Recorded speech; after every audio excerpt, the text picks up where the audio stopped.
Hey everybody, welcome back to the Nerdcast. It is Devin broadcasting as always live from an undisclosed location in the center of Texas on a pretty chill Thursday evening. How's everybody doing out there? I, myself, am doing okay right now. About to bring in Royal so we could talk about the third episode of X-Men 97. I've got some thoughts to share about it for certain. Some may be popular, some may be not so popular. But you know what? I'm going to go ahead and get my call with her going right now. Let me see. She should be on Discord right now. Oh, there we go. Oh man, I mean, look, whatever criticisms I may have of it, I still give it a 10 out of 10. That's the long and short of it right there. I want to say to a certain degree, it's pretty difficult. It's pretty difficult to get me to like really turn on an X-Men property, which is what made the Singerverse, the Foxmen, kind of remarkable in that regard. I went in just like ready and willing to be fully on board, especially with those last two. Oh my god, are you kidding me? Okay, let me get Royal in here and then I gotta light a damn candle for sure.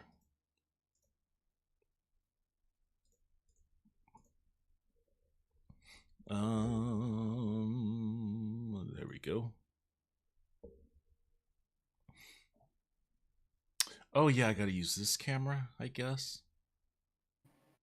How bizarre. Hey. Hey, can you hear me? Yeah, can you hear me? Yes, I can. Hold on, let me see if I can. Oh my god, this cat just dropped the rankest dump right now. I need to go. I need to go I light hate it. when that happens. Oh, why didn't that? Dang it! Hold on one second.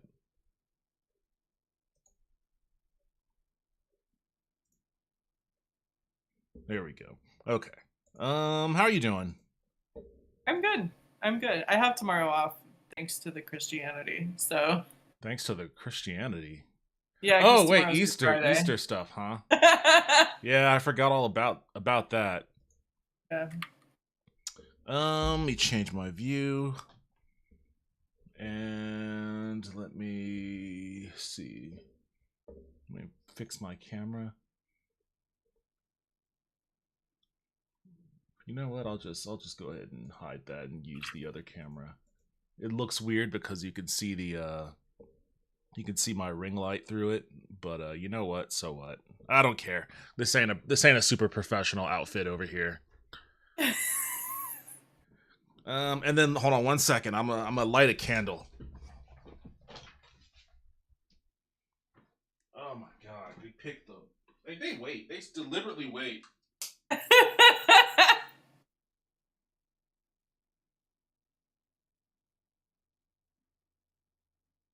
This is what.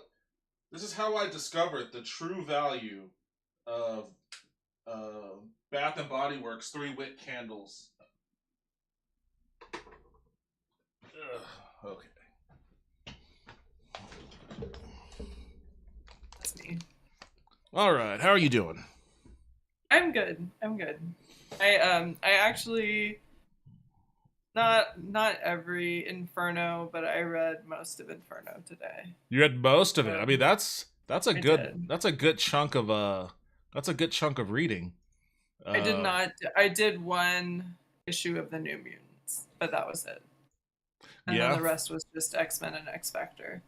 And actually, what I realized when I was doing this was that I had two issues of Inferno, like from back when, and they were probably the first like older X-Men comics I bought.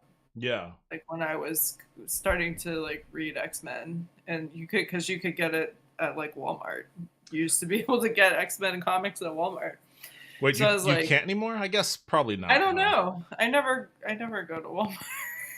I mean, when I was a kid, there was a comic book store on base because I was on a military base, but we Oh also yeah. had our shopping area, the BX, and in the magazine section there were comics there too. So I used to We always get had them from there.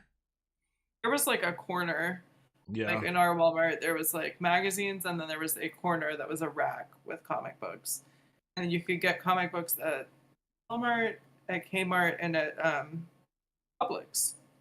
There was a comic book rack next to the magazines, but I don't I'm because the closest comic book store was in Jacksonville, and that was like a good 30-40 minute drive, and someone had to drive you because I didn't have a car. that was the benefit of living on a military base in a Japanese on a Japanese island is that like if I ever wanted to go get comics, I just walked.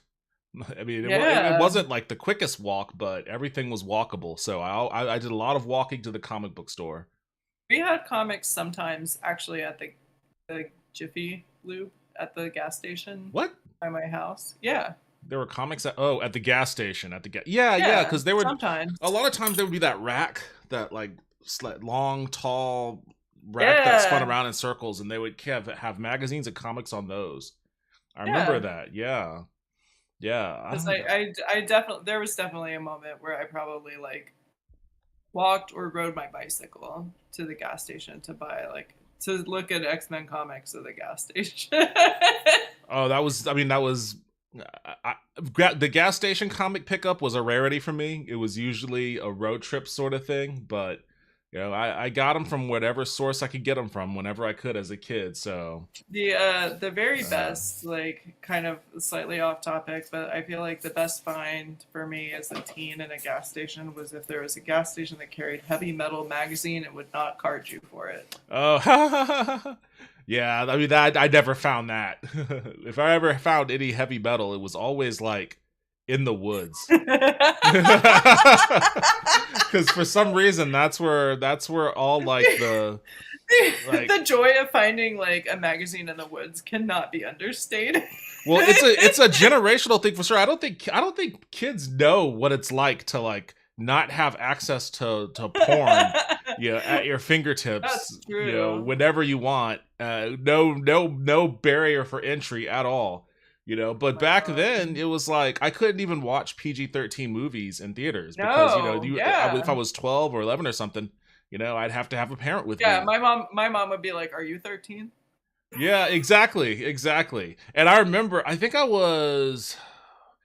may have been 12 when Ace Ventura came out, and I wanted to see that movie so bad, but like it was PG-13, and I was like, damn it, I gotta go with my parents. But I think I did actually end up going to see it in the theater. I think I may have turned 13 when it was still in its theater run, Right and I on went and time. saw it. Yeah, I just snuck in. But yeah, like anytime we wanted, like I don't know why it was always there, but there was always porn in the woods. Like it was always that's where you needed to go if you were gonna find it somewhere as a kid. Yeah, it makes no sense. It's definitely creepy, but that's just the way it was. One time found porn in an abandoned house and then smuggled it home because it was an abandoned house across the street from my grandparents' house in South Carolina, and then it had to be smuggled home and kept in the woods. You see, that's why it was always in the woods, because you couldn't keep it in your house. So someone like you would go out into the woods and just be like, I'm gonna store this here in a tree trunk. And then someone like me would be like playing army men with my friends in the bushes and be like, whoa, what's this? I remember one of them was like I don't know if it was like fully nude, but it was a pretty salacious Madonna photo shoot.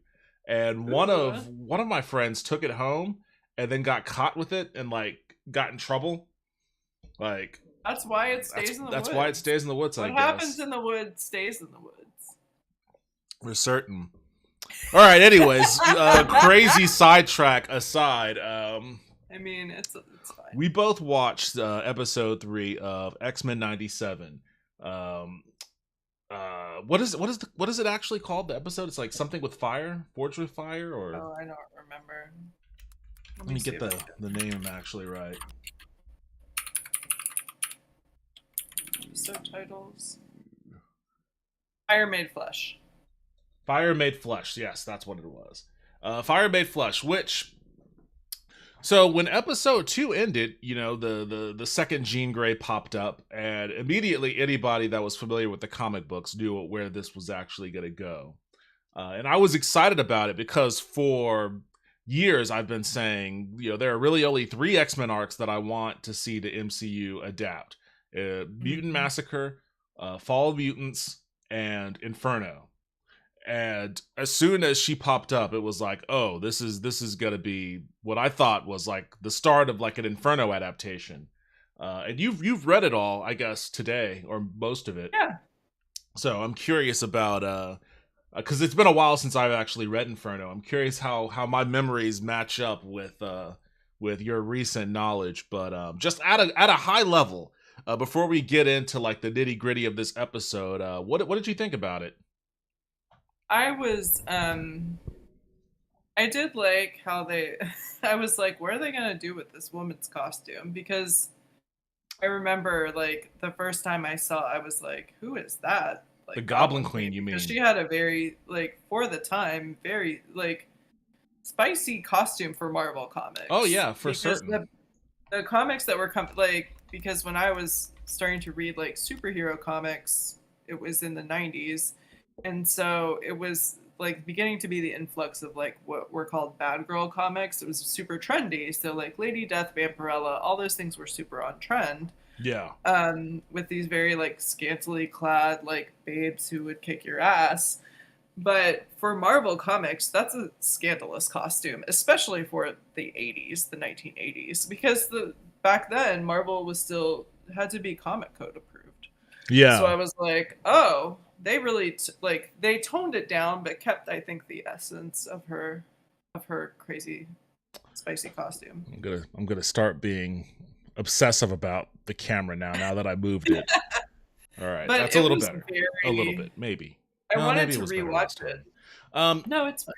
Yeah. So I really wanted to rewatch the episode now that I've like completely reread through Inferno. yeah. But when I texted you, you were like 15, and I was like, all right, I don't have time. But, yeah. because I didn't want to wait too late. I know like, you have tomorrow off, no, but I it's didn't want to fine. wait too late. But yeah, it was quite. It was like, I think that when I watched the episode, I was like, okay, and the end was not satisfying to me. That she's just like a Madeline Pryor out on the loose and just is like, call me Madeline Pryor. Like, all right. But Yeah. you know, it because it feels backwards a little bit. It's not like Gina's dead and this lady shows up, and I feel like you kind of miss this, like, because it's a quite, in the comics, quite a long buildup of Madeline Pryor and Scott leaving the X-Men, Yeah. having a baby with Madeline, and then when he finds out Gina's alive, just abandons them because he thinks Madeline is dead. All right, we got a chat from Vince. I wish I could get into 97. I feel like 13-year-old me would appreciate it more. Yeah, welcome to the stream, Vince. So, you're not feeling X-Men 97 so far then, huh? Bianca, welcome back to the stream. How are you doing? Hi, Bianca. Too late. What do you mean too late? This is the earliest I've started my stream in a while. It's a perfectly acceptable hour. Thank you for joining. My sleep do not disturb just came on my phone. Damn, all y'all. No surprise there. Wind down is occurring. All y'all early birds. Anyways, to your point, sleep hygiene. Sleep. Yeah, I don't have any of that. Just probably why my beard is so gray. Look it up. I'll wait a few more episodes and binge it. Give it. I mean, it depends. I like it a lot. I like it, even this episode. So I guess you're gonna ask me what did I think about it. Yeah, tell me your thoughts on it, because you were the one who was very like, I really want them to adapt Inferno, and it was very much. I think that the criticisms that I've seen of it is that one episode is not long enough. So the first thing I posted about it, let me see if I could find my post here. I said, this is what I said. I said, look, I love X-Men 97, glad it's around. I didn't appreciate the mega truncated speed run of Inferno, or the implication that Maddie P was the Goblin Queen for no reason, and continues to exist after. Hopefully this means a legit Inferno for MCU. That said, 10 out of 10 episode would watch again. So that was generally my vibe. And then I also said, we could talk about the details a little bit later, but I also said, don't get me started on the Bishop Cable thing and the absence of Apocalypse and the Ascati, Fall of a Mutant's Erasure, unacceptable considering it's the other X-Men arc I wanted adapted. That said, 10 out of 10 fun episode. So that's my general vibe. Is I still like the episode. I think it's a lot of fun. There was some really good character interactions in it. There was a lot of old school X-Men drama that was kind of titillated a bit that I liked seeing. Animation was fantastic at some points. But it's definitely not without its faults, and its faults are real. And especially for anyone that's like a fan of the Inferno story arc, or the Madeline Pryor character, like it feels a lot of it feels like a disservice to all of that. But then I wonder also what the actual purpose of this episode was. And I think there's a part of me, maybe a part that's like, in cope mode, that wants to believe that the purpose of this episode was simply to introduce the characters and concepts to people, to force them to look it up and, maybe buy it and read it and all that, and to get an idea of what it's all about before they do an adaptation, like a real adaptation in like the MCU or something.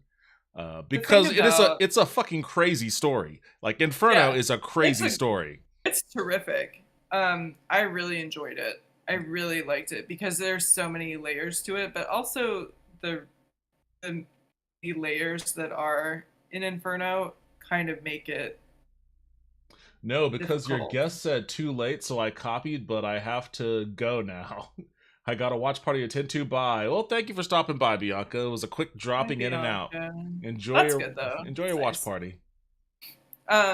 Because there's a lot to kind of, because I was kind of backtracking a lot. I think I told you yesterday, like I was going through just some regular X-Men, and then I would pop into like an additional book and be like, wait, I'm not sure what's happening here. Yeah. And so I was in the Ilyana and Storm like 4-part limited series, which was interesting. I still haven't finished that, but like there were just things that like lore basically that I had to catch up on. Yeah.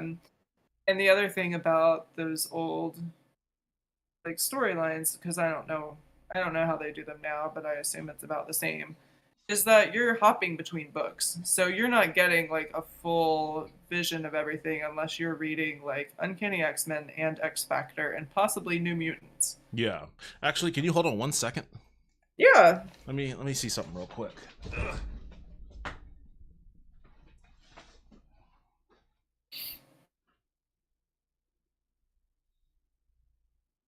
Ding,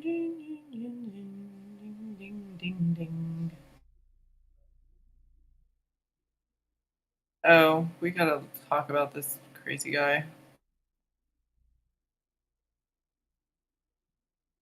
We gotta talk about this crazy guy.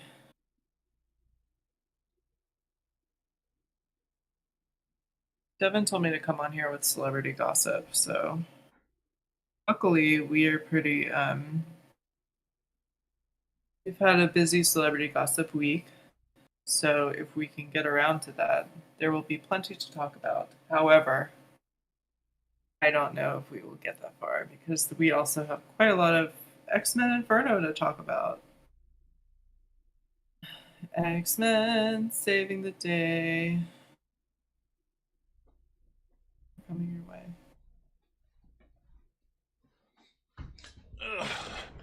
I thought, and I know I have the Inferno trade. You were talking about how it bounces back and forth between books. And the easiest way to do that is to find like a trade like this. I have Mutant Massacre on my shelf. I have Inferno somewhere, but I think it might be in a box somewhere. I was having trouble actually with the trade.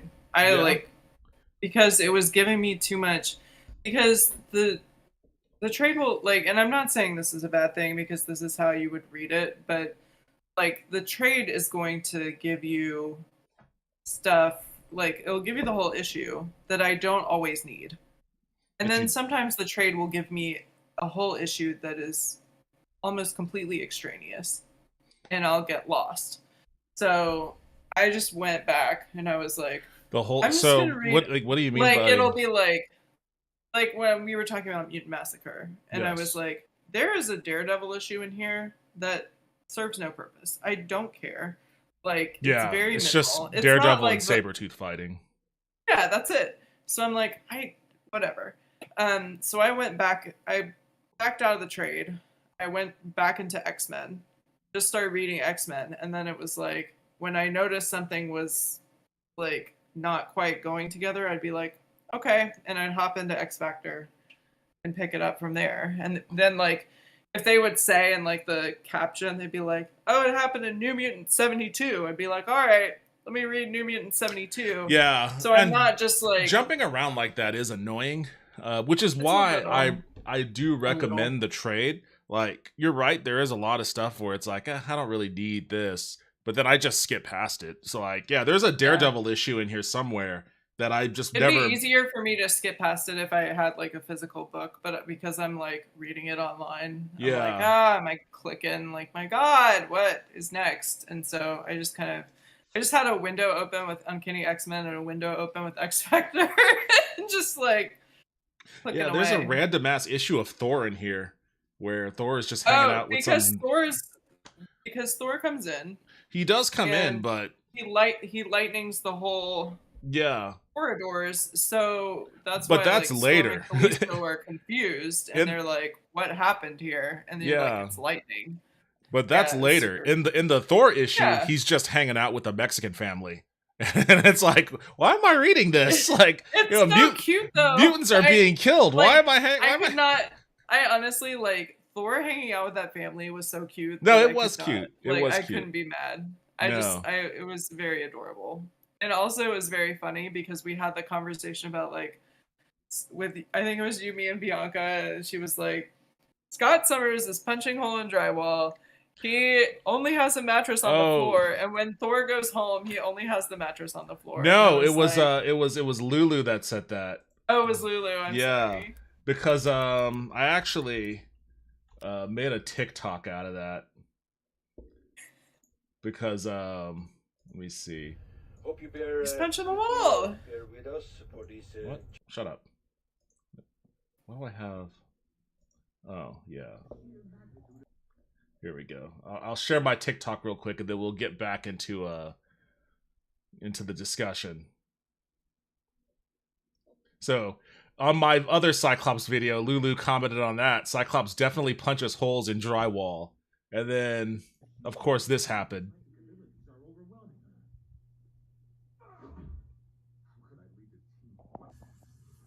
Not a single fucking word. Not a single one fucking word. I guess she proved me. She was right. I have to hand it to her. Cyclops, he punched a hole in that drywall. Well, he tried. He didn't actually get his fist through it, but yes. I think all those are metal. Yes, all those walls are metal, so he's not quite at that level yet. But at any rate, getting back to the topic at hand of Inferno. Yeah, my big. No, go ahead. I was just gonna say my big disappointment is that yes, it was a speedrun version of Inferno. You're right in that there was a whole lot of buildup with Madeline Pryor in the comic that they just obviously, they would have never had the time to get to it at that level on the show unless they really stretched it out over like several episodes.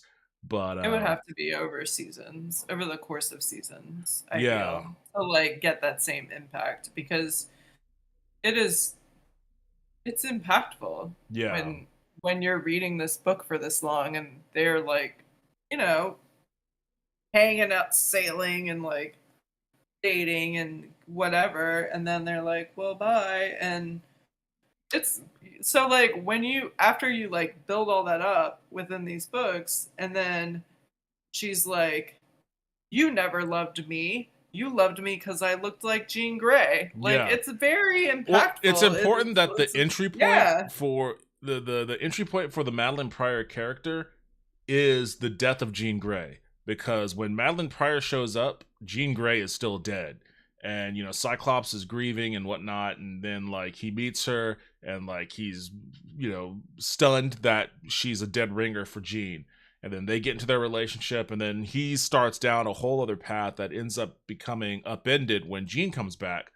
But you have all of these issues where you get to know the Madeline Pryor character.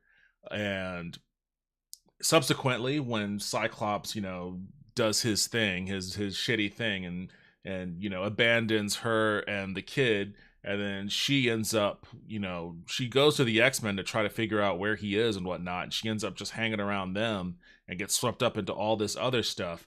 You end up just kind of feeling really sorry for her. Like, by the time she becomes Goblin Queen, like, you're not necessarily like you're not really rooting for her, but you're not really rooting against her either. I was like the first time I read it, I didn't have any like personal. There was no like emotional kind of attachment to her because I had like the first and third issue Yeah. like of Inferno. So I had skipped like the meaty part, and so it was like the introduction and then like the death Yeah. of the Goblin Queen. So I didn't have that like concept really of Madeline Pryor. Well, And so now that I've reread like this like, oh, we saw you die on TV in Texas with the X-Men, like yeah. she's in Australia with the X-Men. She's like, I'm doing this computer stuff because I'm pulling my weight because I have no powers. Yeah. Like you do like by the time this shit turns around and then like the X-Men are fighting X-Factor and Scott's like, take them down, and I'm like, you know what? I don't care if Madeline Pryor fucks you up, dude. She's kind of got a point. There's some point in Mutant Massacre where she actually Madeline Pryor comes into contact with the X-Men, and that's when she starts like hanging around them more often. I think it's the Marauders are trying. Marauders were sent to. Yeah, they were trying to kill her, and then the X-Men intervene. So like even like there's like a whole story arc and a half between like you have the half of the Mutant Massacre, and then you have the entirety of Fall of Mutants before you even get to Inferno. So like there's a lot that goes on with Madeline Pryor. And there's also like a little segment, the like Mutant Massacre, Fall of the Mutants, and then this X-Men Aboriginal arc where they bring like Genosha, which is also like a kind of turning point, is like her being imprisoned in Genosha just because she was like flying the plane for this lady.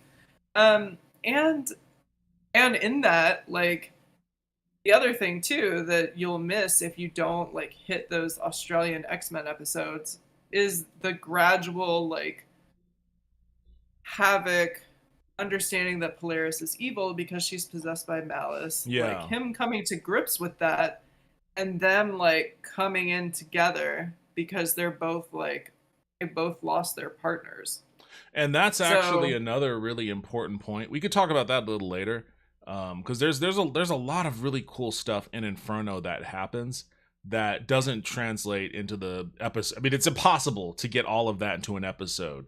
But in speaking to just this one episode, I think in terms of grading what they brought to the table, like we can talk at length about everything that happens in the comic.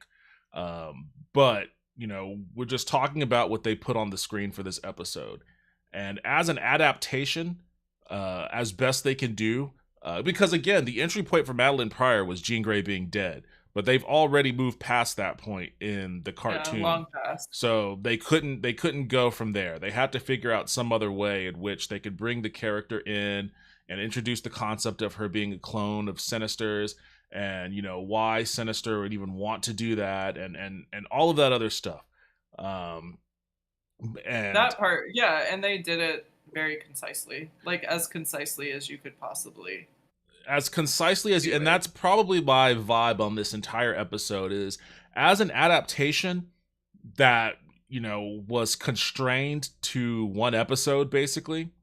They did probably as good a job as anyone can do adapting something so crazy and so robust, because it is a long story arc in the comics, condensing it into like 30 minutes. And it's not only like, and I don't know that it's like exceptionally long compared to some other story arcs, but there's a lot of buildup that went into it. That's what I mean when I'm talking about. I'm not just talking about Inferno. I'm talking about Inferno, ever since. But everything that goes into it, because it's like Ilyana, there's the gradual like Empire State Building becoming possessed by demons and growing. Oh, it's the entirety of New York City that becomes a part of hell. That becomes which I thought was a really cool thing they did in the show, is how the mansion gradually becomes hell. Yeah, And it was cool. I really liked the like horror elements of the mansion kind Yeah. of like turning. And that was really interesting to me. I do disagree with you on one point, which is that I really do. And that's our like- time for today. Thank you for joining me. Hit the little I really disconnect do button here. like. I really appreciate their little morph cameos. I think it's cute. Yeah. I like it. I think I understand where you're coming from, but I'm glad they threw because there's no other way to put her in there. yeah, but then like you know, it wasn't necessary. It was just like a nod to like, yeah, we know about this character, and here's a little tidbit, which okay, fine, but it almost feel like, I guess to me it doesn't change it if it wasn't. It wouldn't have changed it if that wasn't there. And it's not just magic. I'm speaking of to I think I may have. Oh, do I not have it? I thought I had a clip of it. At some point, Morph, when he's fighting the Goblin Queen, he morphs into two different versions of magic. First, he morphs into the New Mutant version. Yeah, here it is. Here's the clip I was talking And the about. Dark Child. I don't want to fight you either. Yeah, he does the voice and everything. Like, it's I totally. want you to fight for me. And then she possesses him, it, they, whatever Morph is. And then Yes, my queen. they transform into, yeah, Dark Child. Which is cool to see visually. Like, that's cool to see visually. And I like it. You know, Yeah. from that standpoint. Give us the boy. But Yeah. like it also feels like it cheapens that character, because that character plays a huge role in like the story. Like, as the overlord of Limbo, which is where they, you know, actually ultimately went, you know, a variation or a level of hell called Limbo, you know, she becomes, you know, cursed and rules that place and all of that other sort of stuff, and, you know, becomes basically, you know, the person that could transport the X-Men virtually anywhere through Limbo. And However, like her kind of like I think that this is like it runs in a parallel with like Storm's storyline to the Morlocks, which is that like Storm has leadership over the Morlocks, but Callisto leads in her stead. yeah, There's no one to lead Limbo when magic is not there. So she's constantly like, when she's gone, she's with the New Mutants. Like, these demons are fighting to like take over Limbo. And so, you know, like, it's a shock to people when these demons come out because they think like Ileana's got it down. And, you know, if she chooses to truly rule Limbo, yeah, that armor will take over her soul. yeah. But None I of that understand matters what in you're the saying. cartoon. It's just Yeah, in the cartoon. I It's know just what you're a saying, cute but like cameo. if we didn't get that cameo, we would not get anything. And so I appreciate those little nods, and I think also like for some things, like in the beginning where he turns into Spiral and is like, "Let's vote." Exactly. You know, I guess It's cute, and I like it, and I like that people are like, "Who is that? She looks cool," because that's kind of like how I was when I was watching this cartoon as a kid. I was like, "Who is that? They're cool." yeah. I guess So in I that think, sense, like, it's for fine. New viewers, it's neat.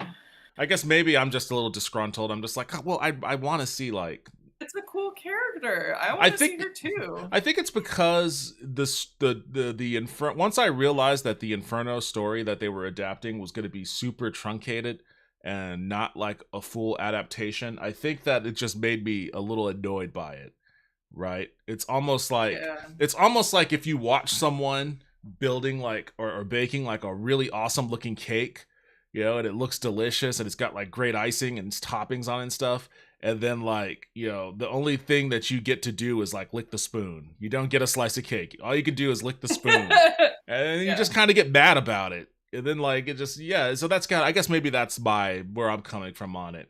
But I understand, you know, people do like the cameos that Morph does. But in this particular, and I didn't mind like the Lady Deathstrike and Psylocke thing. I didn't really mind because it wasn't integral. There wasn't any part of those characters that were integral to the story they were telling. Mhm. But for this particular, in Spiral as well, but for this particular instance, because It magic was like does a play a taste of role. something you couldn't get. Yeah, and it was just Yeah. kind of rubbed me the wrong way. Oh, I get you. Especially since I don't think magic. I mean, Ilyana has been introduced in the original X-Men series as a kid, but I don't think in that cartoon she was ever established as either a New Mutant, and certainly not as the ruler of Limbo. So, Yeah. if this and is her story continuity, is very, very involved yeah, in a lot of ways. yeah. Okay, so let me see. What other clips do I have here? So again, this fight though with Magneto and the Goblin Queen was actually really awesome. I love the animation for so it. good. And like it's kind of interesting, like when the show first started, people were bagging on the animation, and I never really understood why, because it always looked good to me. But you could definitely tell where they spent. It's kind of like when you watch some anime and there's like that one episode where it's like, oh, this is where the animation budget went, because all of a sudden everybody's movements are overly fluid and there's just over animation on like the smallest things. That's the vibe I get from like this battle, where it was like, okay, they really wanted to spend their money on this particular fight. It looks great. And Yeah, it looks terrific. all of it was really cool. And you know, I liked Cyclops' little entry there. Definitely a grittier, like this is more comic closer to the comics than any X-Men property has ever been before, and I'm counting all the movies too. Which I was a little shocked. I was too, a little bit, and I like the change, and I think that I get the sense that we're in the coming episodes, as a 10 episode season. We're just kind of scratching the surface on maybe how gritty the show might actually end up getting. But I'm wondering if they will do, because they're doing life death, and so yes. I'm wondering if they will also do like that long, like, probably not, but like the Naze trying to pit Storm against Forge for his little sorceries or whatever. And that's kind of what leads us to the Outback, is because they get in this weird dimensional shift, and the lady's like, "You want to go you want to be like protected from sensors? I'll put you wherever." And they're like, "Yeah, let them think we're dead." Yeah, Roma. I seeing, you know what? I think maybe before this episode, I probably would have been like, yeah, that's probably where they're gonna go. But after having seen this episode, like, I'm kind of wondering if their intention is to just kind of do a like truncated versions of big X-Men story arcs. And, you know, maybe they'll do, I mean, they're going to do life death, but I doubt it's going to be as involved as what it was in the comic, because that was Life all a Death, part of, like, segues you into yeah, it's all part of all Fall of of the the Mutants, which was a Yeah. much bigger kind of thing. And Fall of the Mutants itself was basically a reset button. It was a catalyst to hit the reset button on the X-Men, so that they can transition into Mutant Genesis 2.0, which is the Jim Lee era X-Men that It's crazy started to with think- X-Men #1. to think about that. Yeah. And in between, there was a Muir Island X-Men that Forge was the leader of, but that was probably the weakest X-Men run of that era, in my opinion. So we don't really need to talk about that one, even though the Extinction Agenda arc happens during I that haven't read run. that. I don't. Maybe I have. Maybe long ago, but I don't recall it off the cuff of my head. It's okay. Top of my head. Extinction Agenda. Yeah, it's okay. It's Cameron Hodge. Oh yeah, that fucking asshole. Yeah. But, Oh, I think. Okay. so, what were your favorite moments from this episode?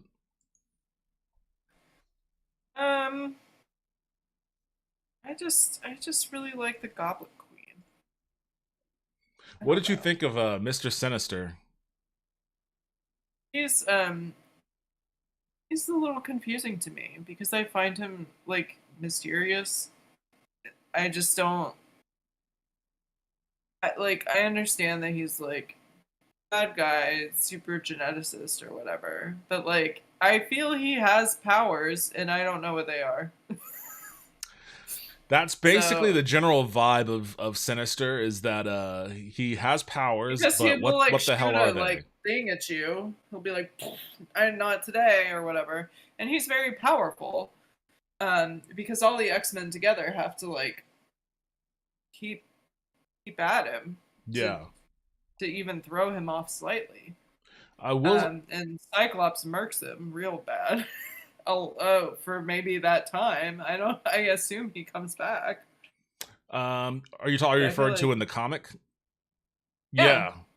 Cyclops like blows him to a skeleton. Yeah. Cyclops like handles him ish, but yeah, he comes back. But yeah, Sinister. Here's what I like about him in the cartoon and the episode. This was also like, so Marvel in general has done a pretty decent job of late of kind of experimenting with other genres. So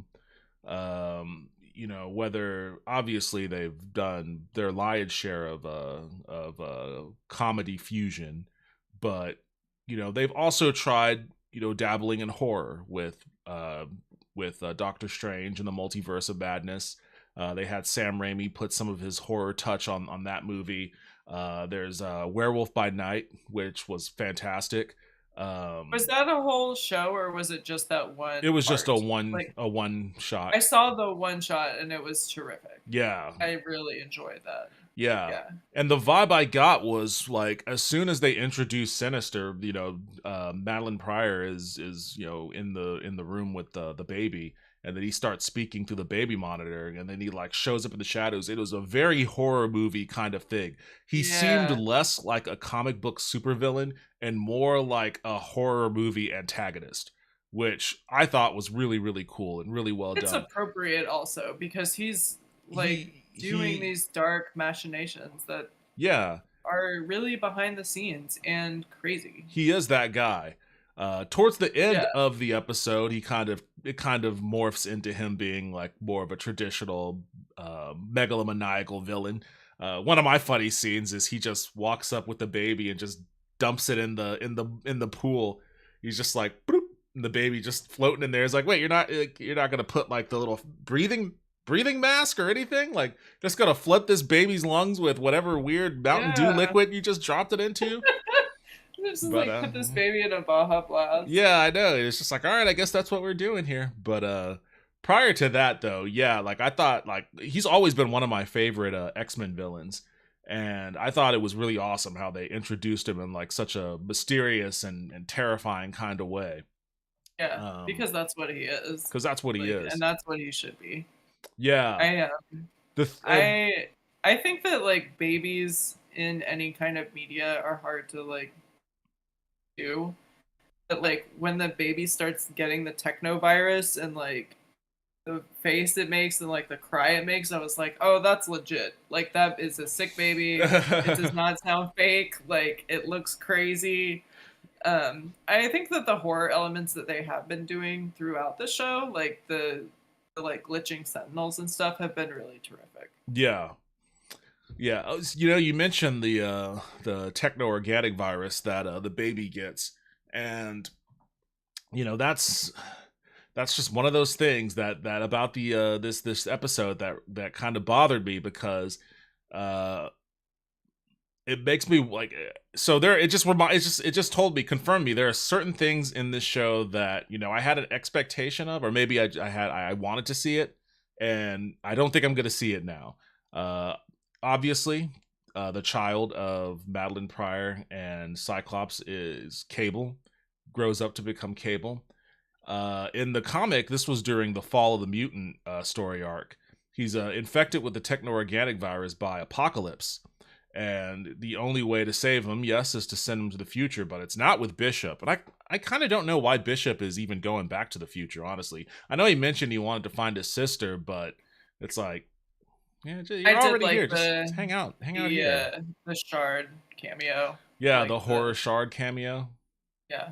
That was appreciated really cool. Like I liked all of that stuff. Like when Sunspot and Jubilee were watching the movie and then like it Yeah. turns on them. That was really cool, and then it attacks them, and obviously Gambit walking in on the really horrible looking version of Gross, Rogue like, and Magneto. He's like, can't unsee Yeah, that. that actually made me laugh. He goes, Gambit can't unsee that. I really like the section of like more checking the danger room. This I have it right here. Schedule. I have it right here. Rematch then? Well, let's look at the schedule and see who's up next. Looks like Magneto and Rogue have the danger room next. Oh my god. Oh, and all tomorrow too. Wow. Rogue's really training her stamina with the new boss. It don't say that. Stay on patrol. Second thought, maybe Gambit go look for Rogue right now. Shush your LaFawn. I talked to my mentor today. Go because easy on him, I pal. have to have a Think you mentor just sent meeting his with hush my puppies up into divinity his- school mentor, which means like he'll be like, how's class? And I'm like, great. And he'll be like, on to the important stuff, X-Men 97. And he's like, man, you can't have Morph in here joking on you about your girl. He's like, no. And it was a funny Absolutely not. moment. It was a funny line. Like that part reminded me a lot of what I liked about X-Men as a kid. And it was never really about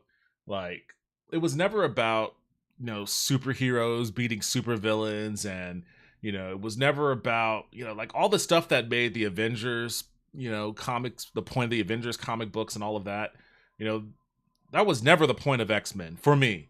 Like, and even when you talk about, a lot of people have, talked about the importance of X-Men as far as, representation for marginalized communities and allegories to the civil rights movement and all that kind of stuff. And yeah, sure, that's all great too. But that's never been what X-Men was for me. Like, what X-Men was for me was it was about a bunch of dudes having a lot of drama with one another. Like it was like a comic book version of a reality show, Yeah. and that little tidbit got a little bit of that in there with Morph just like kind of needling Gambit about Rogue and Magneto being off. And by the way, what do you think Rogue and Magneto were doing? Because they missed out on the entire mansion turning into like a hell zone. I think they're training. So you think they were just in the danger room that whole time? Why didn't the danger room turn into anything? Maybe it did. We just didn't. We just weren't privy to it. Maybe it's probably because like there were some episodes, but they like, were in the they old were show surprised by where it. you weren't- Because when Rogue where you walked weren't, in, like, yeah, she's like, eh? yeah, Oh, because she's like, oh, sorry, I wasn't here. That's right, should have been here. yeah, But I don't know because there were some, like episodes kind of where, like someone would only make like a bit appearance at most. So it's kind of like,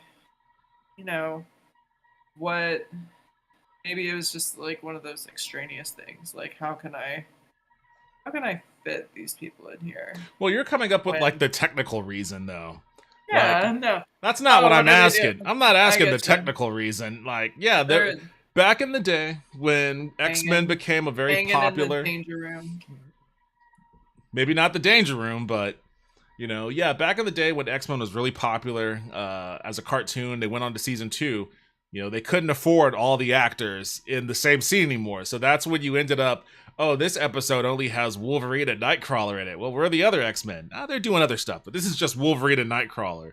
And then the next episode, this is just Rogue and Storm, because like all the characters, the actors, they demanded too much money, so they couldn't put all of them into one scene anymore. So I guess that would be the technical answer, but I don't think that's what's going on there. I think Rogue and What do Magneto. you think they're doing? Are they banging in the danger room, or is like Magneto helping Rogue learn to use her powers? Oh, I think they were probably Or both? I think they were. I don't know if they went so far as banging, but I think they probably were. They were probably up to something. I appreciated the Havoc and Madeline Pryor banging in that one episode of X-Men. Oh yeah, they The one absolutely issue of did. X-Men, not episode, but yeah, they totally. That was a tough time for Havoc, because after what He had was happened hung up with on Polaris. yeah, and then of course his brother had completely abandoned Madeline Pryor, and he felt a certain way about that. It was a tough time. He was very upset. He's sensitive. He's very sensitive, which doesn't help because the whole aspect of Limbo bleeding into, their reality was that it influenced their behavior. Like, that's when the X-Men became slightly demonic. Some of them. I think Colossus was the only one. Colossus it was hard for them to corrupt Colossus, which I thought was interesting because I think it's probably because the demons could not touch Colossus, because Longshot is by far the purest, and they were like, yeah, we ate your soul. We're going to get your soul. And Longshot was terrified. He's like, I don't know if I can help, because what if I'm fucked up from Limbo, from Inferno, and what if my luck goes against the X-Men? He was very upset by it. And so, but what is cool about the X-Men becoming slightly demonic is then when they have to deal with Polaris, after all that, they're like, rip her apart from Malice. And Polaris is like, you can't. It'll kill me. And Storm's like, TFB. We're going to do it anyway. And she's like, whoa, whoa, whoa, whoa. And I'm like, yeah, how's it feel, bud? Yeah, they all got pretty hardcore. Polaris was a real big and bad villain, and then they're like, all right, rip them apart. And then all of a sudden she's like, whoa, whoa, whoa, you guys, whoa, whoa. That would have been something cool to see in the cartoon if you see some corrupted X-Men. Alice was like a big, crazy deal. Yeah, it was. I mean, there was a lot from Inferno that was left on the cutting room floor for this episode. Yeah. They really got Malice, the main. The storyline with Malice really started in Follow the Mutants, right? No, the storyline with As Malice. far back as Mutant Massacre. It started in Mutant Massacre. Yeah, so because she first possessed Dazzler, and then when the X-Men responded to that, she ended up possessing Storm.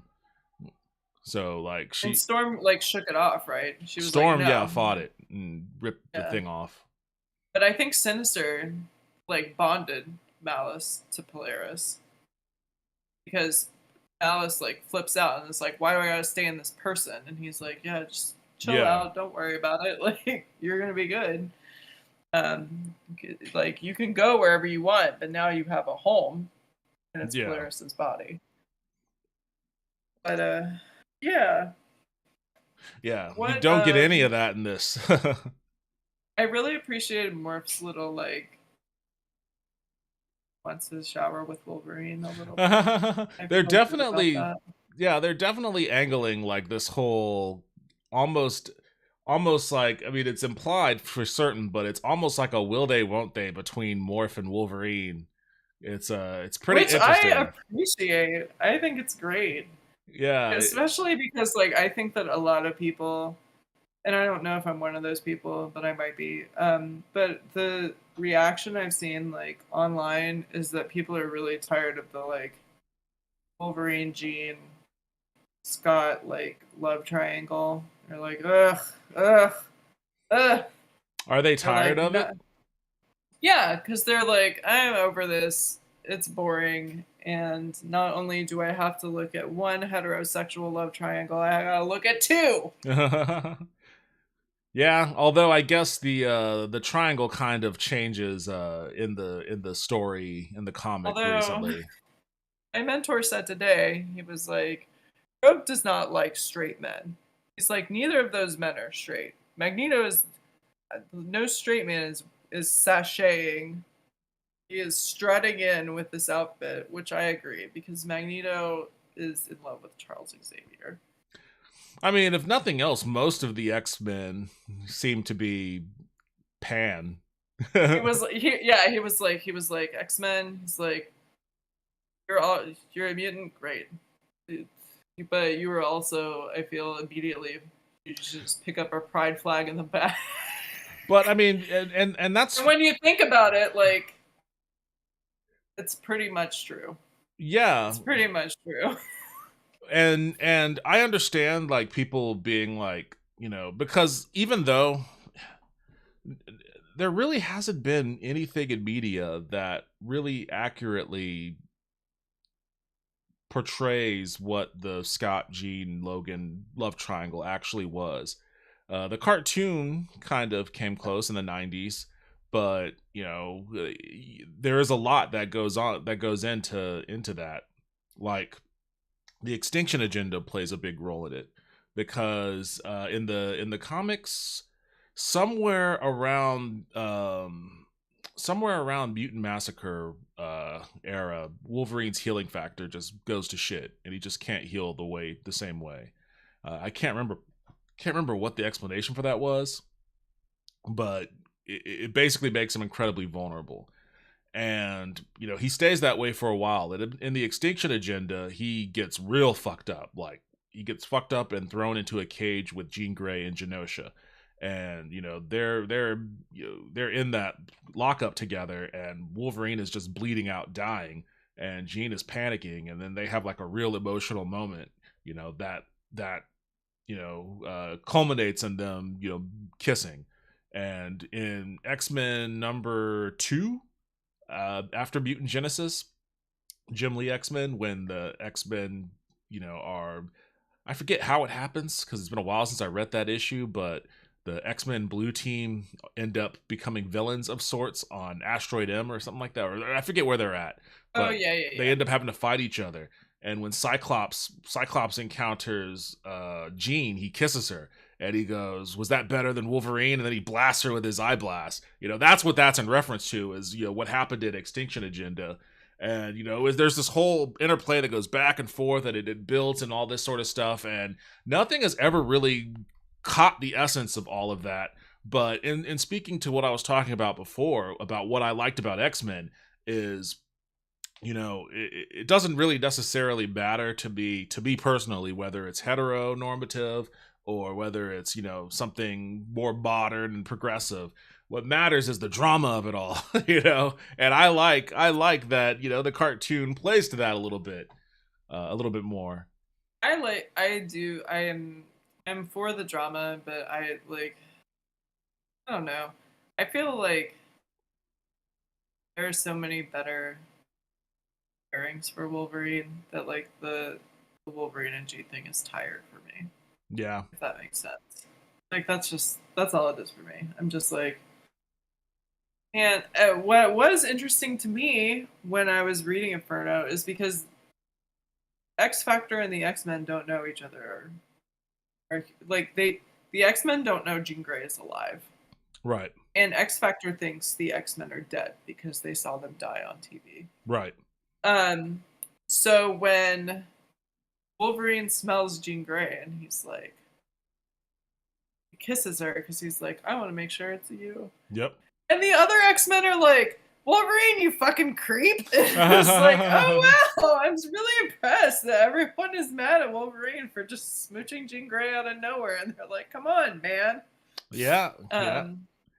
But I like it. Makes Scott Summers mad.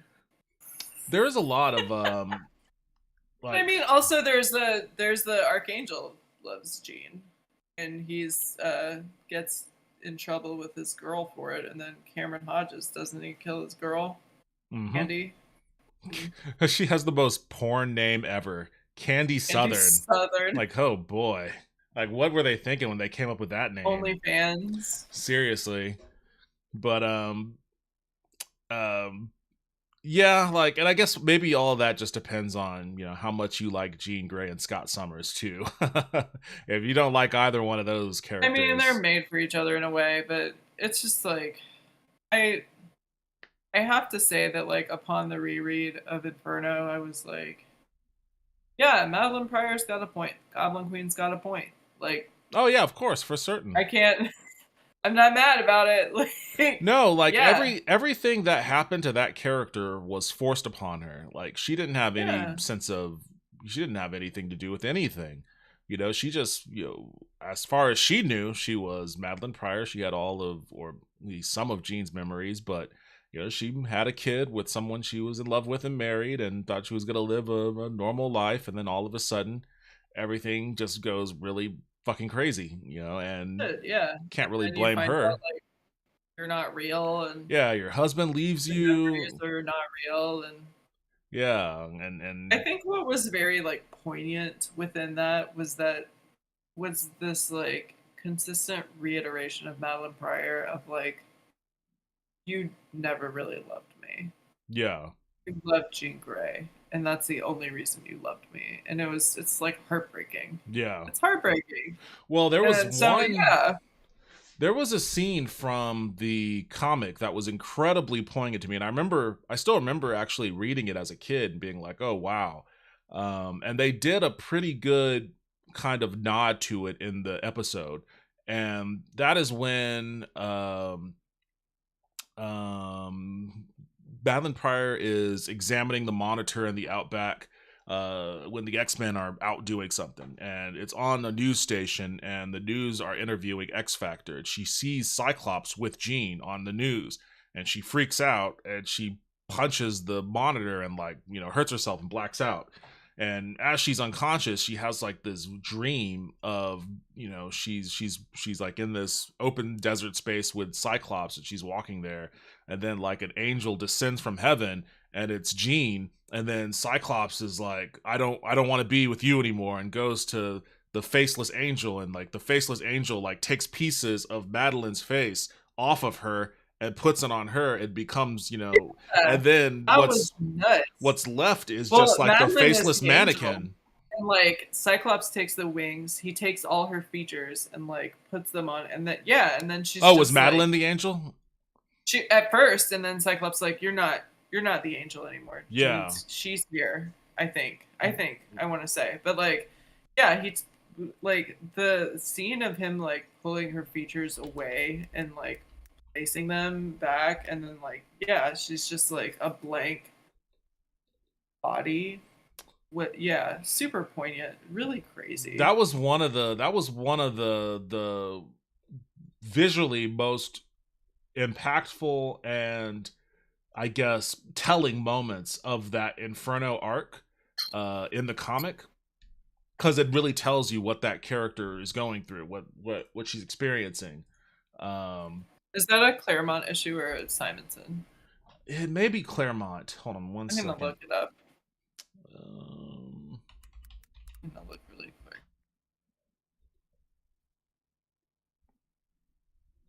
There's a snippet from it there, but I want to see if I can find the whole thing.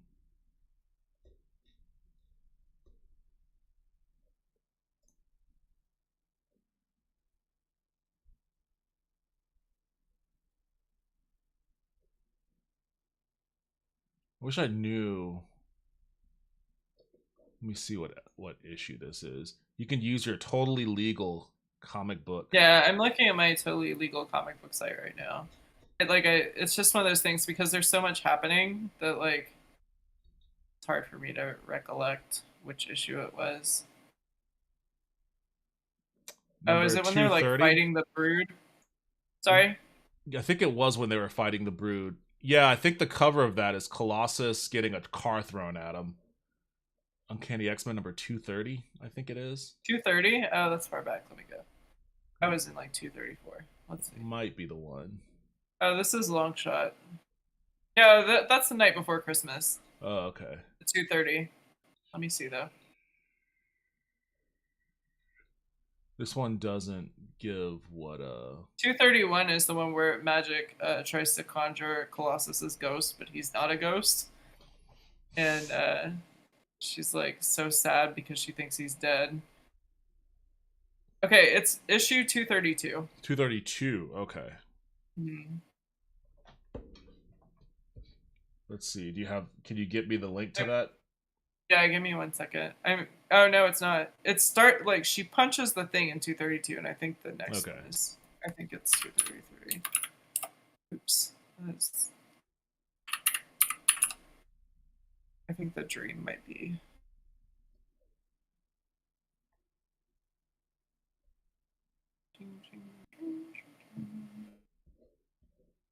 Man, the Brood are scary as hell. I gotta say, like, they I terrify love me. like the Brood. Honestly, I never cared for them because I think this was actually their second appearance as like major antagonists. Didn't really care for them their first one, but in this one I actually liked.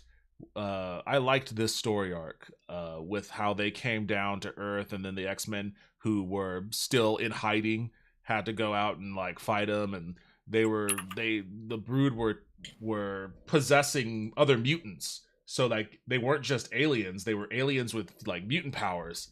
You know? Yeah, that was their intention. Was like, Yeah. oh, we gotta get mutants, and it was a little scary. And the only thing that saves Wolverine from it is his healing power. Yeah. Yeah. However, I will say that the little side plot with the preacher, like, was very touching.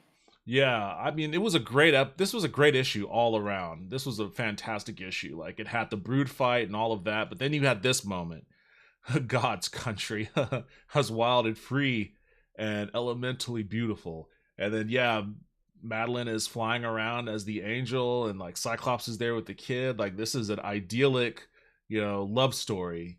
And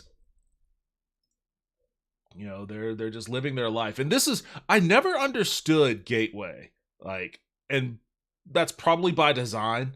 Hopefully Marvel never like gave you an answer as to like who or what he is or what his deal is, because he was always incredibly mysterious, and he seemed to have like beyond cosmic powers. Like he just shows up, like he's in the real world examining her body, and then just shows up and he never talks. Like he doesn't talk ever.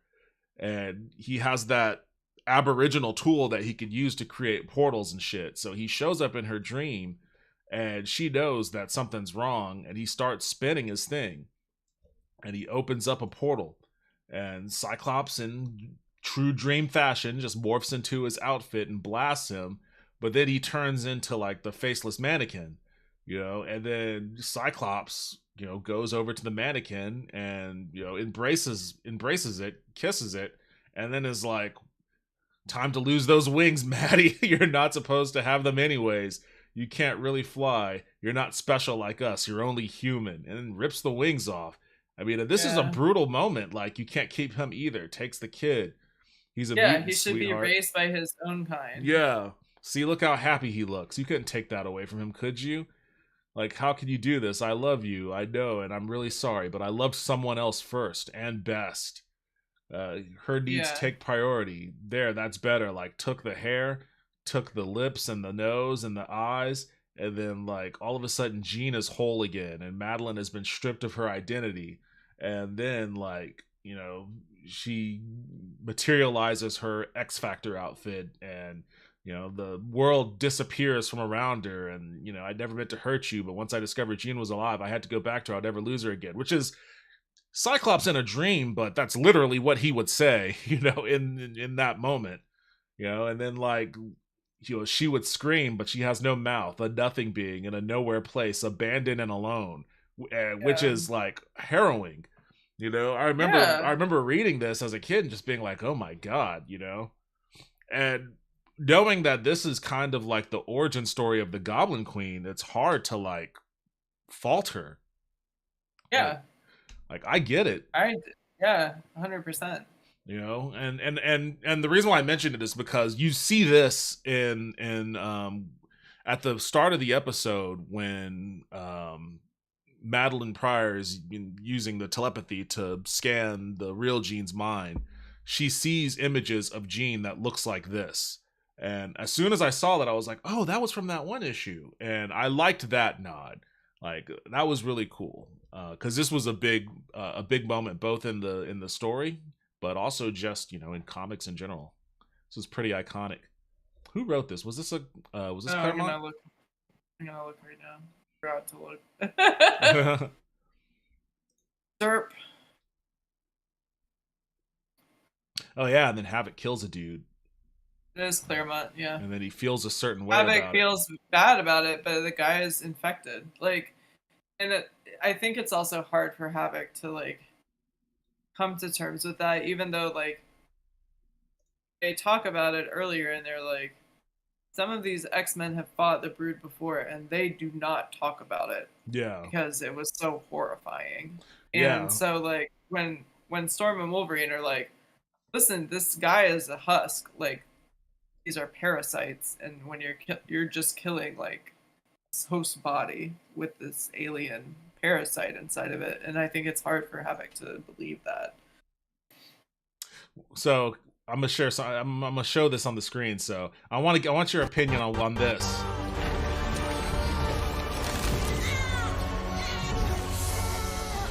Mommy's busy.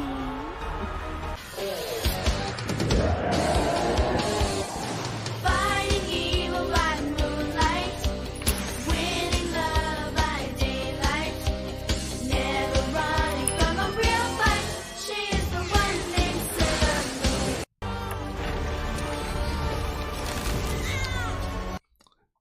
Did they not give her a magical girl intro there? Yeah, I'm gagged. I loved it. I thought it was perfect. I thought that was perfect. And as soon as I saw somebody post that, I was like, oh, that is. Yeah, I didn't even think about it until someone was like, oh yeah, that was it, like her little Sailor Moon transformation, and I was like, oh shit, yeah, it was.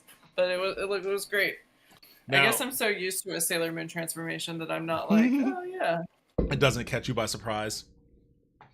You're just transforming into Sailor Moon every day over there. It's just what I want and what I crave. Because my favorite thing about Sailor Moon was attacks and transformations. And so I am the person who is the target audience for people who make YouTube videos that are all Sailor Senshis, all transformations, and all attacks. I want to see all of them. Well, I mean, I guess, you're not alone in that. Whoever animated this part is also with you. The important thing, I guess, about this is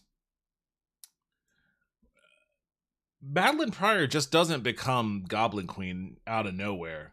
Like, again, the Inferno storyline is incredibly strange. After that whole ordeal with Gateway and whatnot, she's approached by a demon named Sim, I believe, or Sin. It's Nasir, I think. Is it Nasir? Something like that. And Sim is the one who is constantly fighting with Ilyana.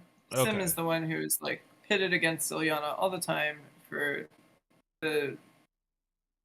Limbo. But let me see. I don't remember how to pronounce this.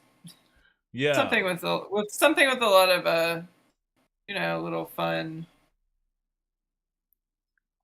But yeah, that demon is the one who makes a deal with Madeline Pryor that gets her demonic powers.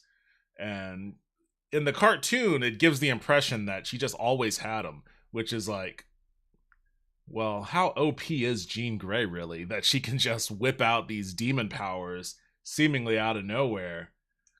Yeah, it's N''ASTIRH.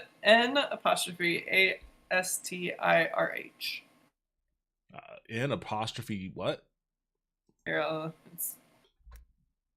me put it in this chat.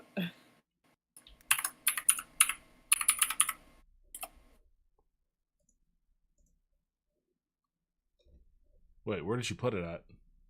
I put it in the Twitch chat. Oh, okay. Oh, okay, I see. I can't remember. I guess I can't remember this guy. I thought it was Sim. He's the one with the yeah. Choppy face. Yeah, this is the person that's responsible for Madeline becoming the Goblin Queen. I would have liked to have seen more of the Limbo element, I guess, in this episode. It was cool that they actually, went down there and had their fight, but it was just again like they're cramming so much into like a 30-minute episode that everything kind of felt like everything was a cameo. And like, I don't really know what the actual meat of the story was because everything was just kind of like a cameo. And I guess in that respect, I I still liked it. I still liked the episode. I thought it was fun. I enjoyed, you know, the moments of drama. I enjoyed the animation and the combat scenes, and you know, even the little nods here and there. But as a big fan of Inferno and all of that, you know, it did, like, I feel like for me it probably left me feeling lacking more than it probably would somebody who didn't know what the fuck Inferno ever was, right? Yeah. Yeah, and I think that's probably where I'm at on that. Like, I don't want to trash the episode. If I really wanted to, I guess maybe I could, but it was still a good episode, I thought. But I guess maybe my own personal interest in seeing Inferno done right probably taints that a little bit. No, I think that's fair because it's a terrific story. Yeah. Like it has a lot of like very poignant elements, a little bit of horror and a little bit of comedy. Like I really appreciate the mailbox who's eating the guy and then turns him into a stamp. I would also like to say that Mark Silvestri did these pencils for the Inferno issues. Yeah. And I think that what really is striking to me is because Mark Silvestri does pencils for these, but there are different inkers throughout the issues, and I think that whoever is inking his pencils is the person who like can be very transformative with his pencils. Because I feel like Hilary Barta was a guest inker for issue 243, and I think it looks really good. And in 241, which is like kind of where we get this like Madeline and Mr. Sinister face off, it's a little more scraggly looking. It's a little less clean. Issue 243, huh? 241 versus 243. I think it's I think there's a pretty good like difference. But because I think that the art in 243 is really beautiful. It has some really lovely like close-ups of Jean or Madeline's face. Oh, this is the issue where they finally first figured out Sinister existed. I think this may have been the first appearance of Sinister visually. I think this issue may have been the first appearance. Cause yeah, he smashes. I think it's 240. 240? Issue 240 is the like he appears at the very end and is like, you can call me father. I'm Mr. Sinister. Oh boy, this site likes to pop up new windows. Oh really? Yeah, you're right. Yeah. Okay, so I have the uBlock origin on it, so it likes to tell me that my that the website is incompatible with the ad blockers, but the only way I can look at it is with the ad blocker. Yeah, I think it's the page final page 23, last page of that one. Yeah, I'm seeing it. Okay, so I guess that issue then 243 was the first time the X-Men were made aware of him. Look at his like double boots. Yeah, he's got the leather thigh highs and he's got like these Robin Hood type. he's really styling. I always liked his weird strippy cape thing. Like, yeah, I always thought that was a cool look. Seeing him like silver and metallic made me think of Terminator. Oh yeah, and it wasn't until after Terminator 2 when they kind of gave him Terminator powers, because like Cyclops blew him into bones basically. Oh yeah, and then he was gone. But then after Terminator 2 came out, Sinister Returns. I want to say X-Men number 23 or 24 or something like that. Cyclops is in Alaska with his grandparents, and then Sinister pops up, and Cyclops blasts him, but instead of turning into bones, he's like the T-1000. Like he's missing a chunk out of his side, but it's not really bothering him, you know. So it was like, oh, jeez. I guess he is like a Terminator. But yeah, Sinister is one of my favorite villains. I was happy to see him in the show. Madeline Pryor's awesome. I mean, I don't like how it ended.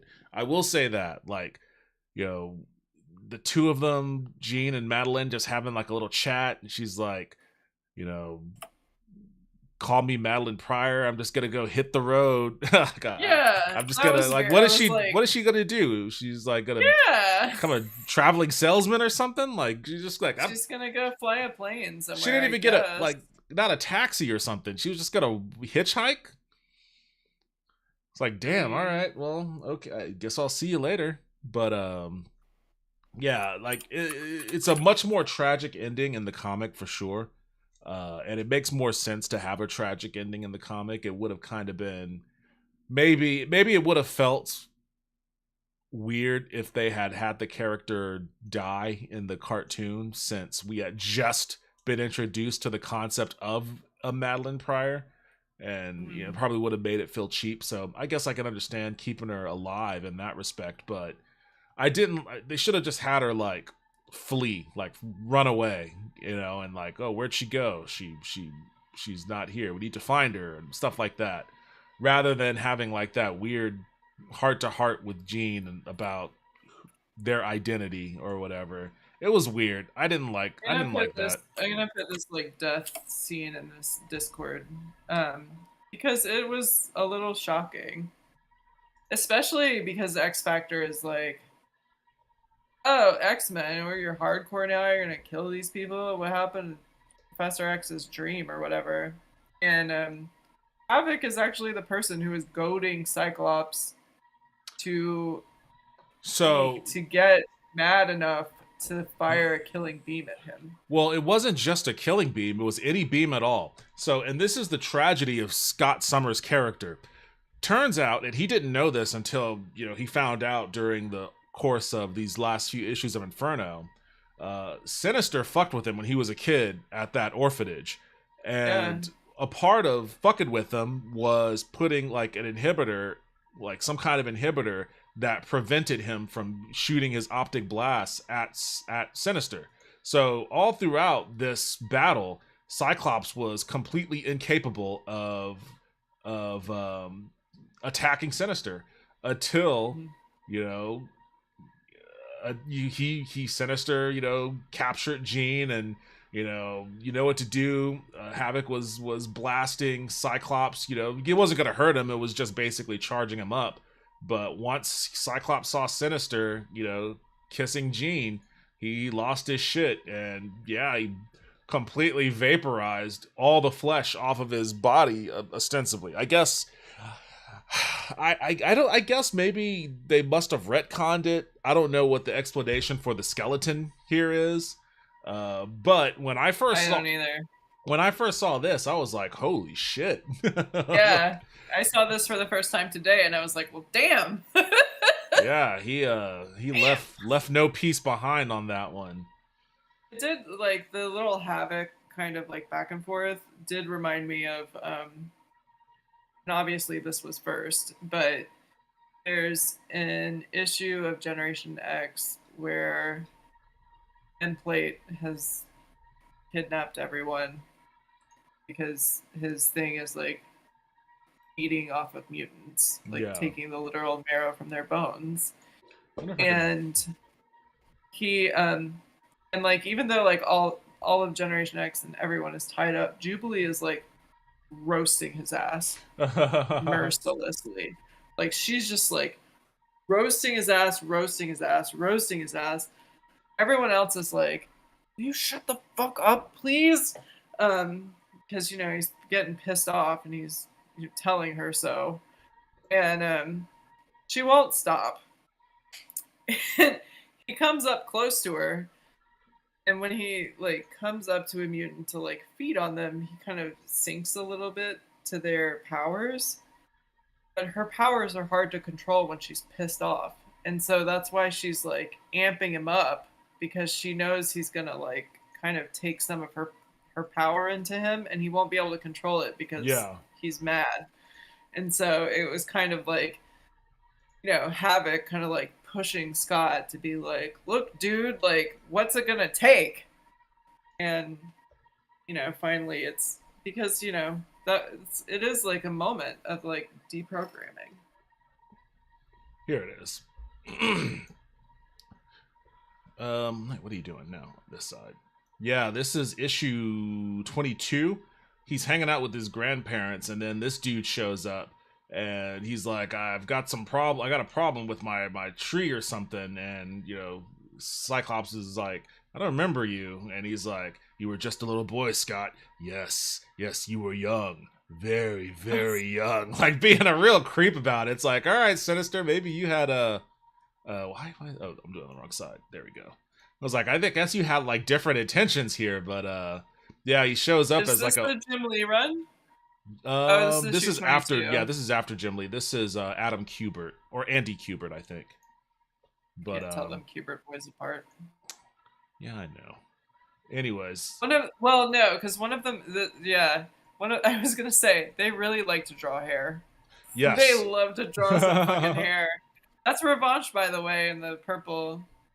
This was where they sussed out all of the weird Psylocke, Quanon, whatever the fuck was going on there. Which I drew a little picture of her recently. I was having a good time. She's fun to draw. Oh yeah. I think so. Oh, it was the next episode. I was right. It was issue 23. You know what? Like, there's a certain era of X-Men where it's like, I understand exactly what issue things happened in. Yeah, so he blasts his optic blast right from the start, but like he's all, T-1000, and it doesn't phase him at all. Oh wow! And That's then crazy. Yeah, then they have like a chat because Sinister is the reason why the legacy virus, is out in the world. Really? Yeah, because what happened was, and this was part of Executioner's Song, which is one of my favorite story arcs.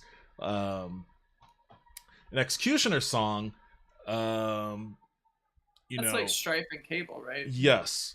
Strife wants Cyclops and Jean Grey, and he is willing to trade some vital genetics, that Sinister really wants in exchange for those two.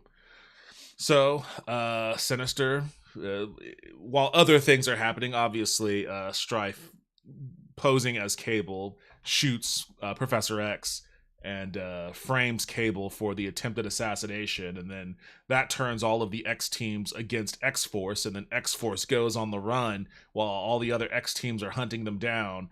Meanwhile, the Dark Riders, who used to roll for Apocalypse, were basically taken by Strife, and they were basically running his shit for him. They turned on Apocalypse and fucked Apocalypse up, so that Apocalypse had to go to the X-Men, and they had teamed up to deal with the Dark Riders and Strife. It was a whole fucking crazy thing. But at the very end of everything that happened in Executioner's Song, it shows Sinister at his lab, and he's looking at this canister that Strife gave him in exchange for Cyclops and Jean Grey, because he did kidnap him and then hand him over. And he opens the canister, and then there's nothing in it. And he's like, this was nonsense or whatever. And he's like kind of bemoaning being ripped off by Strife. And then one of his assistants. I vaguely remember this. Yeah, it ends with one of his assistants starting to cough, and he's like, "You should get that cough checked out," which alludes to like the whole legacy virus thing. So this issue was about Strife basically warning Cyclops. He was like, "Yeah, I kind of fucked up." He's like, "I may have accidentally unleashed the legacy virus." So, yeah, which was interesting because, what business does Sinister have telling them about it? But, it was an interesting interaction between Cyclops and Sinister in this particular issue, especially after having read Executioner's Song. And Executioner's Song is really sad, like, towards the end, because, are you familiar with that arc?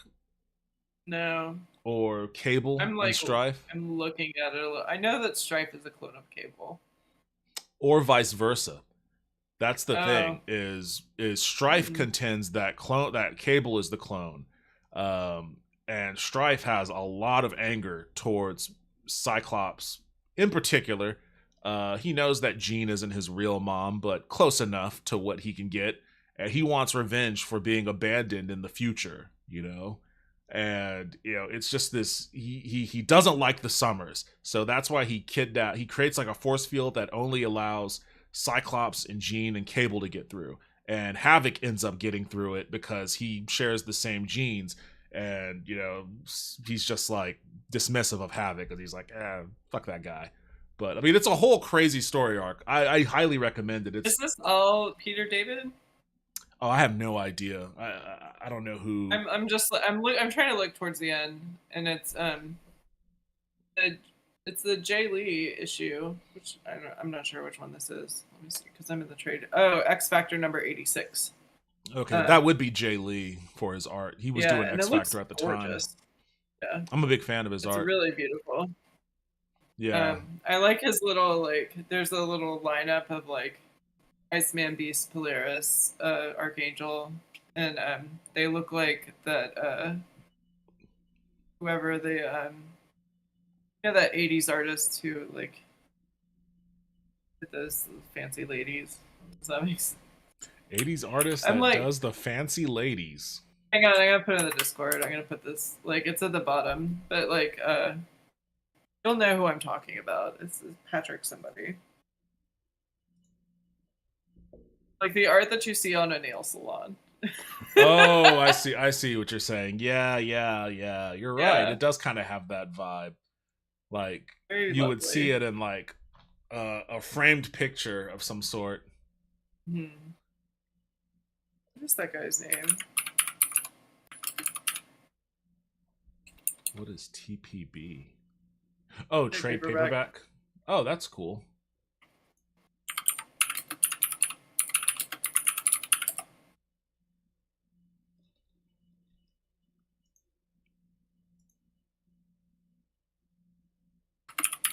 Yeah, it was between the 3 books. So I know Scott Lobdell and Fabian, I don't know how to pronounce his last name.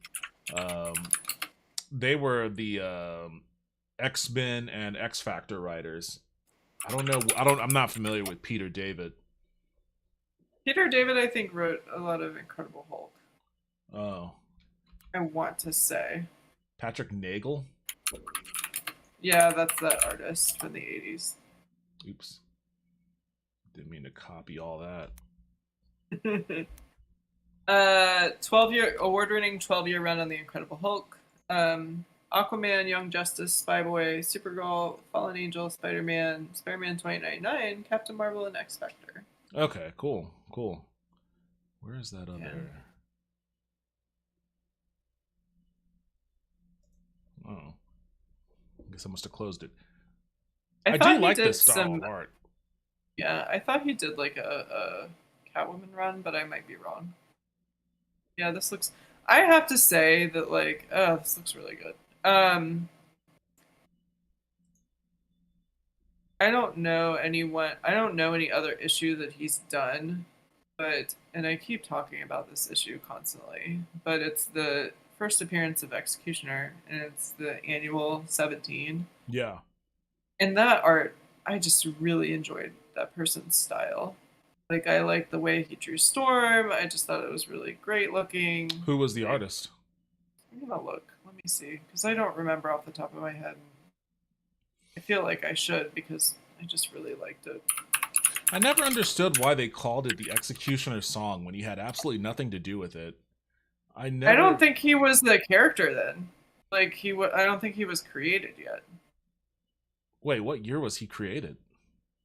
I gotta look.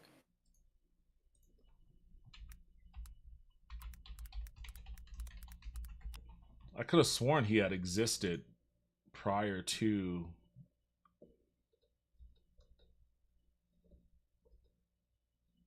So annual 17 is from 1993 That's the first appearance of the character? of Executioner. Okay, yeah. I guess this started in 92. Okay, so they named, I guess somebody thought the Executioner song name was cool and was They're like, like, hey, that sounds great. let's just create a character called Executioner. Yeah. Which I'm having a hard time actually like finding more issues that he's in. He is in 2 issues of Generation X, but I just want to get the little like backstories Yeah. of him because I only saw him in this 1 issue, and having a hard time like tracking him down because the thing is I don't want to look up like the execute because I don't want the spoilers. This is Jason Pearson penciling um, on this issue, which is Hey, Lulu, welcome back to the stream. How are you doing hey tonight? Lulu, we were just talking about you.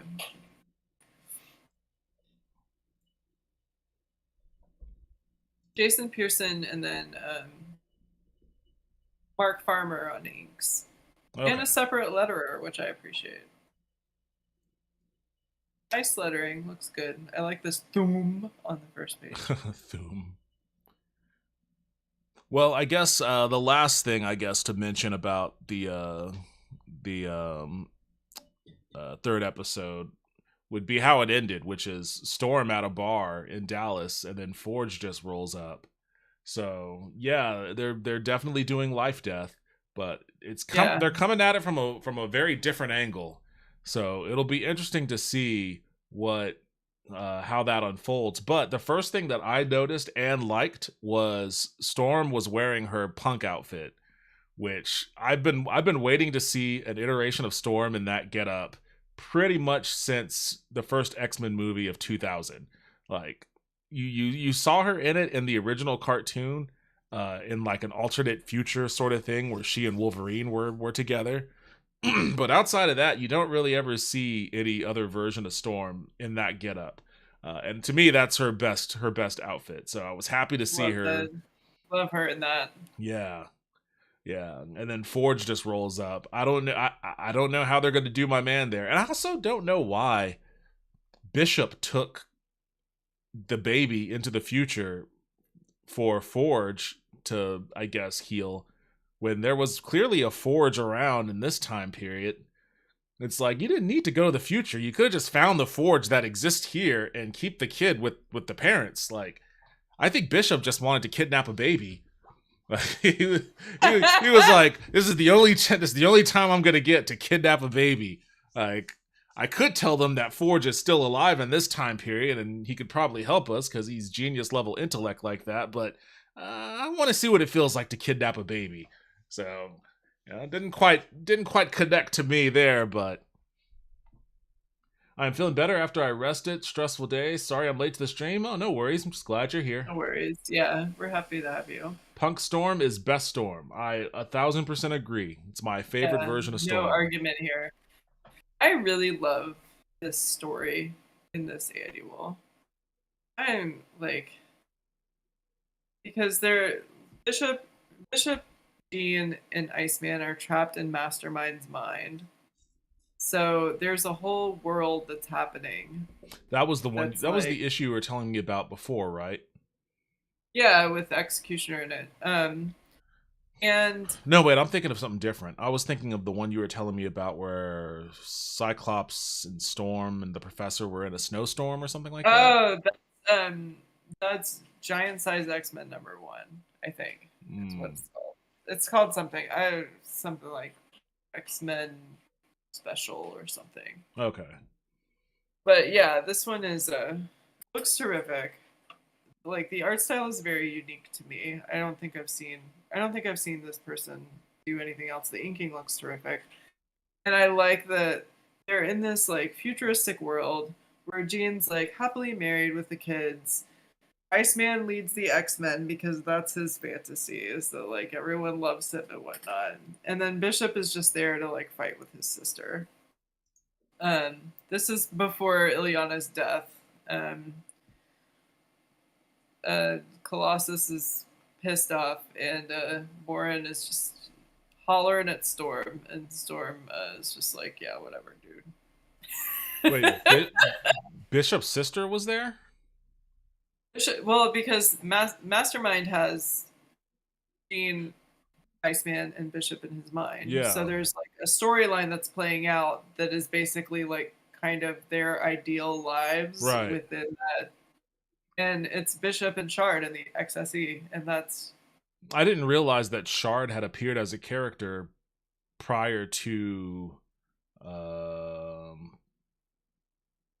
Age of Apocalypse, I guess, or maybe just Oh. after, because she Well, I became a think member of X Factor. She's like a holographic version of her or something became a member of X Factor. I think shortly after Age of Apocalypse. And I never really, I guess I can't really remember where that came from. I have no idea where Shard came from as like anything other than a story out of Bishop's future. But I didn't realize that she had had an appearance in a comic prior to that. well, it's just that like I think it's because what Jean wants is her family, right? Yeah. And what Iceman wants is this like fame, and he feels like he's not being appreciated in a way, and like it kind of calls back to those old X Factors where like he's happy to talk to the reporters, where like Scott and Jean and like Hank are not. Like Yeah. they do not want to like the media attention. He's like, someone's got to talk to him. Like he's stoked about it. And I think for Bishop, it's just like that's what he wants, is to be reunited with his sister. Yeah. So that's what is playing out in this like the world of Mastermind's mind. Yeah, it says here, yeah, her first appearance as an illusion was Uncanny X-Men Annual number 17. Oh wow, I didn't realize that was her first appearance as an illusion. Yeah, that's why I was like, because I never read this, so when you mentioned that, I was like, that must have been her first appearance, because it wasn't until a year later in X-Men Uncanny X-Men 314 that she made her actual full appearance. But I can't remember the circumstances of where she fucking came from. because she was supposedly in the future still. So and when she was on X Factor, she was just like a hologram or something. I need to go back and reread those issues. There's a really cute section here where like the world of dreams starts kind of falling apart for them, and Rachel and Nathan come down the stairs, and it's like they're kids but they're dressed as like Phoenix and Cable. And Yeah. they're like and he's like, first time I get sick, you ground me in the future, and they like blow Cyclops away, and then Jean Grey like has a tantrum, and she's like, I don't owe you anything. Like I'm not this. Like Nathan's mother was Madeline Pryor. I'm tired of feeling responsible. Like I'm less than a person for not being a parent. And then that's when she starts to figure out that like she's not in reality. Yeah. She's in Mastermind's mind. I'll have to look that up on my Marvel Unlimited and give that a read. It's real good. Hey Lulu, have you been watching X-Men 97? I'm curious about your thoughts on it too, because I don't think we've ever talked about it, but I don't know if you have Disney Plus or not. That's about all I have to share about X-Men 97. Ultimately, I guess if I want to, wrap up my thoughts on it on this particular episode, again, I have fun with it. Like, it's an X-Men cartoon. I'm happy it's back. It was fun. Enjoyed all of it. But as far as like a truncated Inferno adaptation, it left me a little disturbed feeling. It left me hungry. I want more. I want a real Inferno adaptation, but I still enjoyed it a lot. What about you?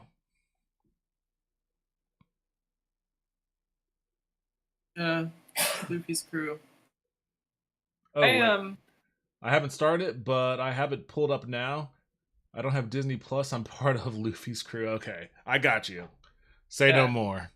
Same here. Yeah, it's been, but I think what it has done for me for sure is kind of like rekindled my enjoyment of like it's been like a feeling of like the feeling of joy that I had as a teenager. Yeah, is X-Men Like, 97 getting like into it. scratching that nostalgic itch for you? In a way, because it's like like when I was a kid and I watched this show, it was fine and I loved it, but like what I really liked was getting into all these comic books. And so I feel like this show is back. It's like rekindled my love for the X-Men, and it gets me stoked. And so now I'm like, going back and reading all these issues and getting caught up on stuff that I haven't read before. And yeah, it's definitely like, lit a fire for Yeah. sure. Yeah, In a same. cool I mean, way. I mean, I would say it's done the same for me. But honestly, I that fire never went out. Like I read X-Men comics all the time still. Do So you? I like because I was reading, but I wasn't like, I was kind of like after, because like you said, like you had kind of stopped reading around Onslaught, and I was the same way. And there were some, like, there are little things that I knew about, but not, yeah, I'm not caught up on everything. But I read other stuff, and that this kind of like rekindled my love for X-Men in a way. Like, not that it ever really left, but it's just like revisiting, like going back and seeing an old friend. In a way. well, what's next on your reading list then? You just knocked out Inferno. I did. Inferno was because you were like, I want Mutant Massacre, I want Follow the Mutants, and I want Inferno, and I was like, great, and I wanted to get through those, and I want to finish this Magic miniseries. But then I was also recommended House of X and Powers of X, so I'm gonna do that. I'm not a fan of either of those. That's like the Hickman stuff, the more recent era X-Men, which it's definitely its own thing. I'll give Hickman credit for that. He definitely created his own thing in his run, but I'm just not a fan. The best part about the whole Krakoa era X-Men Mhm. is the Hellfire Gala outfits. Like, I don't know if you've ever seen any of those.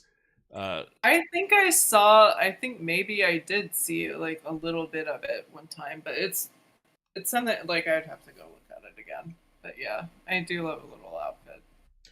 I want Danny That's okay. Moonstar, maybe Marrow and Maggot, but that's probably not going to happen this early days in the show. I mean, I could see them bringing in Marrow and Maggot.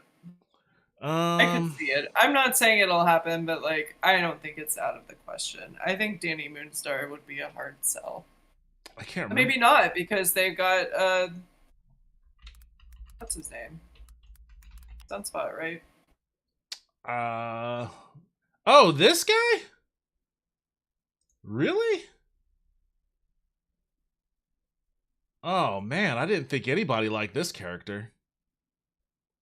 I like whatever, but I don't care one way or another. I just think No, it's I just remember like I remember this character appearing in X-Men around the same time I stopped reading it. I never understood what this character was all about, to be honest. And then years after, I remember thinking about it, and I was like, what was going on with that guy? And I looked it up, and like people were basically saying he was one of the worst X-Men characters, and I was like, oh, okay, well, I guess I missed nothing by not following that character. yeah, that was like the time like they had Cecilia Reyes right in there, and um, I mean, I like Morrow, kind of. She was, being- I feel like maybe I'm thinking of Age of Apocalypse. Because I know that I remember I have the issue where she and Storm fought, and Storm ripped out her heart for some reason. yeah, that was And a Joe Madureira art issue for sure. So it was yeah, about that life. I'm gonna. I remember copying. I remember copying this page. I'm gonna put it in the Discord. I remember copying this page when I was in 8th grade, and I was so happy. So like, and like all my friends were so like everyone else in my class was like so impressed, and I was like I copied it. I wasn't gonna take credit for like drawing this because I didn't. I copied it, but oh, this is from Annual 17.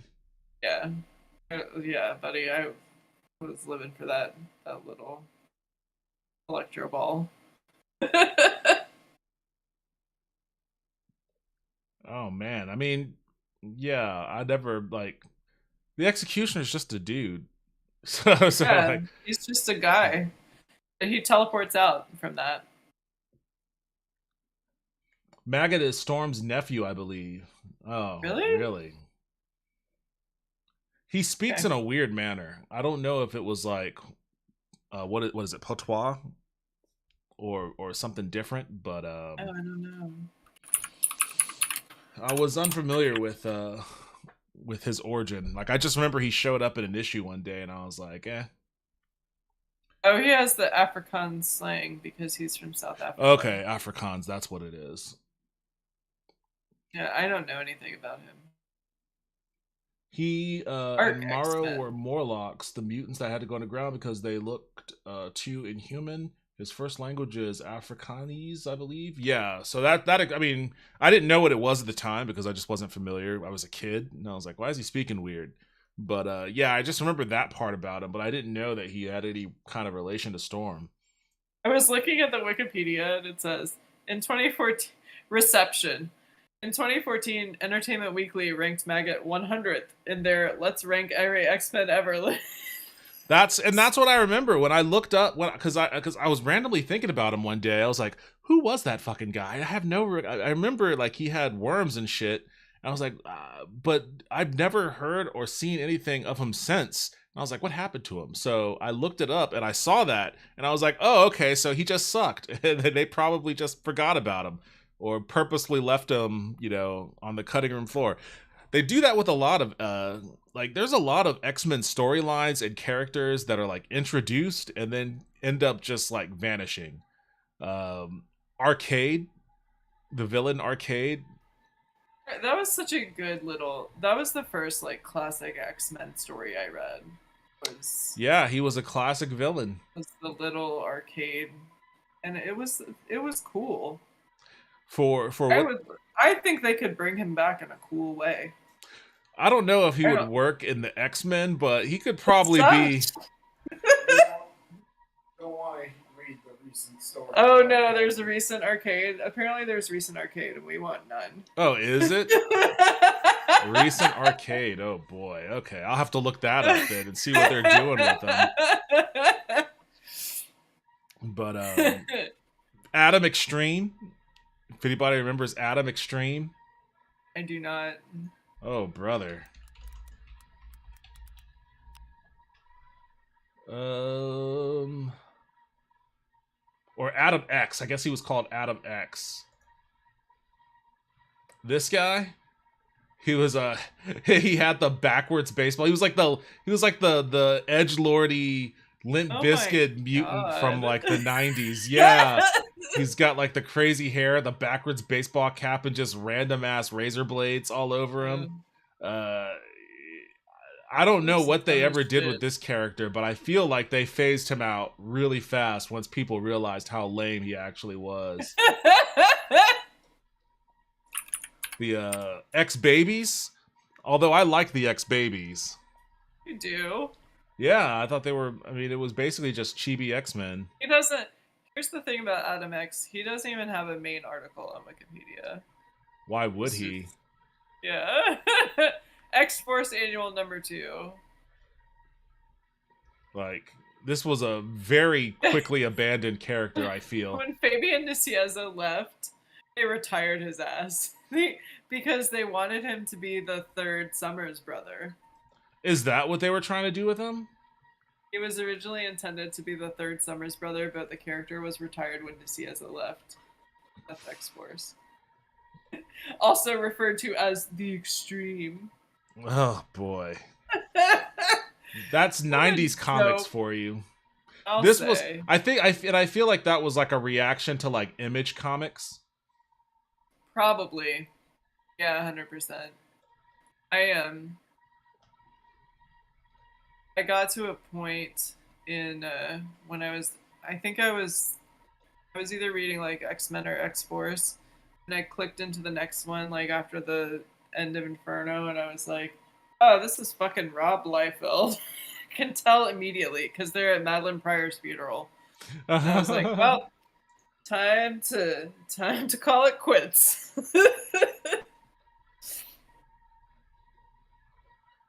I really loved Marrow and Maggot because they represented what happens when child refugees grow up to be teenage revolutionaries, and it went real badly for the both of them. I could see that with, I mean, I don't know Maggot, but I could see that with Marrow for certain. Yeah. Yeah. I mean, honestly, the X-Men were all child rebel. I mean, Professor X built a child army, basically. Yeah. So 100%. that's what they were trained to be, his own personal paramilitary child soldiers, you know. And it doesn't really work out well for any of them. Did you see the there's also the two like annuals that I remember are 17 and 18, and 18 is the one where like the crazy like amped up Caliban kidnaps Jubilee, and Shadowcat and Sabretooth have to go in the sewers and find her. He kidnapped Jubilee. Yeah. Why is this guy always kidnapping people? Caliban? He kidnapped Kitty Pryde. That's how. Yeah, he did. That's how Storm ended up becoming the leader of the Morlocks. Why did he do this? Oh, let me see. What did he say? He says, they have taken as their own one who casually butchered my people, so I have taken one of theirs. So, I'm trying to think. Let's see. What's that guy? Oh, it's because the X-Men have Sabretooth. And Caliban remembers Sabretooth from the Mutant Massacre. And he's like, the X-Men have committed a transgression. They've offered Sabretooth sanctuary. And Jubilee's like, how do you know about that? It's supposed to be a secret. She's like, well, I'm not happy about it. And we can deal with it together, but like, you know, this is like crazy Caliban after Apocalypse.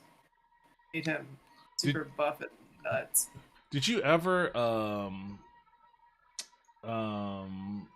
look into the Sabretooth miniseries? I don't think so. It is super worthwhile. Let me see. Maybe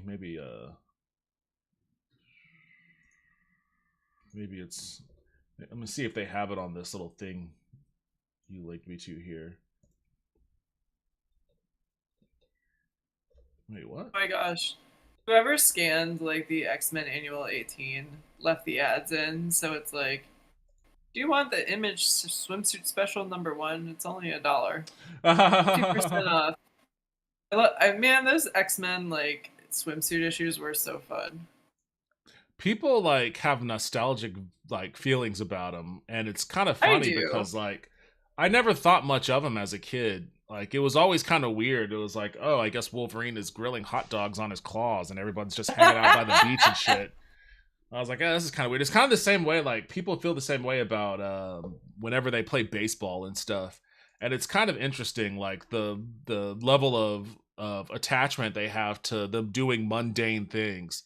Like, I think that was a big part of, like, that second episode, or the first episode, where, you know, Cyclops is chastising Gambit for just cooking beignets or whatever, you know, and it's like, well, you know, you have to cook the beignets. Why would he go fight robots? You know, somebody's got to cook dinner, right?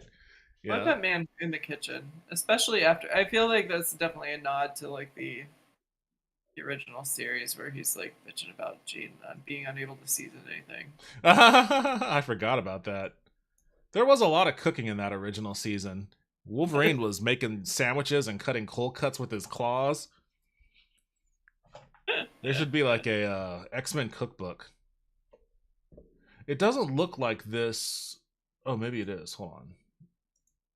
Yeah, okay, here it is. Yeah, okay, so they do have it. This is the one I was talking about. Let me see who does the art. I feel like it's, oh, I used to have a print of this. This is really awesome. I love this art. I feel like it was Jay Lee. No, it's Mark Texera. Oh, yeah. Yeah, this art was fucking wicked. Like, just about any page could be its own like print. Yeah. It looks But this gorgeous. also tells you like the story of Birdie and all of that. Oh, nice. Yeah, I'm gonna have to get into that Yeah. on my totally legal comic reading website. Everything is on the up and up here. Yeah. Oh man. All right. Nothing to see here, the feds. What else is going on in your world? I guess we talked at length about one episode and then a bunch of X-Men comics. I've got my Mutant which is Massacre good. here. Maybe I'll have to start. I'll do another reread of this. There's a lot of got hit with the ACAB. I think Lulu called the cops on us for the totally legal comic book website. Just calling Val Cooper. I don't know what you have against Val Cooper. Hate her. Why? She's a fed. She's a bad guy. She does bad stuff. Oh, Bad news. She's a spook.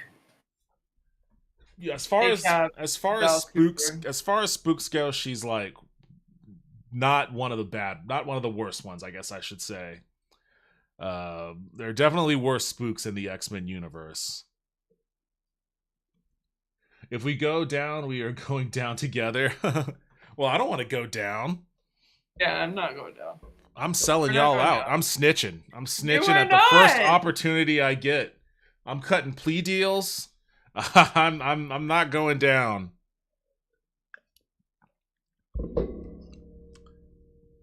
Oh, so what's going on in your world though? You got any gossip for us? You want I have work gossip, but I can't tell you can't say it on the broadcast. However, I have we got regular celeb gossip and more hilarious non-celebrity gossip if you want some of that. Hey, hit me with whatever you got. So apparently this is so funny to me. But there are two sex toy companies that are in a lawsuit over their knockoff dildo.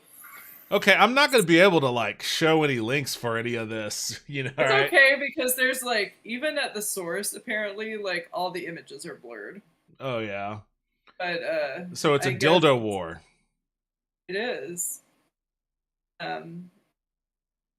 Yeah, it's crazy. And then so I saw this today. I'm gonna pop this link in here.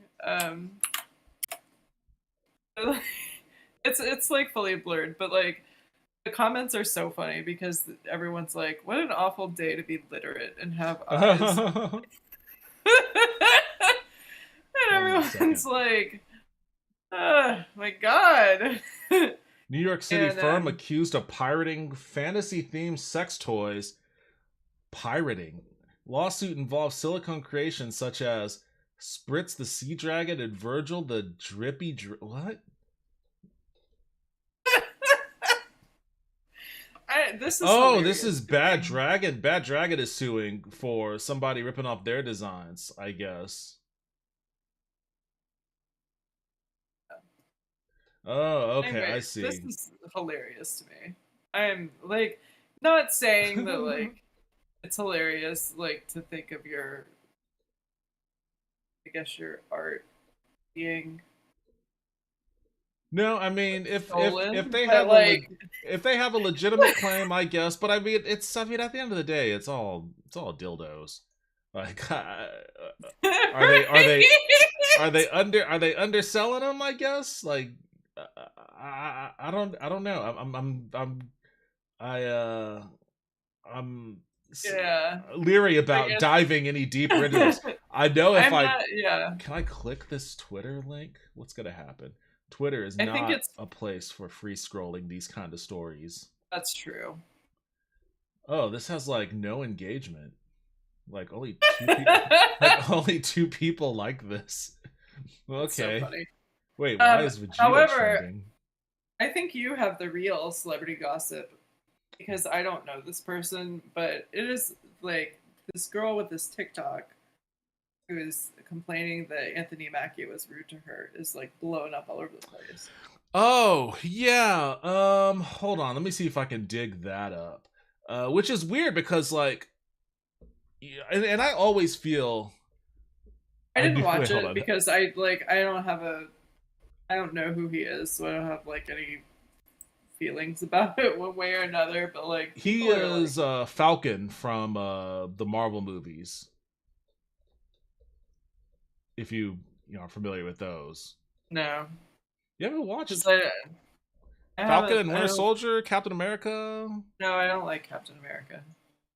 I mean, I sympathize with that. I don't either, but wait, I don't want to do that. Get back over You're here. still in. You're still in. See, I'm just like I'm good. That's all right. So I don't know. Like the comments that I've seen are mixed between like you guys who are saying like that this lady should come up to him are like the same as guys who get mad when they want to like give a girl a compliment and she doesn't want to talk to them. But Well, I have the video here, so we can look at this real quick. Let me read Lulu's comments. I knew it would be Bad Dragon. They're the only ones with designs anyone could try and call copyright on. That is true. They have like dildos that are like, this is a fucking like, alien very- Thraxus, fucking 7-armed weird shit that nobody would ever dream of coming up with. So they definitely have a very identifiable brand that they could just point to and be like, they ripped us off. Oh yeah. See, like I wasn't familiar with these, but yeah, these are absolutely. yeah. That's why as soon as I saw, that's quite a face you're making there. I can't see I can't put whatever you're looking at on screen, but I think that your facial expressions are saying everything. Oh, that's enough of that. No, keep scrolling. I want to see more. I want to see more facial reactions. Like, and also say the name of the one that you're reacting to. So that's that. Meat Canyon. Meat Canyon. I hate it. Meat Canyon. Oh, okay. Even. What's the next one? This the Kaiju King. The Kaiju. Kaiju King. Okay, I'm gonna write that down as Kaiju trademark king. Kaiju. Wait, they trademarked it Kaiju? You can't trademark Kaiju. I think it's Abyss the Kaiju. Abyss the Kaiju. Okay, so it's the whole thing. Abyss the Kaiju. Which, honestly it sounds like a rapper's name, but what are you reacting to this time? It's like they're next to each other. So there's Serafina, registered trademark, Okay. the Pegasus, and Little Fish of Cthulhu, which has a face. It's like it looks like a chameleon's head on a green like dildo body, and then the balls are a brain. The balls are a brain. This is deeply disturbing you. I could tell. They're disgusting. These are gross. And And like, I'm not this person who's like, but these are gross. somebody was like, I'm gonna copy these. I'm gonna make my own version of Abyss the Kaiju, which again is a pretty slick rapper name. I kind of wish that I'd thought of that one. Abyss the Kaiju. Joe says he was kind at his restaurant and was very kind. Yeah, a friend of mine actually met Anthony Mackie at her bar, and she said he was really cool. But Joe's a professional, so he wasn't trying to be up in Mackie's face. The reaction POV is amazing. I think so too. I'm getting a lot of joy watching Royal discover Bad Dragon. Bad Dragon toys are name of animal, type of animal, like Bob the Bear, and it would be styled to look like a bear's whatever. Yes. Oh my god. But then they moved into fantasy stuff like dragons and sphinxes, etc. Yes, they have I think they have one that simulates an alien laying an egg in you. There's a separate company for sure, and they do like a I wish I could remember what they are. Let me look it up because they have one that's like what do you call a xenomorph? Xenomorph. Now that is copyrighted. But Gary it's, Gygax would not have approved of this. but H.R. Giger would. Yeah, I guess he kind of would, Um, wouldn't he? Yeah, it's H.R. Geiger, not Gary Gygax. I was thinking of the D&D guy. Yeah. This isn't it. Apparently people are calling this like whatever they want. What is this one? Because I saw it and it looks really, it's really neat. And the same company has like a Etsy Israel. Get out of here. They have like a Frankenstein one, like a Frankenstein's monster, and it looks insane.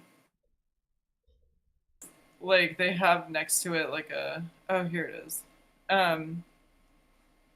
Like I'll have like a Coke can next to it for A Coke can. Oh, boy. for like scale. Is this it? Let's start. I've never had to click I was over 18 so much in my life. Yes, they have Yeah. an alien one. And my friends who have it say it is super hard to use because the egg gets stuck in the toy. That's disgusting. I mean, I guess don't kink shame. Don't knock anyone's fetish. I'm not You know? kink shaming, I'm kink asking why. Kink questioning. Like, some people want to feel the experience of having a weird alien inject its larva into you. I guess also for men, you can inject your larva into some of this weird shit. Like, you gotta get a Sam's Club size lube to make that toy work. Oh boy. Oh my god. Wait, what are you looking at? Yeah, because there's like, so the Bad Dragon website is like dildos, and then it's male masturbators, like for you to stick your dick into. So it's like, and then there's stuff that you can like put in a harness. But there's the other place that I was thinking of that has like the like chest burster one is called lustarts.com, and they have the chest burster looking one, and then they have like the Frankenstein's monster one, which I really want. The reason I know this is because I wanted to do a little cute porno comic where it's a girl who's dressed as Frankenstein's monster and she's packing the dildo like under her costume, and her friend's like, why do you look like that? And she's like, this is really uncomfortable. And she's like, why are you packing this at a party? Like, go take your harness off. And so when she's gonna go take her harness off, she like is in this party and like brushes up against some girl like who's coming out of the bathroom, and she's like, oh, is that for me? And that was my like porno comic idea for the Frankenstein's monster dildo. Wait, I'm on the Lust Art site, but I don't see a Frankenstein's monster on here. Oh really? Here, wait. What's the best place for me to give you a link for this? Just like in our Discord? Just hand it to me in an envelope in like a shadowy garage somewhere. No. Let me see. Did you put it in it shows Discord? Yeah, it gives a little Hey, hold on. preview. I'll you know what? Let me do this just to be safe. I'm gonna hit that view just in case this link opens up somewhere on the wrong screen. Let's not do that. And if you're having technical difficulties, please stand by. Okay. Oh my god. It's just called Frank's Monster. That's not Frankenstein. It's just some dude named Frank. Like, why would I want Frank's Monster? Oh my Jesus, God, no. And it's all discolorized too. Yeah, it And looks crazy, right? Stitched up. I hated it, but then I was like, I'm gonna put this in it. Why is there so much stitching on it? Like the Frankenstein monster was stitched up because like it was different parts of like a person Yeah, well, that here had we to go. be. So like this implies that that Frank's dick was cut up into pieces and they had to You like had to- put it back together. Yeah, well, you assembled it from various and sundry. Oh So boy. you get like a good girth and a good head. Who is fantasizing about Frankenstein like this? That was the thing. That was my question. Then I was like, I'm gonna come up with a way for someone to do this, and that was my comic idea, which is the ladies at the Halloween party, which I haven't done. Teaser, It's gonna be called- pleaser, moaner, and pounder. Yeah, that's hence the. Oh, they got rid of the Coke can comparison. Oh, this has you can get a suction cup. I blame being exposed to Legend of the Overfiend too young. Legend of the True. Overfiend will do it for you for certain. Buddy. Wonder who mine is was, making the Dune sandworm toys. Monster hang on, fuckers. You know, my friend Nocti, she's a part of that community, the monster fuckers community, of which I have no association with beyond her. But Yeah, and I have to. Is it La Blue Girl or LA Blue Girl? oh, a blue girl. Blue Girl. I always called it LA Blue Girl. That was my porno hentai thing. Like I did see Overfiend, but that was the one I. That was my first AOL screen name. Was like LA Blue Girl and some numbers. Was it? Yeah. I don't remember you from that screen name then. No, because that was like it was when my cousin had the internet and my mom didn't even have a computer then. Yeah. And I was like making an AOL screen name, but Law. Oh, it's Law. They are keeping smut writers Probably. in business. La like French, the laser pubes stuck with me.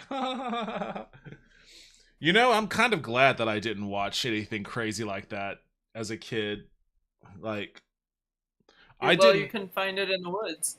Well, yeah, we didn't have hentai in the woods. Hentai in the woods. Well, we would You go had to like you had to go to FYE and buy it.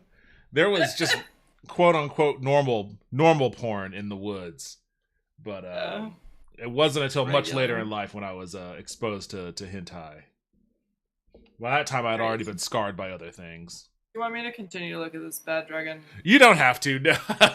You are very visibly disturbed by everything that's happening. I don't intend to ruin your night entirely. I mean, you can if you want to. I'm sure there's plenty. You get the gist though of why they copyright their stuff though. Some of it, yeah. Yeah. Like the stuff at the top for sure. Some of the stuff, like these like little vibrators and whatnot, are kind of like generic looking, but like yeah, these like real crazy ones that are disgusting. They're gross. The paws are like too far. The what? There's paws.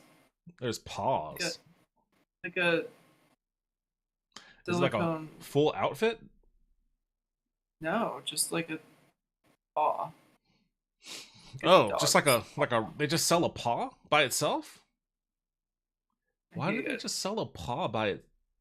Because these people are furries and they're perverts. It's like fisting, but with a paw. Oh my goodness. Okay. Fist. Okay. We are veering off into unknown. I can't. I don't even want to. I can't. Nope. You broke my brain with that statement. No, I Remy can't unsee that. Gambit can't unsee that.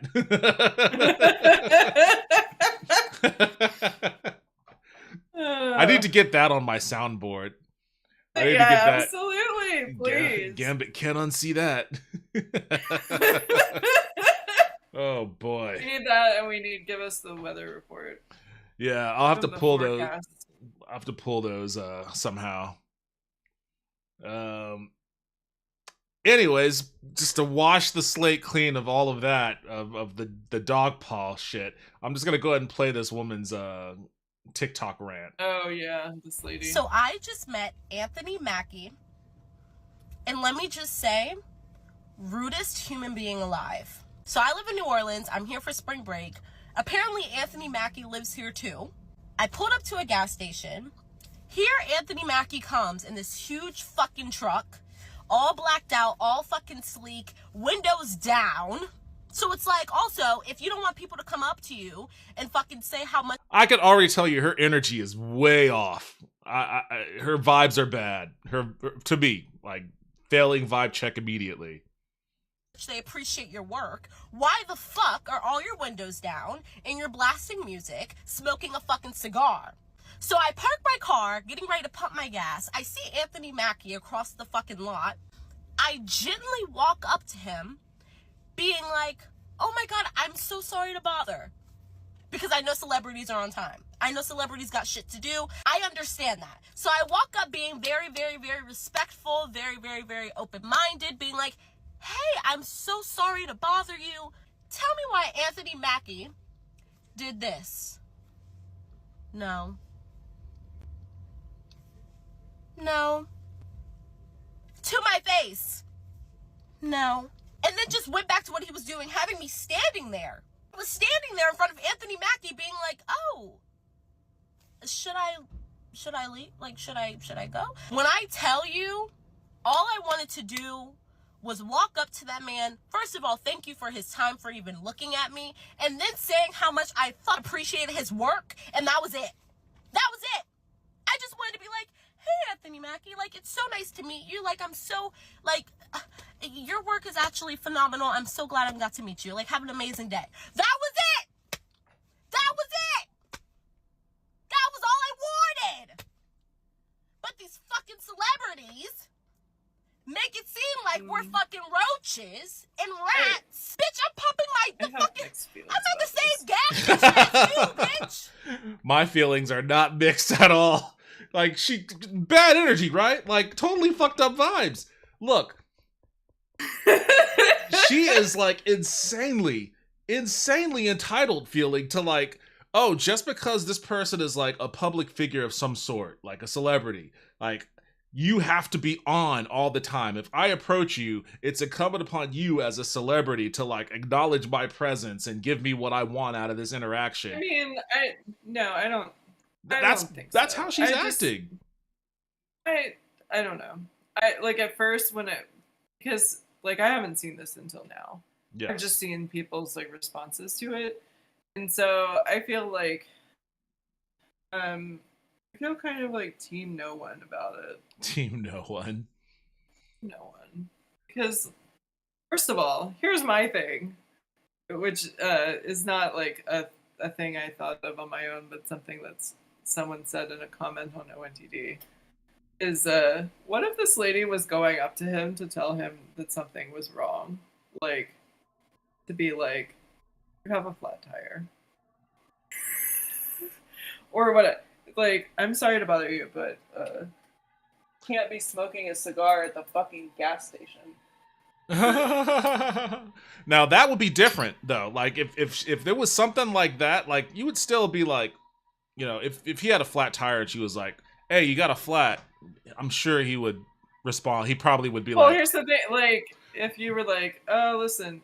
Because but it's for important. me, like, here's the thing. Is like, because I don't know this person from Adam. Like, if I saw Anthony Mackie on the street, I wouldn't be like, oh, that guy. Yeah. You know. So, to me, like, if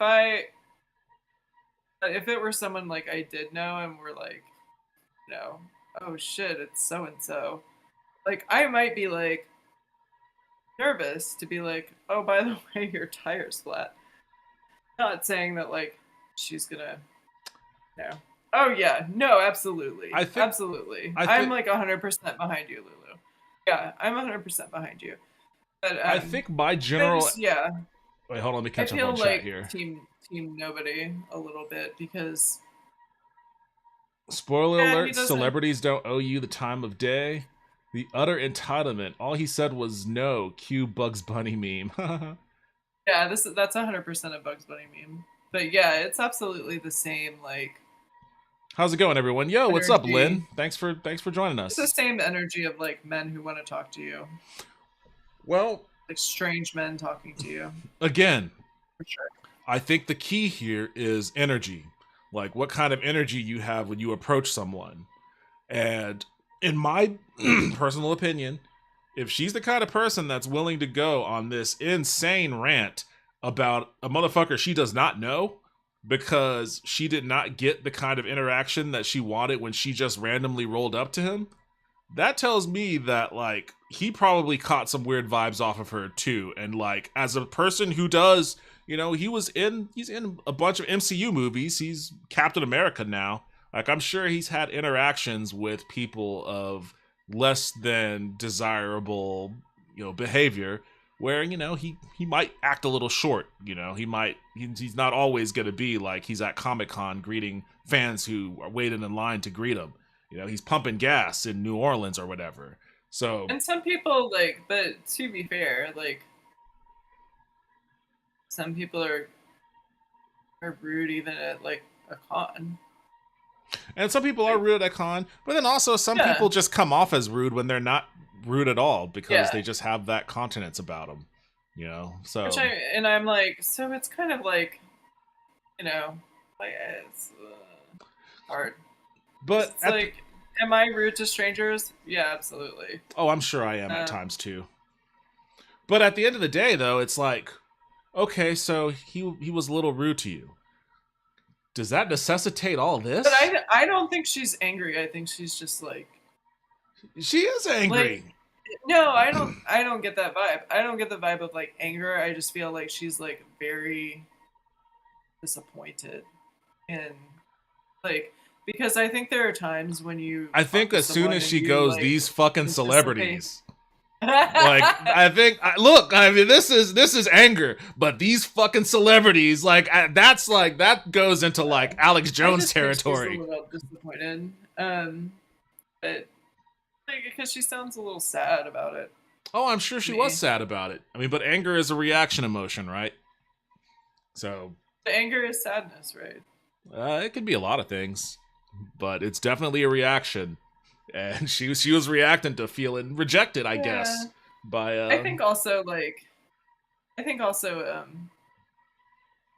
yeah. Well, yeah, she was like rudest man on the planet, rudest person on the planet. Yeah, but I don't know. Anthony Mackie It's caught like- some smoke for this though, because like this did pop off. Like, look, even this reaction video, a reaction tweet that this dude posted, 30K likes on it.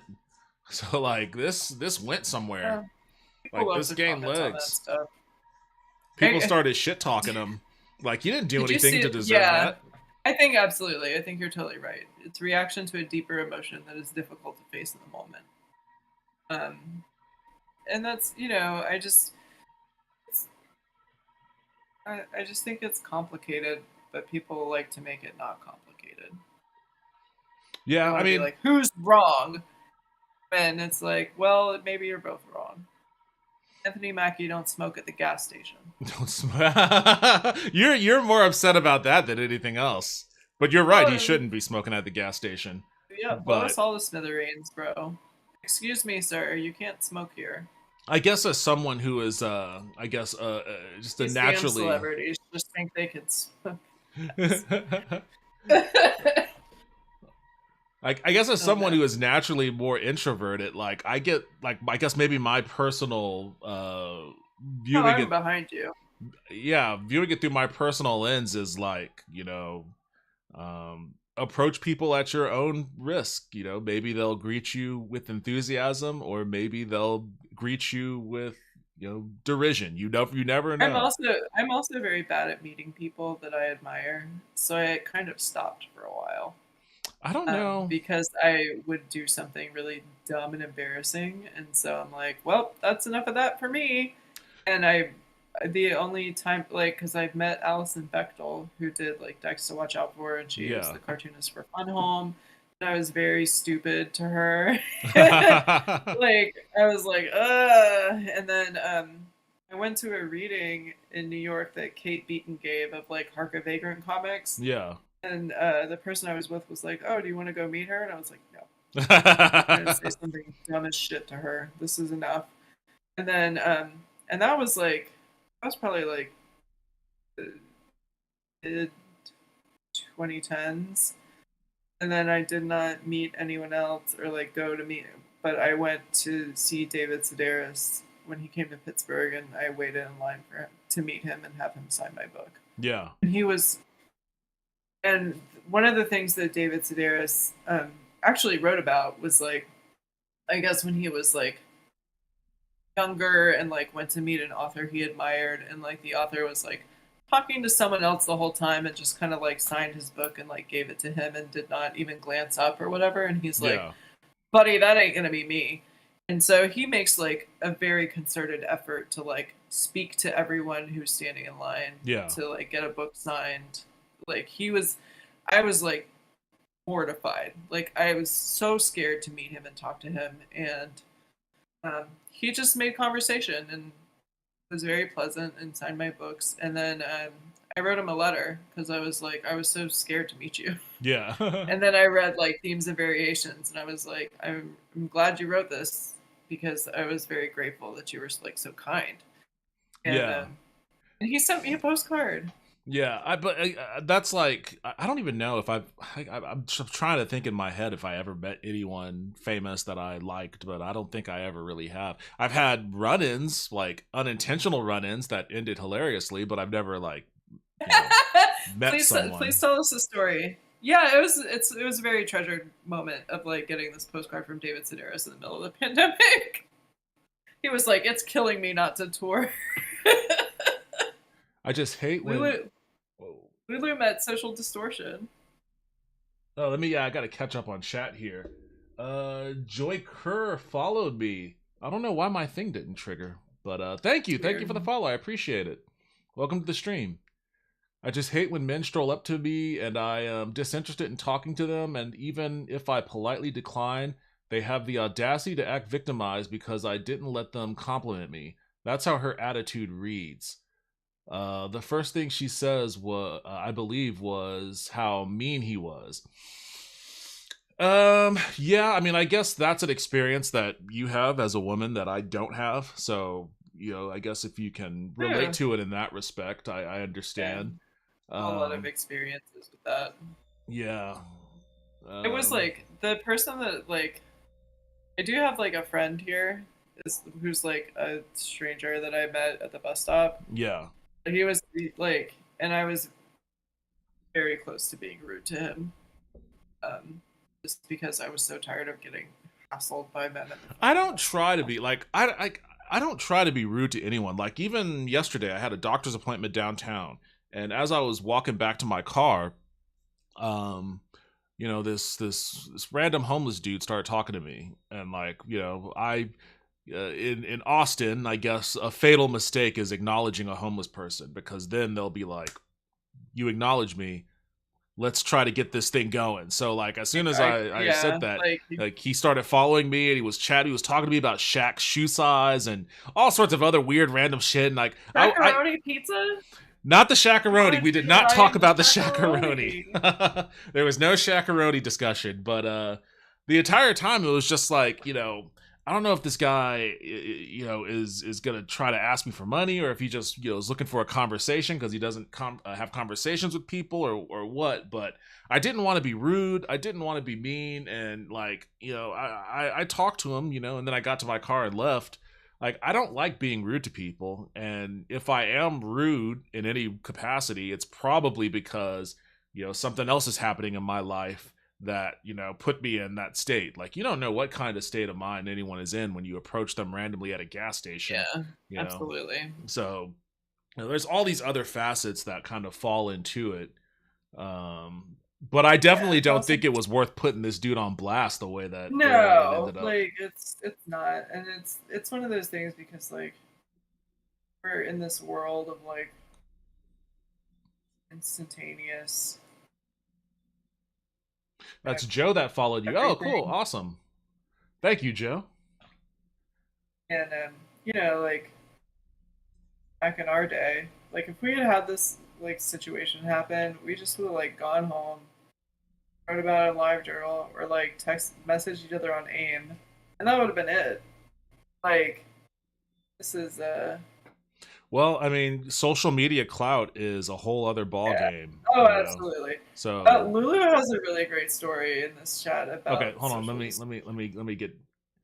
I met the guys in Social D after sound check, and I just stumbled over my words. Mike Ness asked me if I was living in Austin, and I said I was in a shithole. I was in a shithole town north of here called Taylor. He invited me to pizza with them, but I was a poor punk and spent all of my money on my ticket. During the show, he said, "Who is the king of Austin?" And of course, the crowd goes wild. Then he says, if I was here tonight, I would be the king of a little shithole town north of here called Taylor." Super awesome guy. Oh, that's sweet. That's Isn't cool. that great? That's a great story. Yeah, that's awesome. And it sounds like he's a cool dude then, and I'm happy to hear that. You never really want to hear about like, and they always tell you never meet your heroes, right? Mhm. Like, you know, there's a reason for that. You know, sometimes they're cool, Yeah. sometimes they're not, or sometimes they're not as built up in person as you have them in your mind, you know? I have a funny story about that's not my story, but it's about a comic book guy. Share it. I want to hear it. Have you have you met some comic book people? By the way, I mean, I'm sure I You a have. comic I've book been guy to story. I've been to some conventions, so I've talked to people, but nobody that I've, you know, would hail as like a hero or someone I looked up to, like, or people that I actually knew. I have met. I feel like I've met almost all of my comic book heroes, Really? honestly. Because I met Alison Bechtel, because she was doing like a reading tour for Fun Home. Yeah. I met Terry Moore, Oh, cool. and I really wanted to meet Terry Moore, and I was really stoked about it. And now I'm trying to think of like if there was someone else that I would be like, ah, yes, this is who I must meet. I would like to meet Terry Moore again, honestly. Yeah, I don't. I'm sorry, go on. I was just talking. Yeah, I don't like. I can't really like. I would like to meet Jaime Hernandez, 100%. I guess maybe I just don't. I don't ever go out of my way to try to meet anyone. I remember I told a friend of mine about who's like a big fan of the MCU Captain America and all of that, and Bucky and whatnot. She's a huge fan of Bucky, and Sebastian Stan was doing a signing at Wizard World here. And I told her about that and was like, here's how you can go and meet him. And she met him and took a picture and said he was cool and was really sweet and all that. But I just don't ever really do any of that sort of stuff. Not that I have anything against it, but I just never went out of my way. Like any kind of celebrity run-in has just been random and weird. Have you met Chip Zartsky or Matt Fraction? Want to meet them? They seem ridiculous. I would like to meet Matt Fraction. That would be cool. Or the guy that does oh shit, his name just slipped out of my head. Oh my god, what's that guy's name?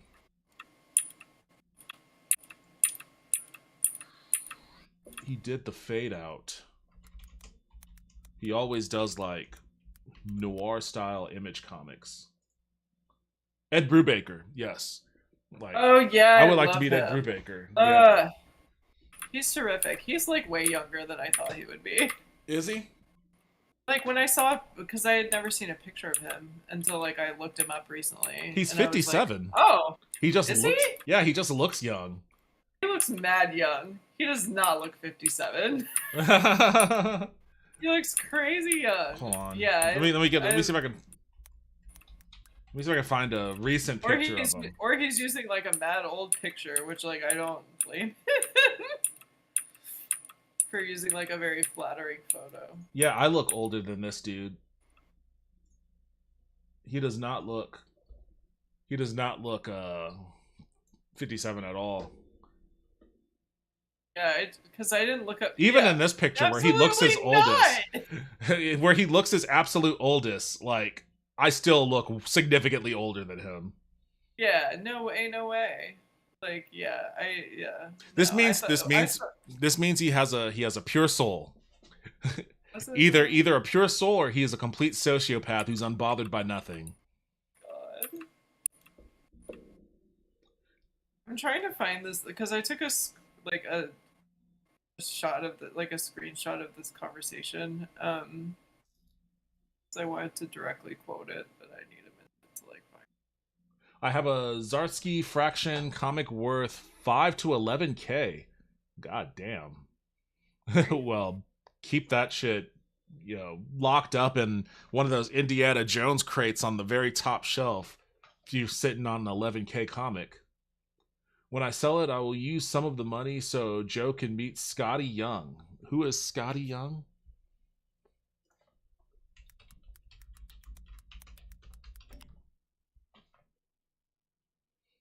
First time chat. Oh, okay. He's a Spider-Man bruh. American comic book artist, children's book illustrator. Okay, cool. Yeah, that'd be cool. I think he actually did one of the Spider-Man comics I got from my nephew for Christmas that he ended up loving. When I met Mr. Hawk at Perla's, he seemed like an average guest having a drink at a bar. Someone pointed him out, but we still had to Google who he was. Mr. Hawk. You're gonna have to narrow down what Mr. Hawk you're referring to here, Joe. I don't know who that. I mean, the first thing that came to my mind was Ethan, but Tony. I would like to meet him. Oh, Anthony. Oh, Falcon. He means Mackie. Oh, Falcon. Wrong bird. No, but my friend said he was really cool too. He said he was really nice and, just kind of stayed out of. It's the day. That day. We all Yeah, have I mean, them. we all have our days. You can't really judge someone you don't know based on how they reacted in a very minor interaction. Like, now if he had popped off on her and like read her the riot act or something, then that'd be a different situation. Like, Yeah. I'd have a different take, but doesn't sound like that's what happened. Scotty did the baby covers. I have Rocket Tattoo. Scotty Young comics fly out of my store. I'm gonna have to look into his stuff then, because I'm not familiar with his name, but his art looks familiar. I think I bought one of his things for my nephew. I waited on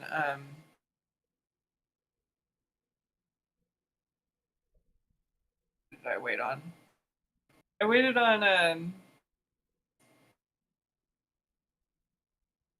my god. Why is my brain is not working? It's because it's like what, midnight for you? One in the waited, morning? I waited on John Grisham and his family once. Oh, really? How was that? Yeah. It was fine. He was very pleasant. Tipped really well. His wife was the one who really talked, and I kept looking at him, and I felt weird about it. I'd like to think that, like, if I came into, like, money and celebrity and fame, that, like, I would be a really, really, really nice asshole. Like, I think I would treat people terribly. Our time is really coming for that. Yeah? Yeah. Oh, I'm gonna be a poor tipper. I'm gonna leave a mess behind. I'm gonna chastise people. I'm gonna see a woman with a kid by herself, and I'm just gonna go on a rant about the perils of being a single mother and like the sin. Oh my I'm gonna be awful. I'm gonna be insufferable. That's my plan. My plan has always been to get rich and then become an insufferable asshole. That's always been my plan. I was just saying that I was just saying that, like, so I was reading all those Generation X issues with like Monet St. Croix. Yeah. And I was like, If I were rich, I would be the most insufferable snob. Because it seems fun. Yeah, it does a little bit, but also like I think that like I think I don't think I could be like a guest at the Comic-Con and like not sign everyone's shit. And like I would be like, oh, can't eat. Just like put a smoothie in my face. I'm signing these books. I'm living the dream. Okay, I found it. Are you ready for this? This Hold is on. my friend's. Hold on This one is my second. friend's story. I spun fire at Buzz Aldrin's New Year Eve party at his mansion. I didn't interact with him directly, but he was super kind to us. That's cool. I And mean, says a 250K hand-laid brick quarter-mile driveway. nice. Hell yeah. That's the goal right there. If I was rich, I would be like Bill Murray 100%. Isn't Bill... Didn't they cancel that dude? I thought they canceled Bill Murray. Like, isn't he a creep? I guess maybe I would be a creep if I had that kind of money, too.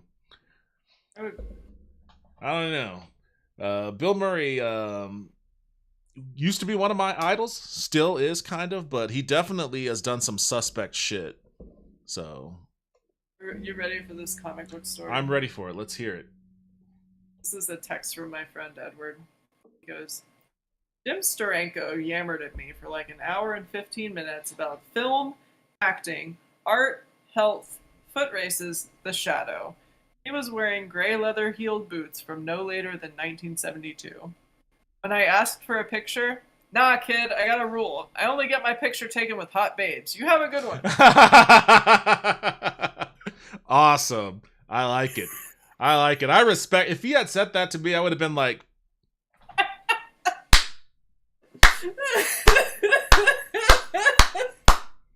and then everybody else around me would have started clapping, and it would have been like, oh man, yeah, all right, only with hot babes. All right, that should be a set in stone rule. I'm gonna adapt that. That'll be a part of my being insufferable. I may have to Google Jim Steranko because, like, he does look exactly like what I anticipate him to look like, which is like the comic book version of fucking Don Callis. But I wonder if there are pictures of him with hot babes everywhere. Did they cancel look him? at this. I meant like walking into random people's weddings. Yeah, Bill Murray is famous for just randomly showing up somewhere and like being Bill Murray at a place you won't expect him. But yeah, he hold on, let me see. I do not see any photos of Jim Steranko with hot babes. I just see his stupid hair.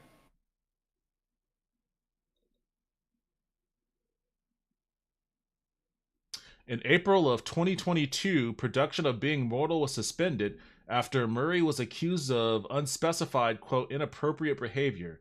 It was later reported in October that Murray had allegedly straddled a female production assistant and kissed or rubbed her on the mouth while the pair were wearing flu masks as part of the COVID-19 protocols. The woman filed a complaint and received a settlement of $100,000 from Murray and signed a non-disclosure agreement. So much for that. Someone disclosed. In October of 2022, Gina Davis alleged in her memoir, Dying of Politeness, that Murray harassed and yelled at her during filming of Quick Change, and that during their first meeting at a hotel suite, he pressured her to let him use a massage machine on her back. She also recalled a dual interview on the Arsenio Hall show, during which Murray repeatedly tried to pull down the spaghetti strap of her dress. That same month, Seth Green alleged that when he was 9 years old backstage on Saturday Night Live set, Murray picked him up from a chair by his ankles and dangled him over a garbage can. Okay, I don't Before care about Green that. fell in, accidentally striking Murray in the testicles. That's just a good story. Okay, that last one. Yeah. That last one, I approve of. I'm okay with that. approve. Picking up small 100%. children and throwing them in the trash. Good job. The other stuff, not so Yeah. much. The other stuff, not so not- much. Yeah. No, and then one yes. Yes. It's bullying Seth Green is a yes from me. Joe had Dennis Rodman in his restaurant. Rodman is 100% Rodman. Yeah, I remember you telling me about that. And I always heard that about him too. Like, there is no character. Like, that's just how he is. I waited on Jesse Williams, who was the actor on Grey's Anatomy, Yeah. but I didn't know who it was. Like everyone was flipping out because I had never seen Grey's Anatomy, and he was my table, and there was another table in another waitress's section, and they were like, they wanted to buy him drinks, and they wanted to like talk to him, and so like our manager was freaking out because he didn't want them to bother Jesse Williams and his friends, and it was whatever. Like,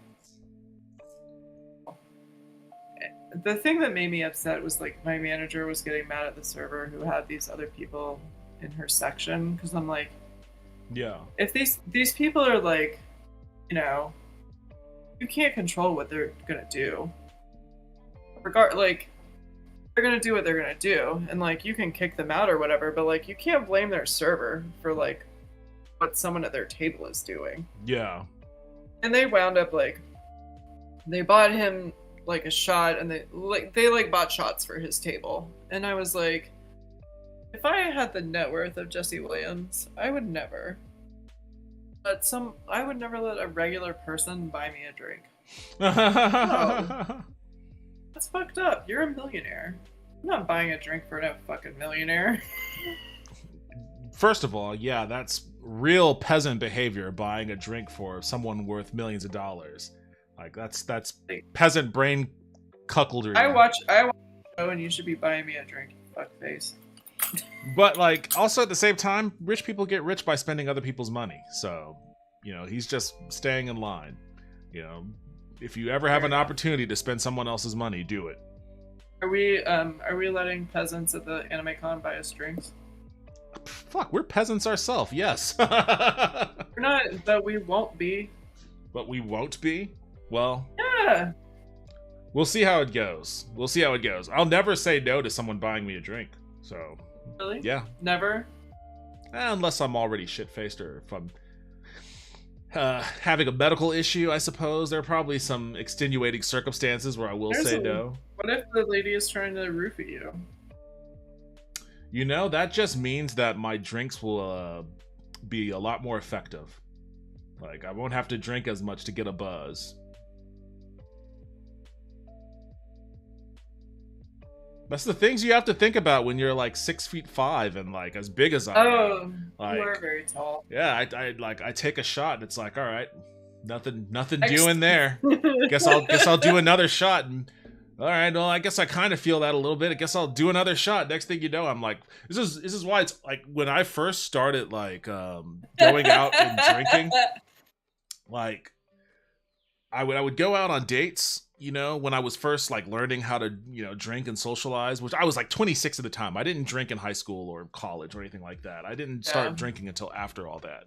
But like I was learning how to drink and going out on dates, and like I would unintentionally like just fucking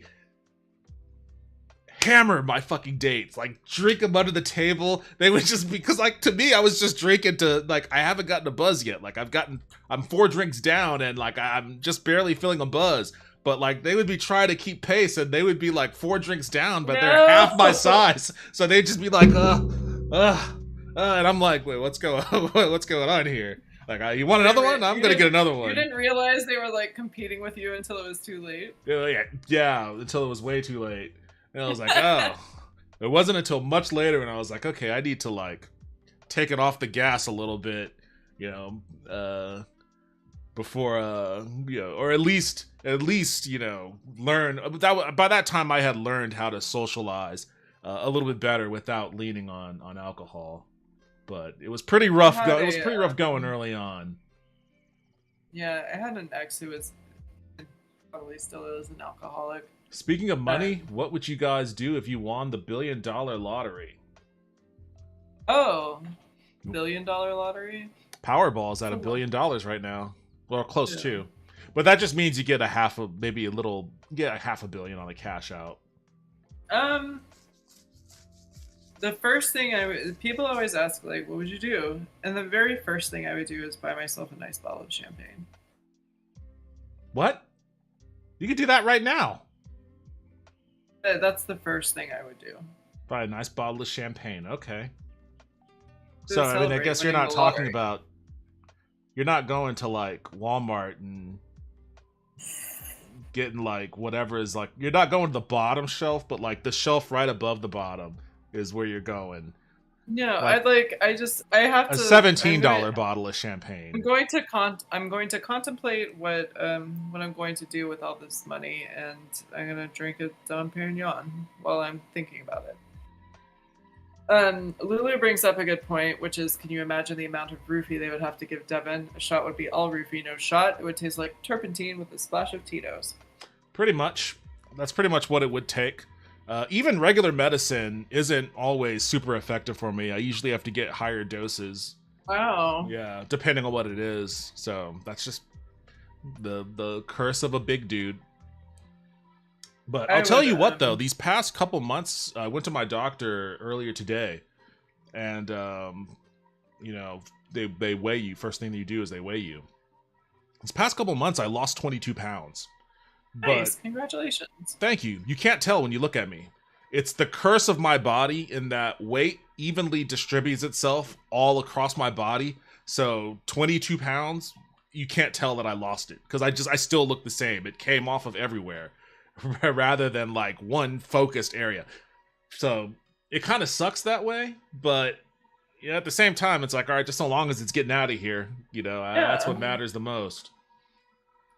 But if I want $1 billion, so first and foremost, I'm taking care of my family. I'm whatever they owe on their houses, I'm paying off.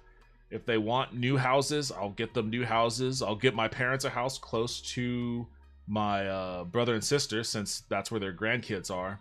So they'll be closer to their grandkids. All of that. Take care of. I'll create high interest yield savings accounts for all of my nieces and nephews.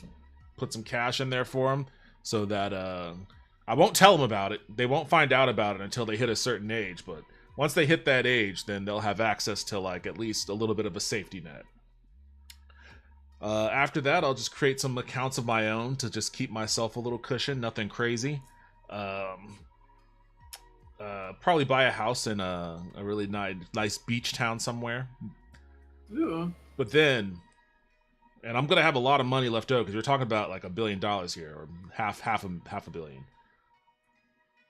hundreds of millions of dollars.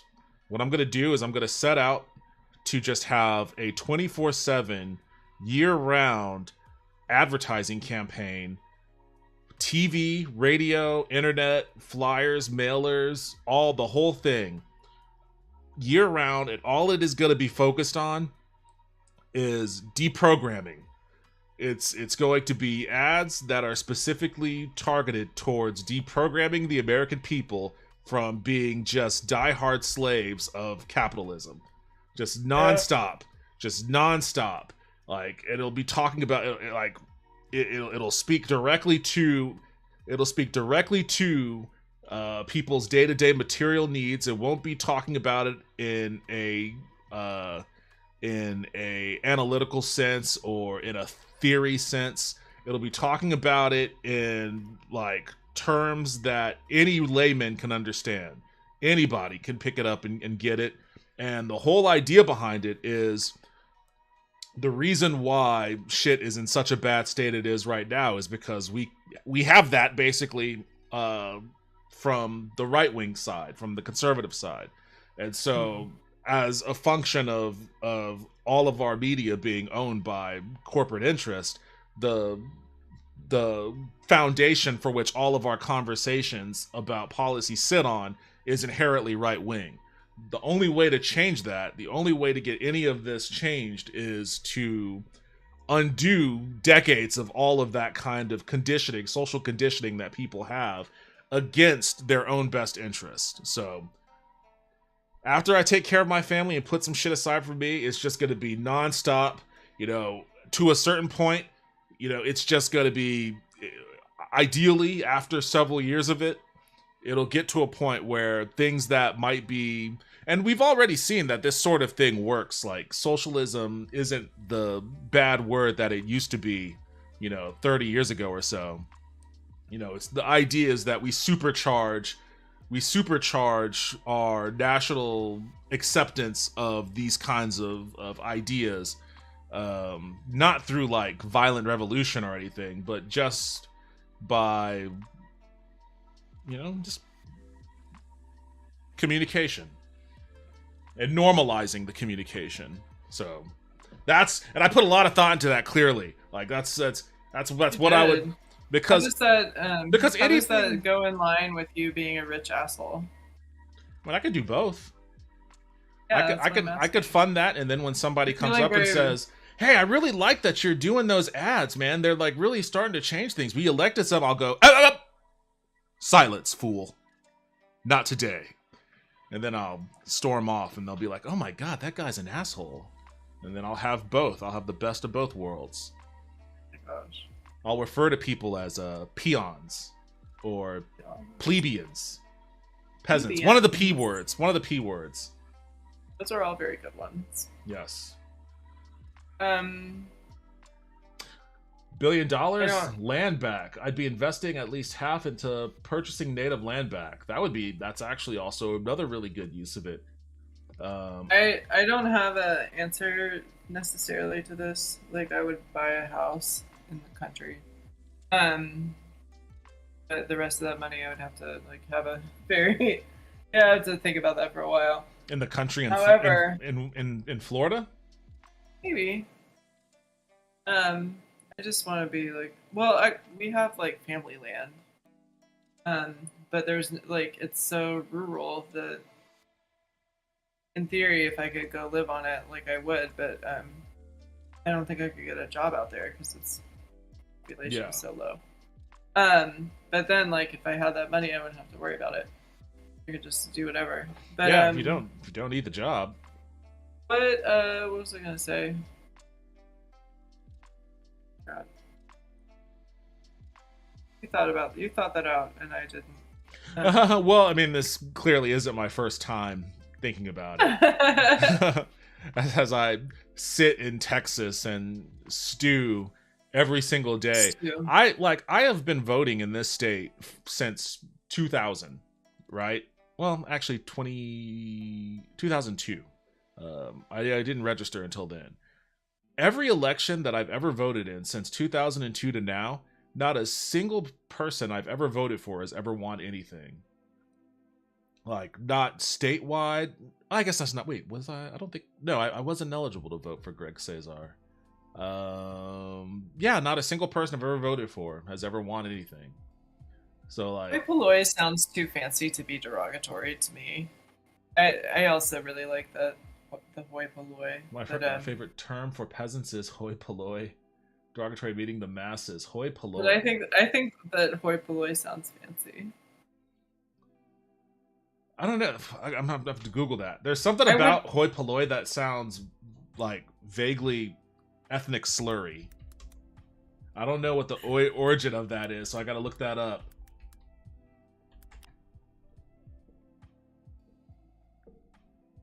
I would, but okay. I would have if I won that massive. Okay, so it's Greek in origin. Okay. I would have some very exciting Halloween costumes. Halloween costumes? Yeah. Like what? Whatever I want.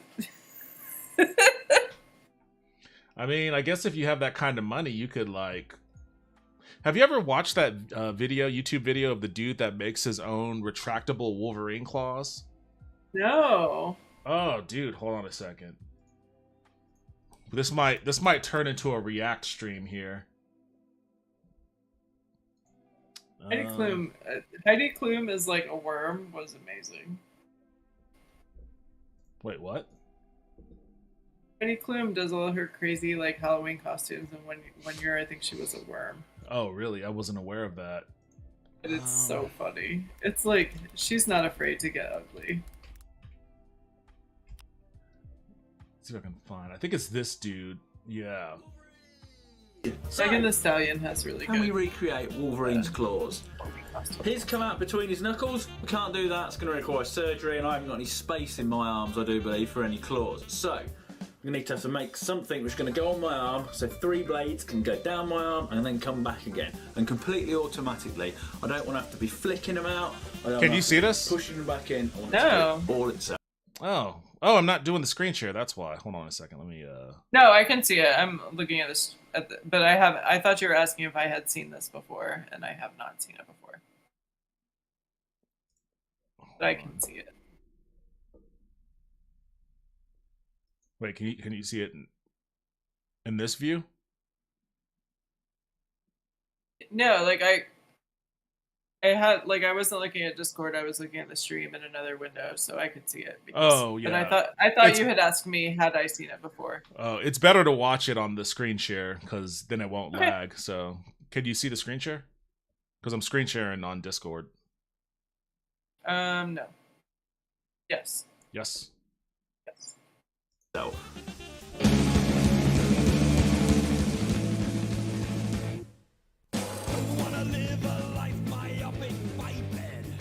So we need something for our blades to run up and down on. So I would hire this guy to build this exact thing for me. 8mm shaft.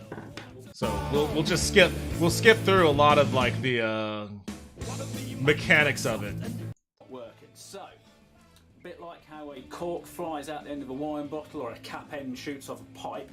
then we're Oh, gonna I use would, that sort of theory. If you can imagine two cap ends on here going down onto I two would bits give of money pipe, to my blast of air, pop, undergraduate straight in there, and then it'll land institution, on and I would have them name the house I lived in after us.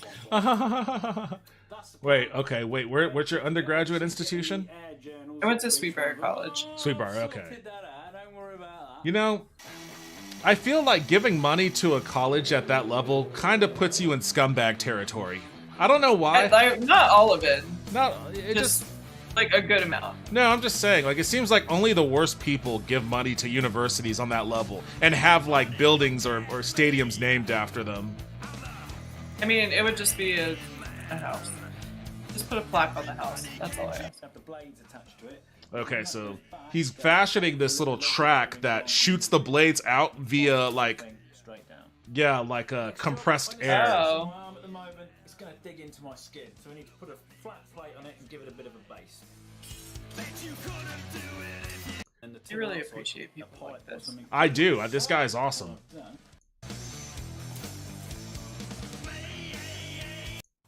I would call this guy on the dream phone.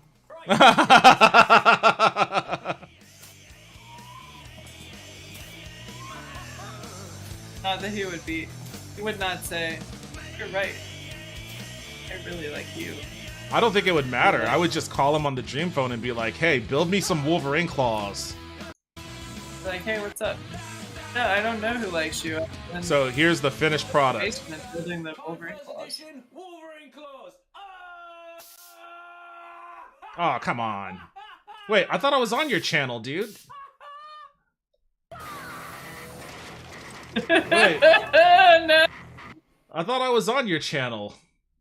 Where's the fucking... Ah, he totally psyched me out. Oh, you got punked. How, like, whoa, he didn't even give the actual link.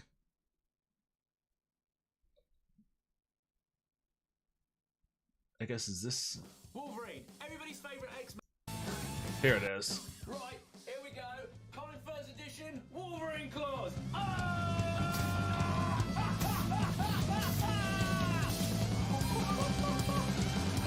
Look at how much fun he's having. Don't you want to have this kind of fun? Yeah. Ah! Yes, dude. I would do that all day. Exactly. Like, how could you not? Yeah. It's so cool. The only thing is, he does have to have the backpack with, like, the compressed... Don't Wolverine's claws normally spark as well? Oh yeah, there.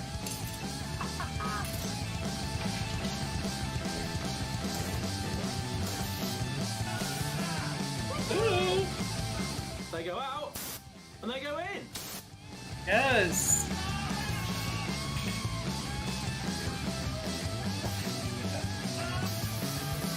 Oh my god. Like, he is having... Watermelon. He is having the maximum amount of fun with this. As he should. There's no reason you should do this if not for maximum. So yes, I win $1 billion. I'm at least giving this guy some of it to build me one of these. Which I feel like that's fair, right? That's a reasonable and rational use of my money, isn't it? And it's also not gonna use that much of your money. Like No, compared like to the massive amounts of money you will have. yeah, I have no intent. Like once my family's in a good spot, then the goal is to spend every single last penny before I die. Because I don't have any kids, so there's not going to be any like inheritance or anything. It's just going to be. You could buy a kid. Could buy a kid. That would definitely put me into evil scumbag territory. Yeah, people buy kids all the time. People buy kids? I think are you talking about adoption? Yes. It's not buying a kid per se. You gotta pay for it. Yeah, but You're not just giving them to you. No, but like that's not buying a kid, you know. I can't just be You can't be like, oh yeah. I've been thinking about picking up a kid. Adoption fee. Like you're buying the dog. You just call it an adoption fee. But no, that's a different thing too. That's a different thing too. That's a different thing too. Like you could absolutely buy a dog, but like if you go to like a rescue shelter or something and you have an adoption fee, you're not buying the dog, you're paying for the service of that shelter that nourished that dog. So that the service of the shelter that nourishes this child from Mr. Sinister's orphanage. Well, I mean, I like look. So you could actually sell a dog. Like there's no law against it. Like there's social pariah. You'll be a social pariah in some circles, I guess, for buying a dog. But I promise you, if you try to sell a child, you will be met by the feds, by the authorities. You know. So like there is a dividing line somewhere in there between the whole adoption thing. I feel like Lulu is on my side, and also I feel like surrogacy is immoral. Well, I know a lot of people that share that thought. Heidi Klum kills it in the rich person Halloween costumes. This guy has the same vibes as Look Mom No Computer, who did the Furby musical organ. I'm not even familiar with any of those words you just said. Like a Furby. Just hire him to be your Lucius Fox. Well, I mean, yeah, absolutely. He also built a Captain America shield that like has like a magnetic thing, so like you can catch it. It's pretty cool. He builds a lot of cool shit. No, adoption is literally buying a kid. It's ridiculously expensive, and if you are interacting with the biological mother, excuse me, during pregnancy, it is also a lot of money for her care. Well, I understand the last part, but do you want to have kids? Me? Yeah. No. Why would I ever want that? I don't know. There was a period of time when This is a normal question to ask someone, I think it is a normal-ish question. You're already like honing your celebrity answers. No. Like, what the fuck is the matter with you? No, like there was a period of time when I thought like, you know, it might be, you know, if I was ever inclined to have a kid, I would adopt one, you know, because I don't need to make another kid. There are plenty of kids already in existence, and a lot of them, you know, are in bad situations and shitty foster care systems and all that sort of stuff. And it was like, you know, if I ever had the inclination, I would, you know, help out an existing kid, but I don't want any kid. So I guess that's where my general vibe is. But what about you? I feel like I'm too old to have kids. But I mean, that's not the question I asked. Do you want any? I'm like back and forth on it. Back and forth? Okay. Fair enough. Because I feel like would I want someone to like carry on memories of me? Yeah. But I feel like a lot of my life, like I've been able to do what I want to do because I have the freedom to do it. Yes, that's a big thing. I mean, I do, and I think about that a lot too, because I also feel it's interesting for me to think of myself as like being 40 years old, because basically, I'm really essentially doing and living the same life that I lived when I was 20 years old. Only I'm 20 years older than 20 years old at this point. And my conception of time is a little warped because I don't have like the life markers that I think quote unquote normal people have, where it's like, oh, this was the part of my life where I got married, and this is the part of my life where I have kids, and oh, now my kids are going to school, so I have to worry about my kids in school, or now my kids are starting to drive, and this is the part of my life where I'm worrying about my kids driving and, you know, going to parties and stuff. Like, I don't have any of those life markers that, you know, usually is how people denote their passage of time. So when I'm thinking about, you know, where I'm at in my life, it's weird. It's like, oh, I'm still basically just the same as I was when I was 20. Is that a good thing? Is that a bad thing? I don't know. I guess it depends on the day.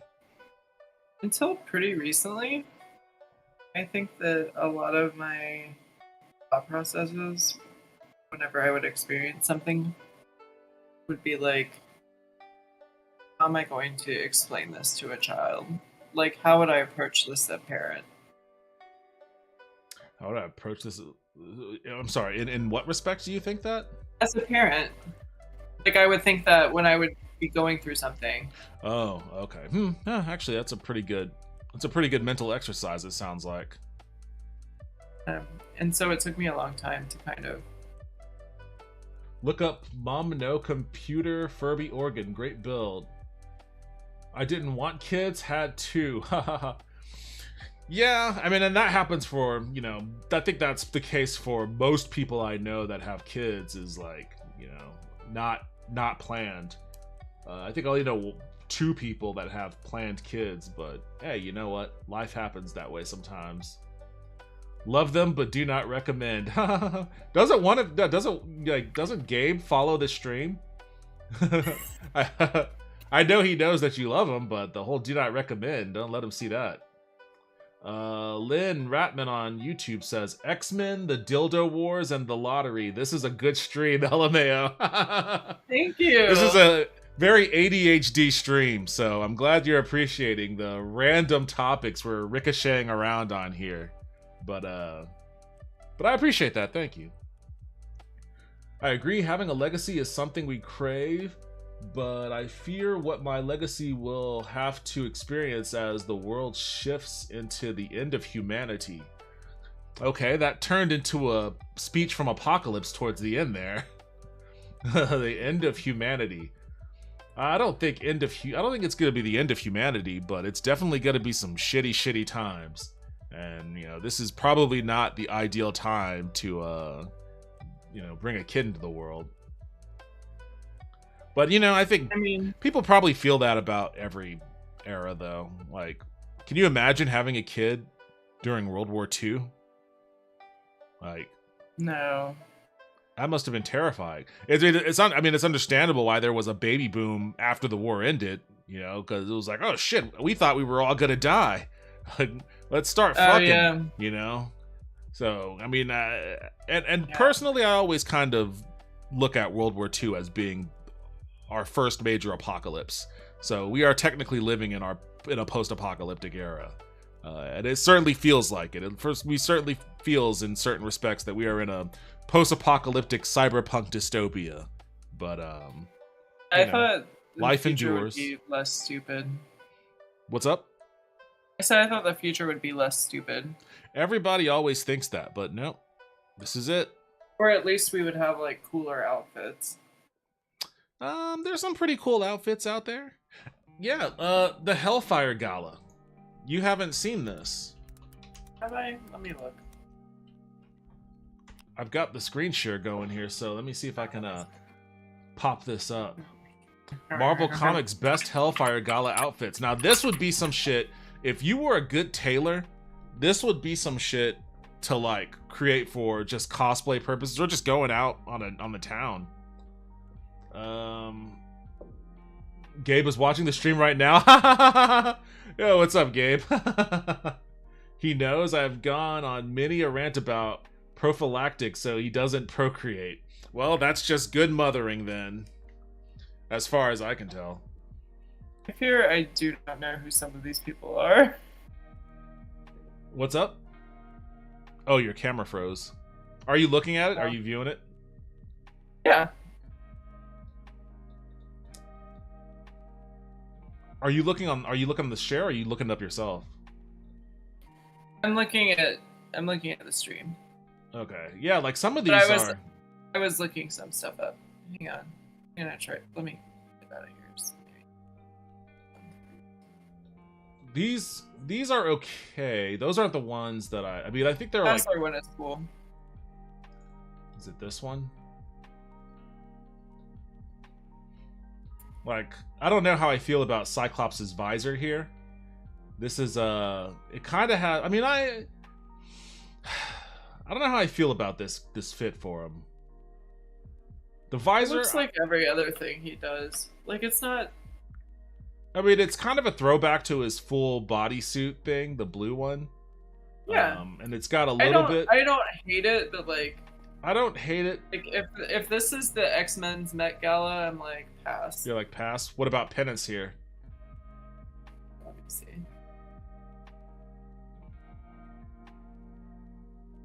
Oh wow. Yeah, I like this getup. I don't hate it. Yeah, I like the gloves too. He mumbled hello. He just got off a late shift and is nodding off. Oh, okay. Well, tell him I said hey, and hope he gets some good rest. North Star and Kyle. I don't know who the fuck Kyle is. Who is Kyle? Kyle Northstar's husband. Is he a mutant or is he just some dude named Kyle? I don't know. They're serving. I'm. They are serving. That's for sure. Northstar especially is serving. Kyle is doing the best he can. He's doing the best he can. He's keeping pace, I feel. I like this getup.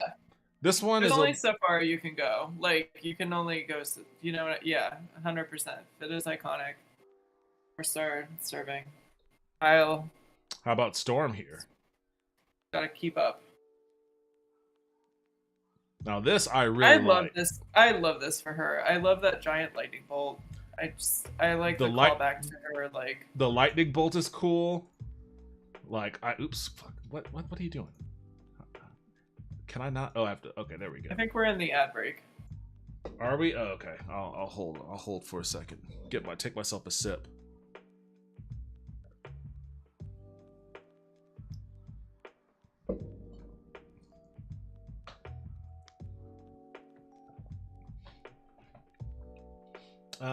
Okay, and it says the ad break is over. So, I like the neck treatment.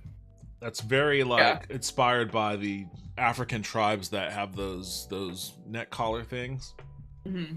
I like the shoulder bangles pads. Also, yeah. The bangles are awesome. The thigh high legging things. This doesn't look. This looks like that would be hella painful to walk in. Like the heel. I'm into it. The heel being in the middle of your foot. But like you have no support on your heel. It's I think it's just like a curve and it's probably the same as any other. I guess. It just looks weird. I'm for it. I am too. I'm for it. I like it. I like that it like with the little like she's got the little like storm around her and it looks it's like her cape from her original costume. Yeah. This one's an A+. I'm about this. Yeah. Iceman. Have you noticed like Storm is only in black and white, and those are her costume colors, and that's it.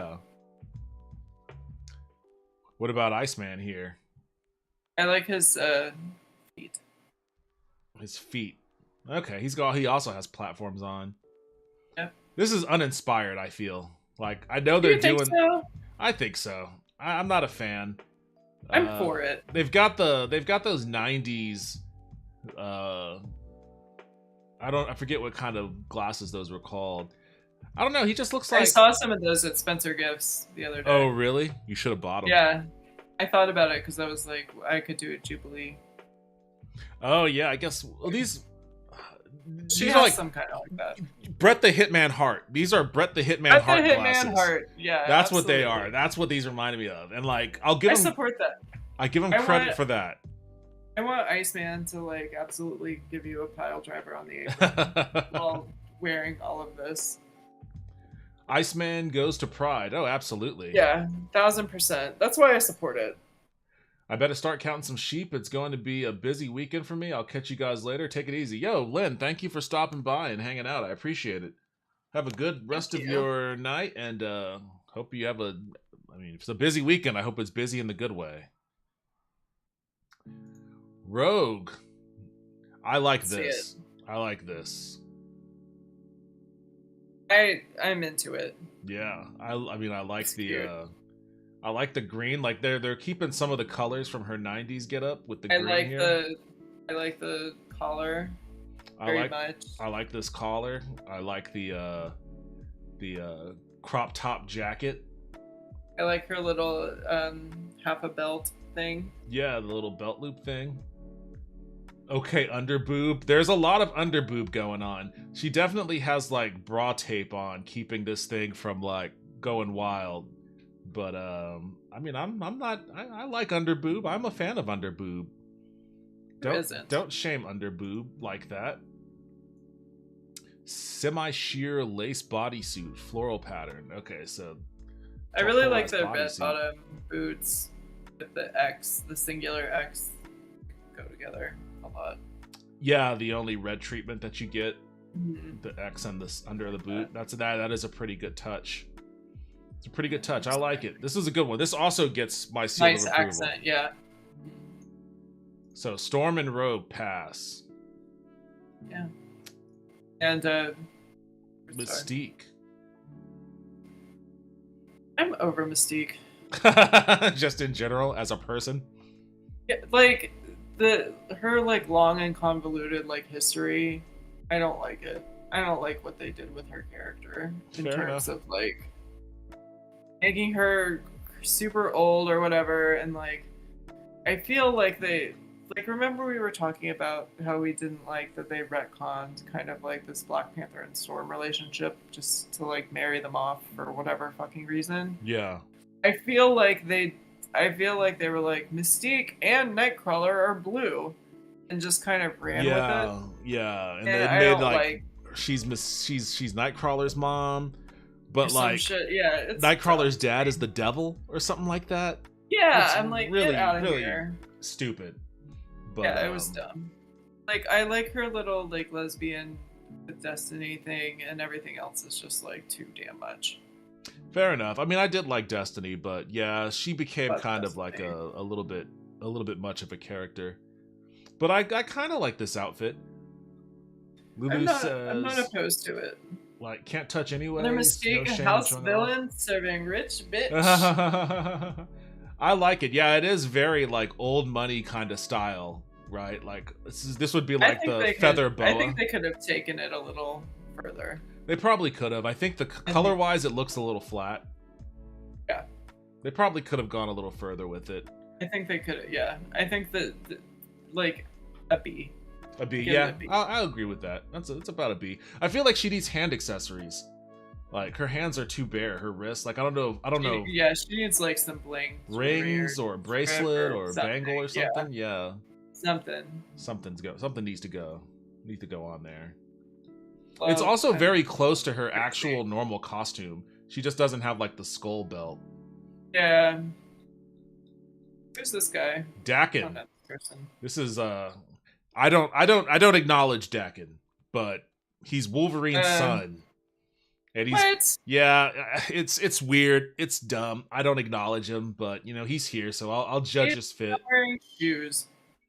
He just has a Men's Warehouse jacket on See. with like Godsmack tattoos on it, which is like sorry, Dakin. Mm-mm. Nope, you It's fail. a no for me. Big no for me. Fail. I agree, it could be bigger. Next. Dazzler. Okay. Dazzler is Yeah. one of my favorite X-Men. I don't know if I like this. I hate this. I don't think I'm a fan. I hate this on her. It's stupid. Yeah. Oh, that hurts. That breaks my heart, Dazzler. But this is also a no. I mean, for starters, But, like, it's not even her fault. It's just someone did her wrong. yeah, Someone did her way dirty with this. they're trying to like throw back to her origin as like a disco singer, but there's just not a lot. There's just not a lot to it. This is the costume design of a person who hates Dazzler. Oh, 100%. Disco disgust. The person who did this has no respect for Dazzler. Sorry, Dazzler. That's a thumbs down on that too. Yeah. Sorry, your stylist did you wrong. I'm so sorry about it. What the fuck is going on with Sunspot? It's avant-garde. It's like a toga. Yeah. It's like a flaming toga of sorts. It suits him. It suits him, I guess. It's not the worst we've seen on this list. I'll say that. It's not the worst we've seen. So I'll give some credit for that. I kind of like the premise, but I don't know if it's enough for me to say like this is a. Does he have like a? Is his other leg bare or is it like? I think it's bare. Okay. Yeah. It's hard for me to tell the way it's colored if it's like a bare leg or if it's black. Yeah, I think if it's a black legging, I'm saying no. If it's a bare leg, yes. I think it's just I think he's naked aside from whatever is covering him on this flare thing. I give it a B plus. B plus. Okay. I would probably give it I'd give it a C plus. Yeah, he definitely paid money for this. This is definitely couture. Couture. 100%. I agree with Lulu. Oh, Magneto, what is going on here? Please, I want to see it so bad. Bring it on. Oh! Just like my pastor Solomon Missouri said, this is not a man who is straight. This is not a man. This is not a heterosexual man, and that's okay. But first of everyone all, needs to know. Gold tipped shoes. I like it. This man is that guy who was the Emperor of San Francisco. I could see Emperor of San Francisco from this. 100%. What was that guy's name? Oh, I forget. It's a movie about him that came out recently, huh? God, I forget. I forget too. Lulu says, "Jesus, no." Yeah, I don't know what he. This is fully, but like, it's a throwback to like Magneto joining the Hellfire Club. So yeah, he like, didn't look 100%. like this joining the Hellfire Club. But it like is in line with Hellfire, what you would wear at the fucking Hellfire Club. I don't know. There's a lot going on here with like the flare on the color scheme. I think I like the color scheme. Like, Silver and gold. Yeah, the light blue and gold. But there's just so much going on with all the flare and like the flower, the trim around the wrist, and he's got like the draped cape and the cane and the hat. Like, this is wild. Kind of Michael Jackson-y. I was thinking Willy Wonka. Without the hat, then. Think about it without the hat. I didn't even realize, Lulu, that you spelled Monopoly wrong the first time, so it's fine. Oh, yeah, Monolopy. Monolopy. I was picking up what you were putting down. Eric, I think, could do better. I'm giving this a C. Giving it a C? All right. Well, the Monopoly man gets a C from me, too. It's not the worst. I appreciate the swing, but I think it was a miss. A little bit of a miss. I just think he has more in him. I think they can do better. I forgot all about Sync. Generation X. Alumni. He looks fresh. I love this look. I think this is I like dope. this look for him. I think this is dope. Terrific. Yeah, this gets an A+ from me. I like it. I mean, if I could find that coat myself, I would totally rock it. It's a total vibe. Yeah, absolutely. Sync is terrific, and this is. And I love the rings too. Yeah, 100%. I like the rings. I like the necklace under the collar. Yeah, he's got this big Very like fresh. Japanese style belt. I forget what that's called. Monet bought this for him. Monet paid somebody to style it for him. Monet bought this. Yes, Monet for sure. paid for this outfit, 100%. Did you read that issue where like Monet takes them all shopping? And I don't remember. I probably did, but I don't remember. It's like a little section where they're like, and she's like putting it all on her card, and Everett's like, oh, like Husk is like, this jacket alone could feed my family for a month, and Monet's like, it's less than nothing. I need to reread Generation X. This was the I think an X-Men issue. It's the one where like Jubilee is leaving and she gets pissed at Archangel because he's like, oh, sorry to see you go, and she's like, oh "Never yeah, even they fucking got into a talked to fight me." like we never talked and whatnot. Yeah. I remember that. Yeah, you see, that's a part of the drama that I like about X-Men. Like, Yeah, she it's wasn't good. wrong, but I mean, they had a really good heart to heart in that argument. Yeah. High street Fun. fashion, dude. I can find you that coat. Find me that coat. And if it's not like $8,000, I'll consider it. Yeah, I think you can get this. I believe in this coat for you. You I'm can gonna wear it pour when a we go shot. to sign comics of the con. If I'm gonna talk like I'm drinking, I might as well drink. Hey, pour one up. I would too if I didn't have to work tomorrow.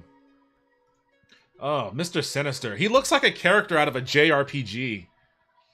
He's like a JRPG villain. What's going on? I want this to be. I don't know if I'm this not is digging it. supposed to be blue, or if it's supposed to be like a very like light black, and it's giving like the impression of like the type of fabric it is. But I Oh. need it to be black. Yeah, I think it's blue with shadow. Yeah. However, like whoever rendered this, like I know what that would feel like to touch that. Like, so I appreciate that it gives me the absolute impression of what kind of like material that is made of, but I don't like it. I don't hate it, but I Okay. don't like the thought of touching that. I think he needs to be in black and silver. I agree to a degree. I think, but to me, I just don't like. I don't like the shoulder pads and the neck, the collar thing. Honestly, it kind of like, feels I like Big like Trouble in Little China. I like it, but not as I am at the Met Gala for X-Men. Okay, well, I give it a C. I give it a B-. Okay, fair enough. Final Fantasy X villain. Oh, absolutely. Well, kind of. He would need more accessories. He would need more belts Persona. if he was Final This is a Fantasy. Persona. Yeah, I could see Persona villain. Now, Colossus was the one that set things off. Like, You know, if they gave Mr. Sinister those funky boots, oh, bitch. Peter is serving it. Look at his fucking fade. I told you, like, this is what Look what at his- set it off. Holy shit. When this went viral, like this went viral, and people were like, "Holy shit, Colossus looks fucking sick!" And like, Zoom? he has like a bit of like a tech bro kind of thing going on here, but Oh my like, god, this dude. is fucking dope. Like, I love the fur Yeah, that trim, looks the fucking bomb. the gold chains. Like, I don't quite get what this treatment is here, but I like it. S tier. S tier. Absolutely, like the red cape, and then you have like the nod to the Soviet Union with the hat here, and then just what he looks like without the cloak, which I imagine makes this like a chestless piece, since you see his silver skin. But the silver is a part of the costume, and I think the silver, like, they costumed it around his silver skin, which is perfect. Yeah. Like, it looks great. It's This is great. 10 out of 10, S tier. I also like because of the way the collar is and the band, Yeah. like I want to say that like I guess in theory it could be chestless, but when I look at it, I think of it as like a see-through mesh. Well, yeah, that's what I meant. It's kind of just Yeah. like a not Terrific. chestless, Like but a just black, like yeah, black see-through. yeah. Terrific. What X-Man is he taking on the runaway as his honorary twink? It's Bobby. Absolutely. I can see that too. Like 100% Colossus and Iceman. All right, you get the coveted S. S tier. Colossus looks fucking bomb. Oh my goodness, what the How do fuck you- is this? Please tell me. This person hates Polaris. Yes, this is pure hatred. Like I can't give this anything other than an F. I don't. I give it a D. I don't hate it. Really, Lulu? Polaris?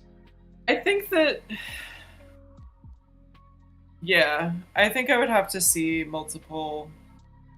If this is kind one of, of those like, couture dresses that it. move. Like if it has some movement to it. And it's I not guess. just stiff. It's like it's hard to say because there's just this like Yeah. one very stiff drawing that's not good.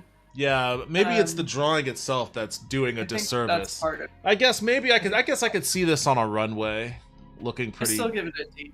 I give Give it a D. I'll bump it up to a D. I'll bump it up to a D. You guys convinced me that much at least. Also, those shoes, absolutely not, man.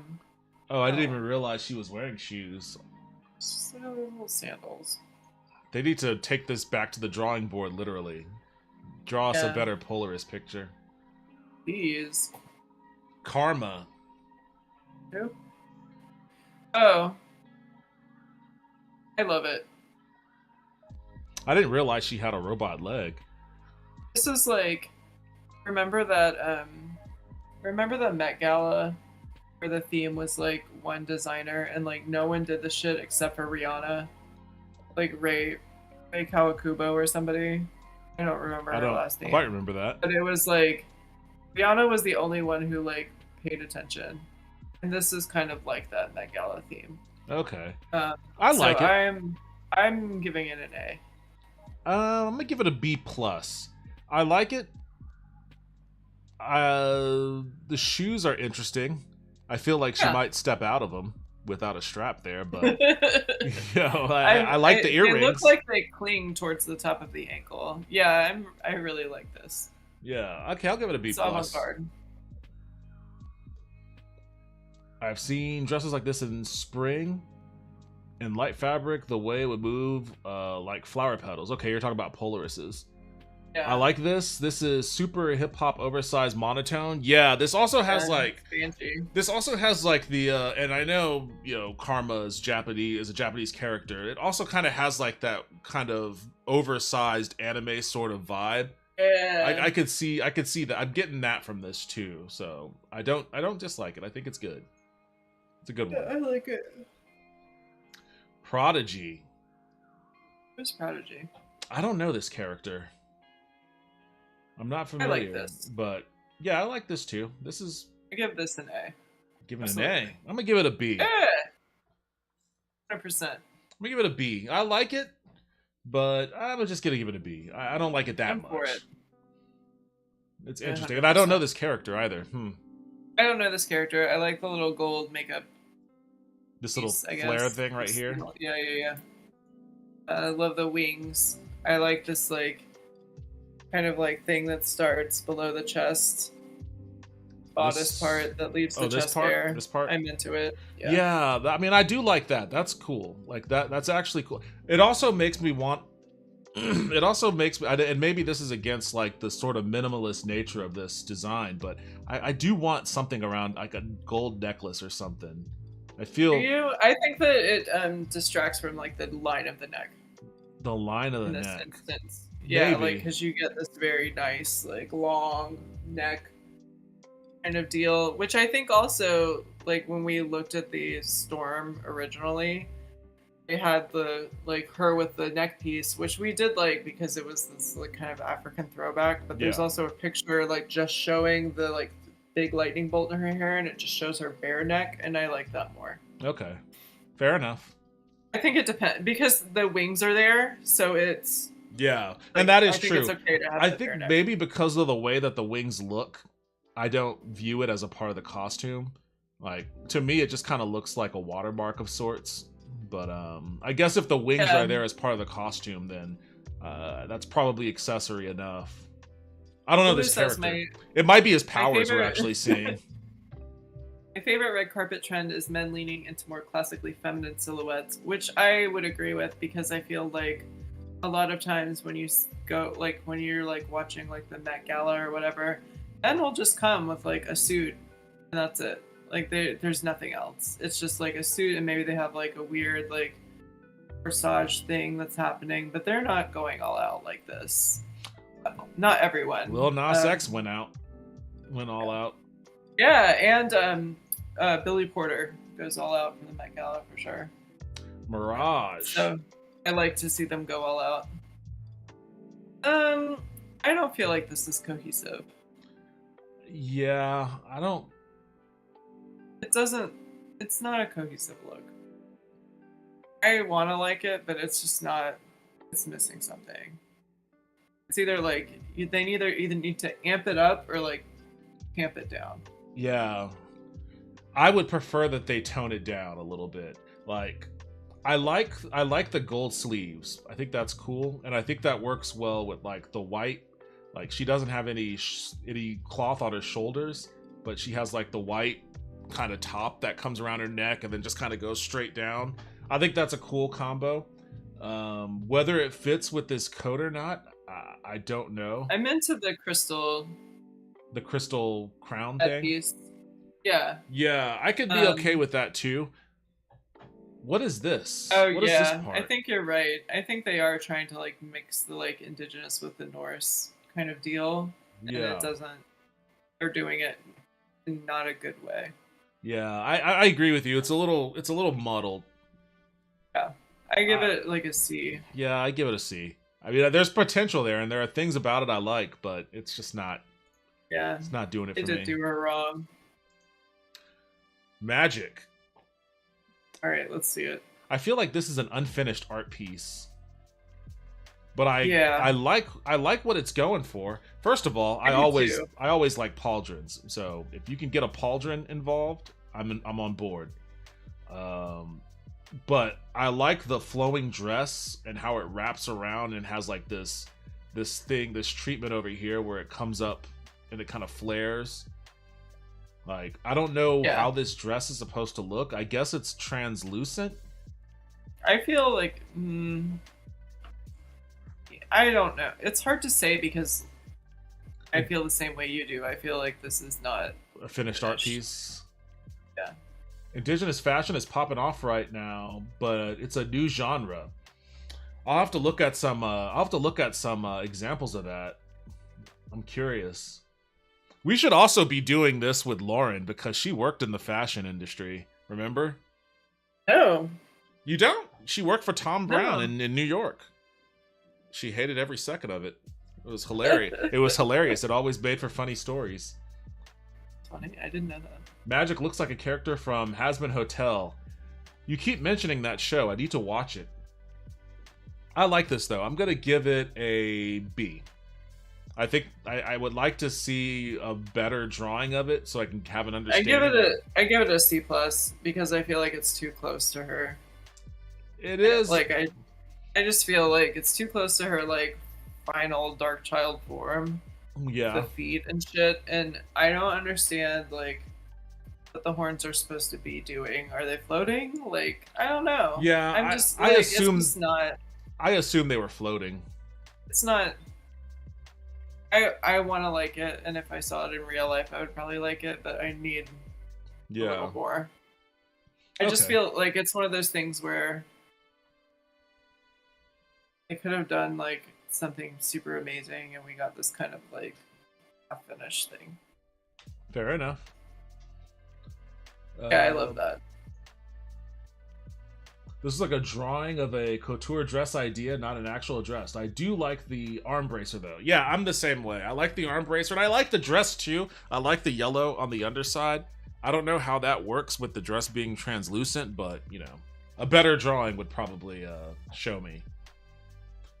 I like I this. think the armor should have been the focal point. You do. I don't like it. I do. This has like a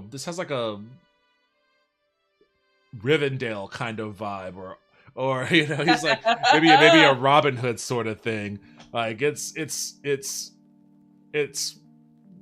it's wacky. I like it because it's almost like, do you ever remember like when you stay up late in the 90s, you have your TV on, and then like randomly there's that dude that has the suit with all the question marks on, and he's like talking about like taxes or something stupid like that. He kind of looks like a version of that. Like, you know, he's got this whole green suit thing with like whatever pattern, like his branches and shit. Like, I don't know, and he has an ascot too. I don't know. It's weird. It's. I need. I like it though. Colorway. I think I need different colors for this. Different colors. Okay, fair enough. I don't know. I don't like the cape. I'm also a fan of capes, or cloaks rather. I am a fan of capes and cloaks, just not in this. I don't think they go together. I think it's too. The fuck is this? Looks like Green Lantern in a ghillie suit. Yeah, there's a lot of. I actually thought Green Arrow at first, but Green Lantern, like Green Arrow. Chip. What? Mint chocolate chip. Mint chocolate chip. I give it a B. Give it a D. Oh shit, a D. Yeah, Damn. I'm not about it. All right. It's not cohesive to me. Sorry, Richter, you got slapped on that one. Bring your best, Richter. You gotta do better than that. Manifold. I don't know who this character is either. I don't either. This guy is definitely not going to give you an autograph, and he's also smoking a gas station. He's not gonna give you an autograph. This outfit is good. This character looks like a dick. It's because of the beard, isn't it? The beard is telling you that. It's his facial expression. Well, you know, he probably just has. He has one of those faces. He has one of those faces. It's like resting bitch face. Resting dick face. It's resting dick face combined with the headband. I like the headband. That's why Rome has one. I like headbands. I'm not against headbands. It's just it's the combination of the bitch face and the headband. Fair enough. I mean, obviously I'm a fan of accessories. I like the jacket. I like the necklace. I love these shoulder pads and like those spider web sort of thing going on here. Whatever is happening at the wrist here, I'm a fan of it. The rings I like. The pants are slick. I like this treatment down here. I like the little like. The only reason the pants work is that like little detail at the ankle that ties it to the jacket. Otherwise, I would be like. Well, it ties to the jacket, but the fact that it is just black pants, because there's a lot going on up here, so you can't really do too much down here either. And I like the shoes too. I would wear those shoes. You can't go too plain. You know what I mean? Like you can't just be like, all this shit's going on. Just got some pants. Yeah, absolutely giving Prince 100%. Love this. He didn't ethically source the precious gems for his outfit. Giving Lenny Kravitz beats Offset. Yes. I can see that for certain too. 100%. I'm gonna give this I'm gonna give this an A. This is an A. I give it an A. All right. Well, good job, Manifold. Oh, was that it? Whoever you are. Is that it? No. I think there was more. Actually, there was the first one, but I think this is probably.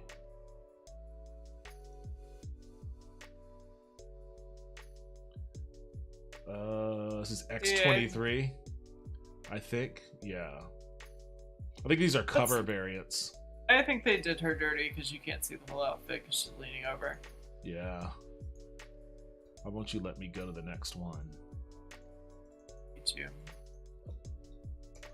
This thing is busted. I guess I could just scroll down. Can you scroll down? Or is it? Yeah, I think it might just scroll. Yeah. Who's that? I don't know. I don't like these covers because they're not as good as the other pictures. Scroll up a little bit. This guy? Who's that? I have no clue. Oh, Exodus. Okay, that's Sync. Scroll up. Is this one Sync? more. Yeah, that's Sync. With the big X in front of his chest. It says at the top of the art piece. See, it'll say Sync. So Bishop. Okay, this is Bishop. Oh, it is Bishop. Is he in orange for real? I guess he is. I love him in orange. Yes, it's a yes for me. This is a yes. I guess it's a yes for me, but I mean, I'd like to see the outfit a little bit better. Yeah, that's the deal with these. But yeah, it's a yes for me on Bishop. The Stink one is not as good as the other one. Yeah, I agree. I don't know what's going on with his Good-looking belt. little face. It's cute. His belt is very Little cutie 90s pie. X-Men. Exodus. Oh, this guy is always so extra. Like, everything this motherfucker does is just beyond extra. I don't even know what his powers are. He's just kind of like a godlike being. But this is in Yeah, line he's- with what he would do. He's definitely giving some like do God vibes. Yeah. I don't know if I can grade this one. To me, this is just Exodus.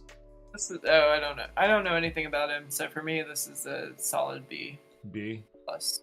B plus. Fair enough. But if that's how he is all the time, I don't, because I have no concept of him, so no context for him. Mary Jane like and it. Black Cat. Why were they invited to the Hellfire Gala? Woo! Yes, A plus. I like both of them. So solid. Mary A. Jane looks terrific. The Felicia is more of a babe than this. I agree, but she's not The non-babe. cat themed dress is kind of corny. I don't like her hair. I suppose it's a little corny, but you know. I just I think Black Cat is a hot babe though. Yeah. Like, How but is that even in her normal costume, it's pretty, you know. Like it's spicy, but I need her to be like I feel like in this Mary Jane is more spicy than Black Cat is boring. She would never. She would never show up to a gala not dripping in diamonds. Absolutely Absolutely. not. She would just be wearing diamonds. Like that's it. Yeah, If I guess this in were, that Black respect, Cat this at a is gala, pretty. It would just be like I am topless. The Swarovski crystals are covering my titties, girl. Like 100%. Literally just diamonds. Thank you, Lulu. Yeah. All right. Okay. So then at least Mary Jane gets a There's pass. Mary Jane gets a pass. There's no way that Felicia Hardy and Mary Jane would go to a gala and Felicia Hardy would not outbid Mary Jane. Fair enough. Yeah. Fair enough. That's her personality. That's both their personalities together. Like they just constantly one-upping each other. Who's that? Vision? Dr. Spectrum, I guess, is a version of Vision. Oh, is it? I don't know. I don't follow that shit. Whatever. He would have never been invited to the gala on my watch. Yeah, he's wearing a towel. Get out of here. Next. Black Panther. Oh, I gotta see it. Let's see it.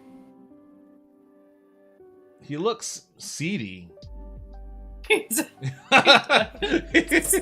He looks like he's up to something bad. I don't know. I don't like. He's the guy emailing you, telling you he's got a bank account and he's a prince, and I please guess just deposit $10,000. I guess in his circumstances, that's actually true. I mean, I guess I kind of wait. Hold on, what's going on here? He's got like a. I do like the purple thing that's happening. He's got a cloak and he's got this sash thing. I like the outfit. The person who drew him and drew his face, I like the outfit too. I just He wish does he need wasn't more making that jewelry. expression. he's 1,000% more jewelry. I The hate ethnic that, print in like, royal purple. He needs more jewelry. Yeah, he definitely needs like rings or something. I hate the little The part that's shaved part. That's kind of like that's a black thing for sure. I like I'm it. not saying that but it isn't. It's just yeah. it doesn't look right in this. In this context. Yeah. I like it. Yeah. Captain Too little Marvel. vibranium in that outfit. She's channeling her Sweet inner Carol. Janet Jackson here. Miss Jackson, if you're nasty. I mean, I guess it's all right. Is she wearing pants? She's wearing pants. What? No, get out. This is kind of Michael Jackson-esque, but it's too close to what she wears all the time. Yeah. This also just reeks of Colonizer. It has like Colonizer vibes. so- 1,000%. Yeah, I don't know if I can be on board with that. If she wore one glove, I think if she had more like shoulder epaulette shit could like go more Michael Jackson-esque. But yeah, it's too close to what she wears all the time. She just looks like, it's like, you know, when you're like in the military and you're like, oh, my dress uniform that I go to get married in. That's what this is. All right, you get slapped down, Carol Danvers. Sorry, Carol. Daredevil or Wilson Fisk, the Kingpin. Oh, fuck this guy. This is a good outfit, though. This is dope. I like this. Yeah. He's very. This is a gala and not a military ball. You were dressed for the ROTC military ball, Carol Danvers. and Carol Danvers, honestly, like, can do better. She can do better, for certain. Look at how Kingpin showed up. He showed up like fucking Julius Caesar. Yeah. I appreciate this shit that. is bomb. This is fire, but like, I would love Kingpin this little... actually wear this? I love the treatment. Caligula.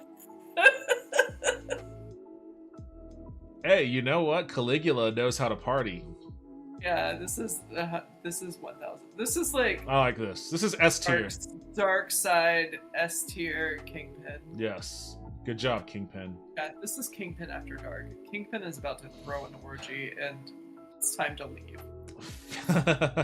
Phantom X. They didn't retcon that? this guy? Phantom X is kind of a lame character. Well, this is a lame outfit. Yeah, I'm not a fan. I give this 2 thumbs down. 2 thumbs down. Next. Loving the cyberpunk vibe. You like this, Lulu? He's in a chair. I didn't get cyberpunk from this at all. I mean, he's got the glasses, and I guess maybe the flare collar, but I'm not feeling it. Would you wear it to a gala though? That's the real question. No. If I'm at a gala with this guy, yeah, I'm not showing up looking like this. This looks like somebody at like a British rave that's like, you know, he's like, oi, I know a place where you can get some poppers. This is the guy. Yeah, this guy has already like, yeah, this guy first of all can get you drugs, but also absolutely is on drugs, and he could possibly be already passed out, and we'd never know. Exactly. I'm not trusting that guy. Yeah, get out of here. I'm walking far away from you before I get busted for something I didn't do. His suit under the suit makes me think of Invincible. Yo, what's up, Gons? Welcome to the stream. He definitely sells K as Coke. Yes, 1000%. Scarlet Witch. I mean, this is kind of like. This is whatever. It's a little uninspired given her normal costume, but yeah, this looks. I mean, I guess like, I like some. It's kind of like it kind of has like the Chinese dress sort of aesthetic, but it just. I think on screen doesn't they do it do for her me. wrong.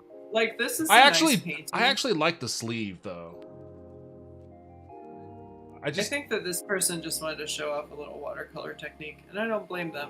But yeah, this is uninspired for sure. They did her wrong. Hiya, Devin. Just swinging by before bed. Hey, thanks for swinging by. I appreciate it.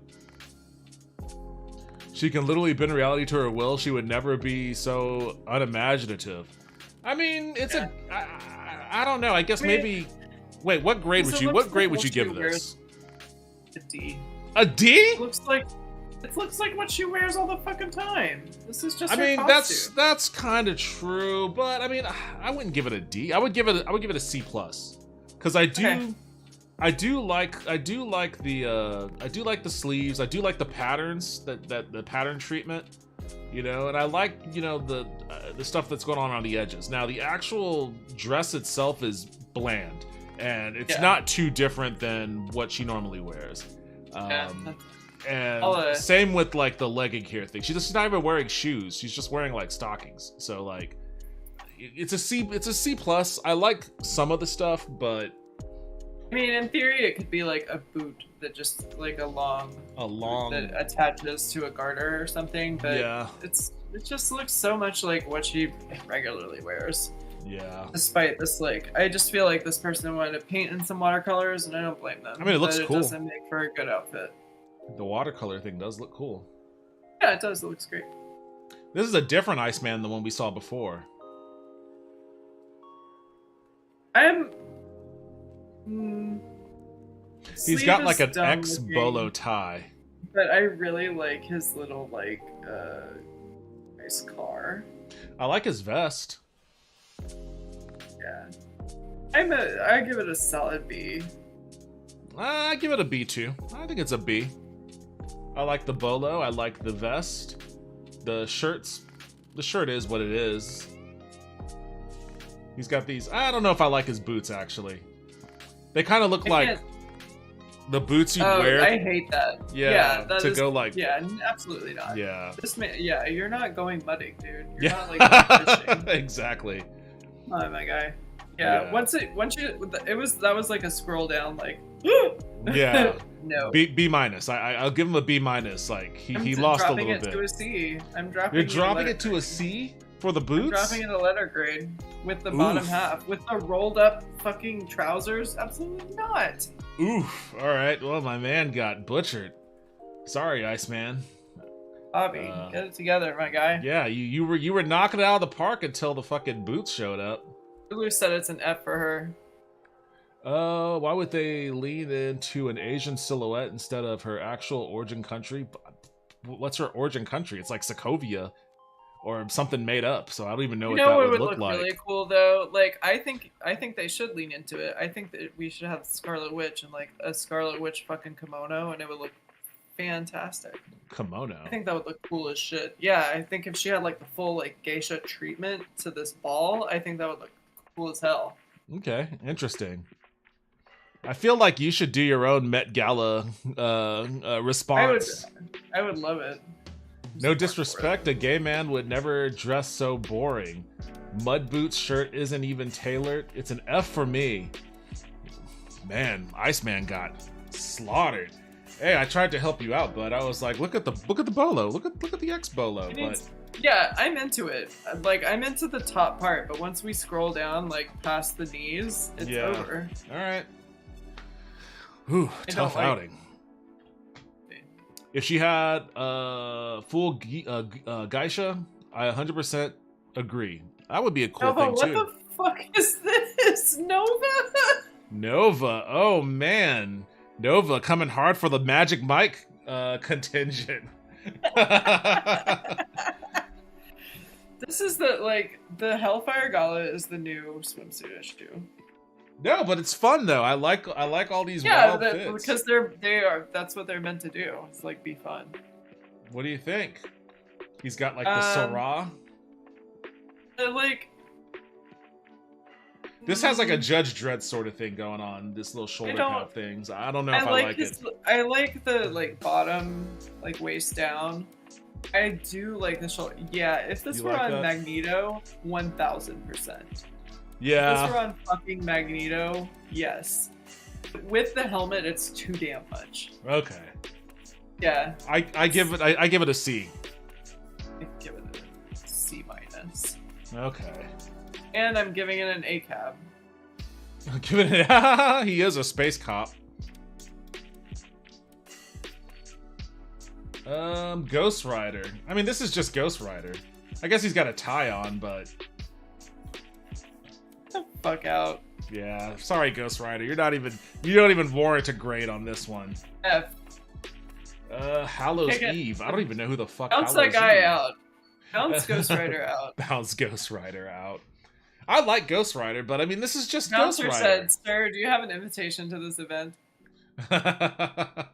Maybe he's just door dashing. He might be delivering something for someone. Who is this person? I don't know either. And this. Wait, scroll up a little bit.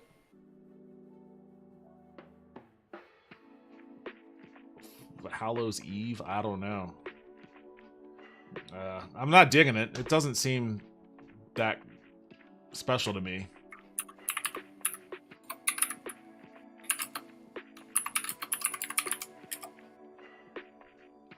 Oh, this is I guess from the Spider-Man Dark Web storyline.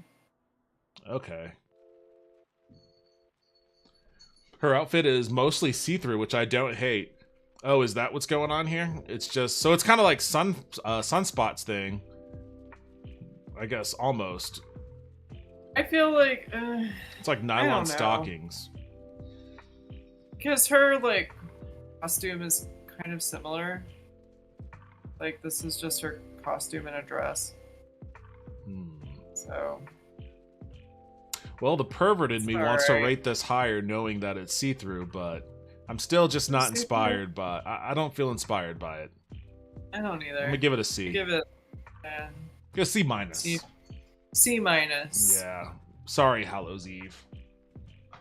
Be better next time. The 5 in Immortal X-Men. Where's her other foot? Whose other foot? Hallows Eve. Oh, it's I guess it's under here. That's fair. Can't wear a repeat outfit on a red carpet. I don't know who these guys are. This guy, there's not much to say about that guy. So I'm digging this like flapper little This? treatment. Oh, this the on flapper girl. on the right. I like that. Yeah, with like the melted dolly clock as an accessory of some sort. I'm about it. Yeah. I give it a C. Wait, That's- just hers? Just like all of them together. I don't like this guy's. I give it a B. This guy doesn't really have much to offer. I like hers. Hers is all right. This isn't bad. This isn't bad. This isn't. I'm not a big fan of. Yeah, I guess I do like the girl in the middle. I like those ladies. These two are I had carrying it. These two are carrying Yeah, it. The 100%. dudes are failing them. As usual. I give it a B. Yeah, I'll give it a B minus. Yeah. Oh, Emma Frost. I'll bring it on. Yes, honey. Yes, honey. I like this. I like this a lot. I mean the coat itself with the fur trim is a win for me, and I love the and I diamond like styling. that she's not wearing. She's just like has it on. Yeah. What's this? Is she wearing pants? She's wearing pants. They're like kind of flared Are at they the bell bottom. bottoms? I don't think they're What's the bell shoes? bottoms, but they're just kind of flared Oh, at I the bottom. see. Yeah, Emma Frost would 100% wear this wherever the fuck. Very Art Deco. I like the Artemis Goddess vibes in the first girl. Guy on the left is Dragon Ball Z vibes. This guy? Oh, that's my air conditioner. I was like, what the fuck is making that noise? Okay, this would be awesome, but I feel Emma Frost would wear this to the grocery store. It could be bigger. She is a very extra person in her attire she in is general. so extra. But I mean, I guess that's what the accessories are for. Like, I don't know how her ear would be falling. Like, it would be drooped with all of this shit hanging off of it. I think also like part of it is like we're missing how much titty she's showing because her hair is covering it. Yeah, usually she's like So- showing a lot of titty too, and Oh yeah, I think what we're missing is like she's probably showing a lot of titty and the pants probably like tear away, and she's just actually just wearing panties. And so I support this as like an entrance look, and then she's gonna like throw the coat throw it off off and then like rip off these pants. she's in her or full dominatrix have outfit. two people like rip off the pants for her, so just so like you didn't see her whole outfit coming in, and you can't be like, I saw Emma Frost. You gotta come inside and see the whole. Fair enough. I give this an A. I like it. Yeah. Anyone who like draws Emma Frost like with some boring whatever is not like does not understand her. Is this really Moon Knight? Moon Knight. He's got a. It's like the shoes are a no. The shoes. I'm indifferent on the shoes. The shirt is very disco. Like I need more. I need it like I need Moon Knight to be extremely extra. yeah, this is minimalism at its most minimal.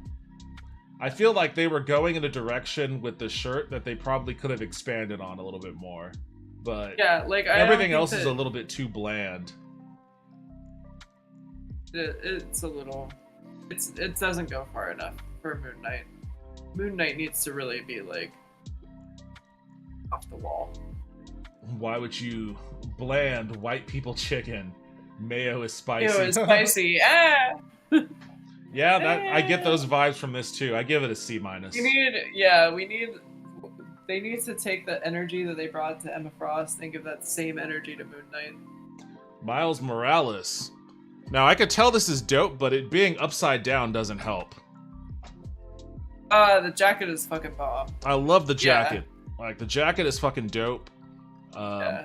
You know, obviously the Shoes I don't like.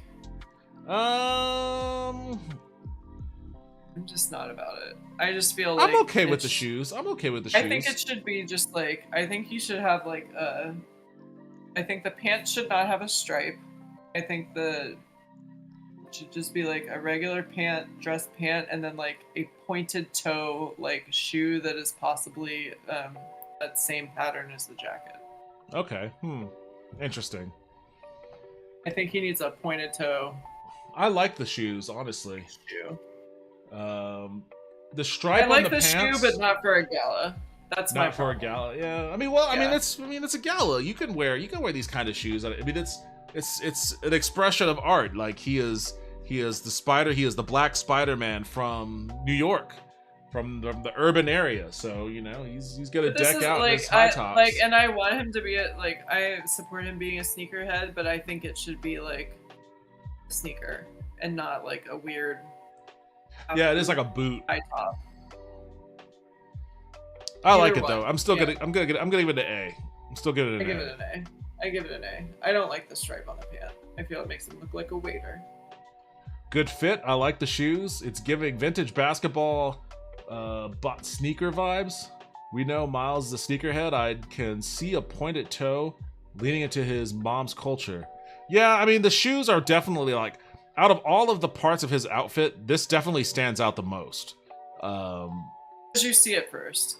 Well, not even if we didn't see it first, we would make note of it because it's the only thing that is just drastically red. Red is like a trim everywhere else, and this is just fucking red, you know. Yeah. And it's contrasted against his dark pants, so it would stick out. I think there's too much purple happening in this coloring. Yeah. I think it's like because the gray of the gray that is highlighting the pants has like a purple tint, and it's Okay. giving too much purple for me overall. Fair enough. I see. I think the that pants stripe is meant to be a jogger sports pants. I don't like that. Oh, who is this? This is Jean Grey. Oh, I don't know what the fuck is going on here. What is this? the head thing is weird. I don't hate it. This is fine. I'm not This a is fan. B. I'm not a fan at all. This I'm is giving it a drag B. fashion. It is. Because- It is drag fashion. Like for certain. Yeah. I like the sparkles too. I don't like. I think the X that's at the belly button should be in a circle. I don't think it should just be the plain X. Fair enough. That's my B. I love the shoulder with the full glove and the very deep V. I give it a B. It's so weird because I liked the green color on Richters rather, but I'm not feeling it on this. And maybe it's because of the sparkle. I don't know. I don't think I'm not a I sparkle like the person. sparkle. I like the sparkle, but I feel like the dark green does not. Maybe Oh. that's what it is. Maybe it's one green or the other. That I don't know. I do like the color treatment on the legs, and then I don't like this head thing, whatever that is. I don't like it, but I respect it. I respect it. I do. All right, I give it a C. Okay. Thor. Yeah, bring it on, bitch. Oh. That's a choice. I don't have any feelings about it one way or another. I really don't. Like, I don't. I kind of hate it. Yeah, I mean, he's wearing pants. I mean, you can see he's just wearing normal pants. But then he's got like this whole thing, and it's like, what is this exactly? Like, I don't know. I don't really. I'm not feeling it, Thor. Sorry. I'm gonna give it a D. I'm not a fan of this thing. Is he wearing You're going shoes? to a gala like this too, man. Come on, guy. Heavy construction leading into his strength, No but I want shoes. more. No shoes. I need Thor to be like this is extra for Thor, but I need him to be like horny extra. To be what? Does that make sense? Like I need like Thor with like the very deep like Oh. V cut, like pant or something like a You want him in loincloth or you something you want crazy. Thor in Nova's outfit. Like maybe I don't know. I'll have to think. I'm gonna write this down and I'll think of something for Thor. I just like it's just not. It's kind of like Magneto. Like they're almost there, but it falls short in a way Yeah. that's not okay. Who is this? This is Creepo. Venom. This is Venom. This is Venom. I'm for it. I like it. I definitely like the monster teeth neck collar. Yeah, here. that looks cool as shit. Yeah, this is pretty awesome. I actually like this. Why a is lot. Why is he a teen? Why is he a what? Oh, a teen? I don't know. I haven't really kept up with the Venom character over the years. Venom's Yeah, I been don't up know. to a lot of weird shit lately, so I don't know what's going happening. on. But I would have loved to see this like on a fully grown like whatever his name was. Eddie? Oh my god, I forget. You know the guy that's in the movies, the Venom No, movies. just Venom, just like the Eddie. Tom Hardy. what's Tom his- Hardy. Eddie Brock. Eddie Brock, yeah. On like a full grown Eddie Brock, I would love to see this outfit. On like a giant buff Eddie Brock. I mean, I think this outfit can work on any body type. Yeah, I do too. I just don't like hosebag kids. I give it an A. Yeah. I might even give it an A plus because I really do like the teeth collar. The teeth color is really bomb. Okay, the teeth are awesome. Is this host a child? I guess so. I mean, Got a very punchable face. Firestar. Holy shit, I haven't thought about Firestar in a long time. Oh, bitch, serve it to me. Look at this She face. is face, serving. Face. She is I get serving face. big You time face. too. S tier. S Ad break in tier. progress. I like it. I like it. Love it. I love it. I give it S. Yeah. I give it an S tier as well. S tier. Hell yeah. Spider-Man and his amazing friends. Iceman Okay. may have failed, but Firestar pulled through. Yeah, someone's got to. Kate Pride. Who is Kate? You remember Who is Kate Pride? fucking Shadowcat? Katie? Did he? Oh. Is she I guess I never different? I guess I've never seen her called Kate. Me either. So I'm not used to Kitty Yeah, or it's Kate. just Kitty. I feel like I need to give her a D on principle. Yeah, 1000%. Like This is some like this is like this you is went to like the you- antebellum South. What are you doing? This is just like- no. This is like the steampunk convention. Go home. Yeah, I'm not a fan. I'm not a fan of that I hate character, it. and I'm not a fan of this. Get out of F. here. F tier. F. F. Hellcat. This Oh, is interesting. I hate this. I don't hate it. I do. I hate the ear thing. The what? Oh, the ears. The ear thing, yeah. Yeah. I like the color scheme. I like the gold belt thing. I like the it kind of has a bit of like a kung fu sort of outfit attire, which I like. I think the It's just like cat oh ear thing yeah. Okay, It is reminds kind me of of like Anka from Animal Crossing. I'm not familiar with Anka. Is it gala worthy? To me, the answer is no. Okay, I'm gonna give it a B minus. I like the color scheme. I like the belt. I like everything except for the cat ears. Honestly, like I think if the cat ears weren't here, you'd probably think a little bit differently about it. I'm trying to, but I don't. This was my high school like color thing, so I'm like biased against it. Fair enough. So I give it a D. Charles Xavier. I think it's like, I think also it doesn't go with her coloring. Oh my god. Chucky X. Come on down, buddy. See, how is Magneto supposed to compete with his boyfriend like this? Are you kidding me? This is great. This is terrific. This is extremely, like, Lilandra copped this outfit for him. Yeah, it definitely has a bit of that Shi'ar kind of vibe. I'm about it. I give it an A.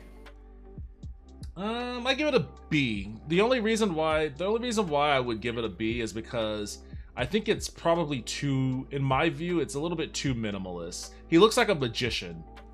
Like, he's kind of got like cyberpunk magician vibes.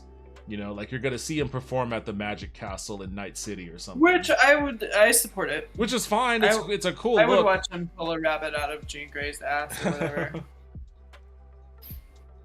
Alright, that was the last one. Alright. That was an impromptu ranking of the Firestar stole it. Fires. I mean, there were some good Firestar ones. and Colossus. Firestar and Colossus, Storm. Like there were some good ones. Yeah. You need to come up with some Hellfire Gala ideas on of your own. Yeah, there. I want to do that. About it. I need a Thor. Oh man! All right, this has been a long stream, so it's definitely time to end it. It's almost 4 3. hours and 35 minutes. Oh man, Xavier Doom, the original. Let me kill that. I need them to I need the Xavier and Magneto couples costume for this gala for sure. They need to arrive together. You know who else also really does like really cool alternative outfits is Ichiro Oda for One Piece. Like One Piece could also. Does he? Huh? Yeah, he does. He? Absolutely. One Piece could also have their own little gala that shows off their costuming because they've got some pretty dope fits every now and then. All right, that's it for the stream tonight. Thank you everybody for joining us as always. I appreciate it. It was so fun. Thank you for sticking around. This is a late one for you. But it was so fun. It doesn't feel that late. It was fun. Just a good time.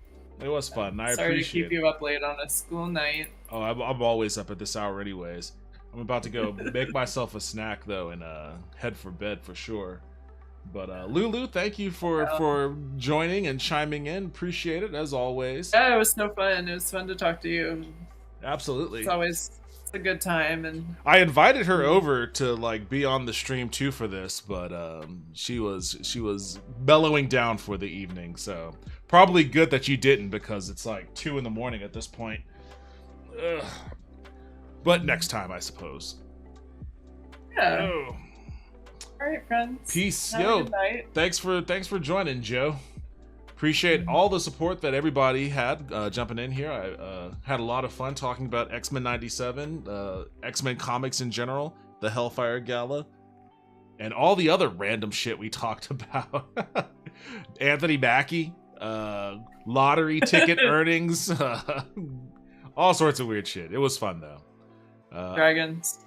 I will be. I'm gonna let you go, Royal, but I'll talk to you a little bit later.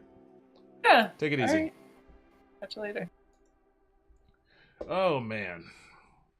All right. I, on the other hand, see you soon. Dragons, yes, and also Bad Dragons, yes. The Dildo Wars, also talking about the Dildo Wars. There's a lot to go over. I'm gonna have to pull the VOD of this stream and then cut some videos out of it because I'm sure there's a lot to cut out. Definitely, I want to cut out the Hellfire Gala rankings, but that'll be later.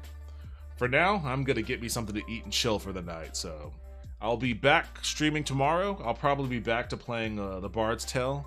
So hopefully y'all join me again then. Until then, take it easy.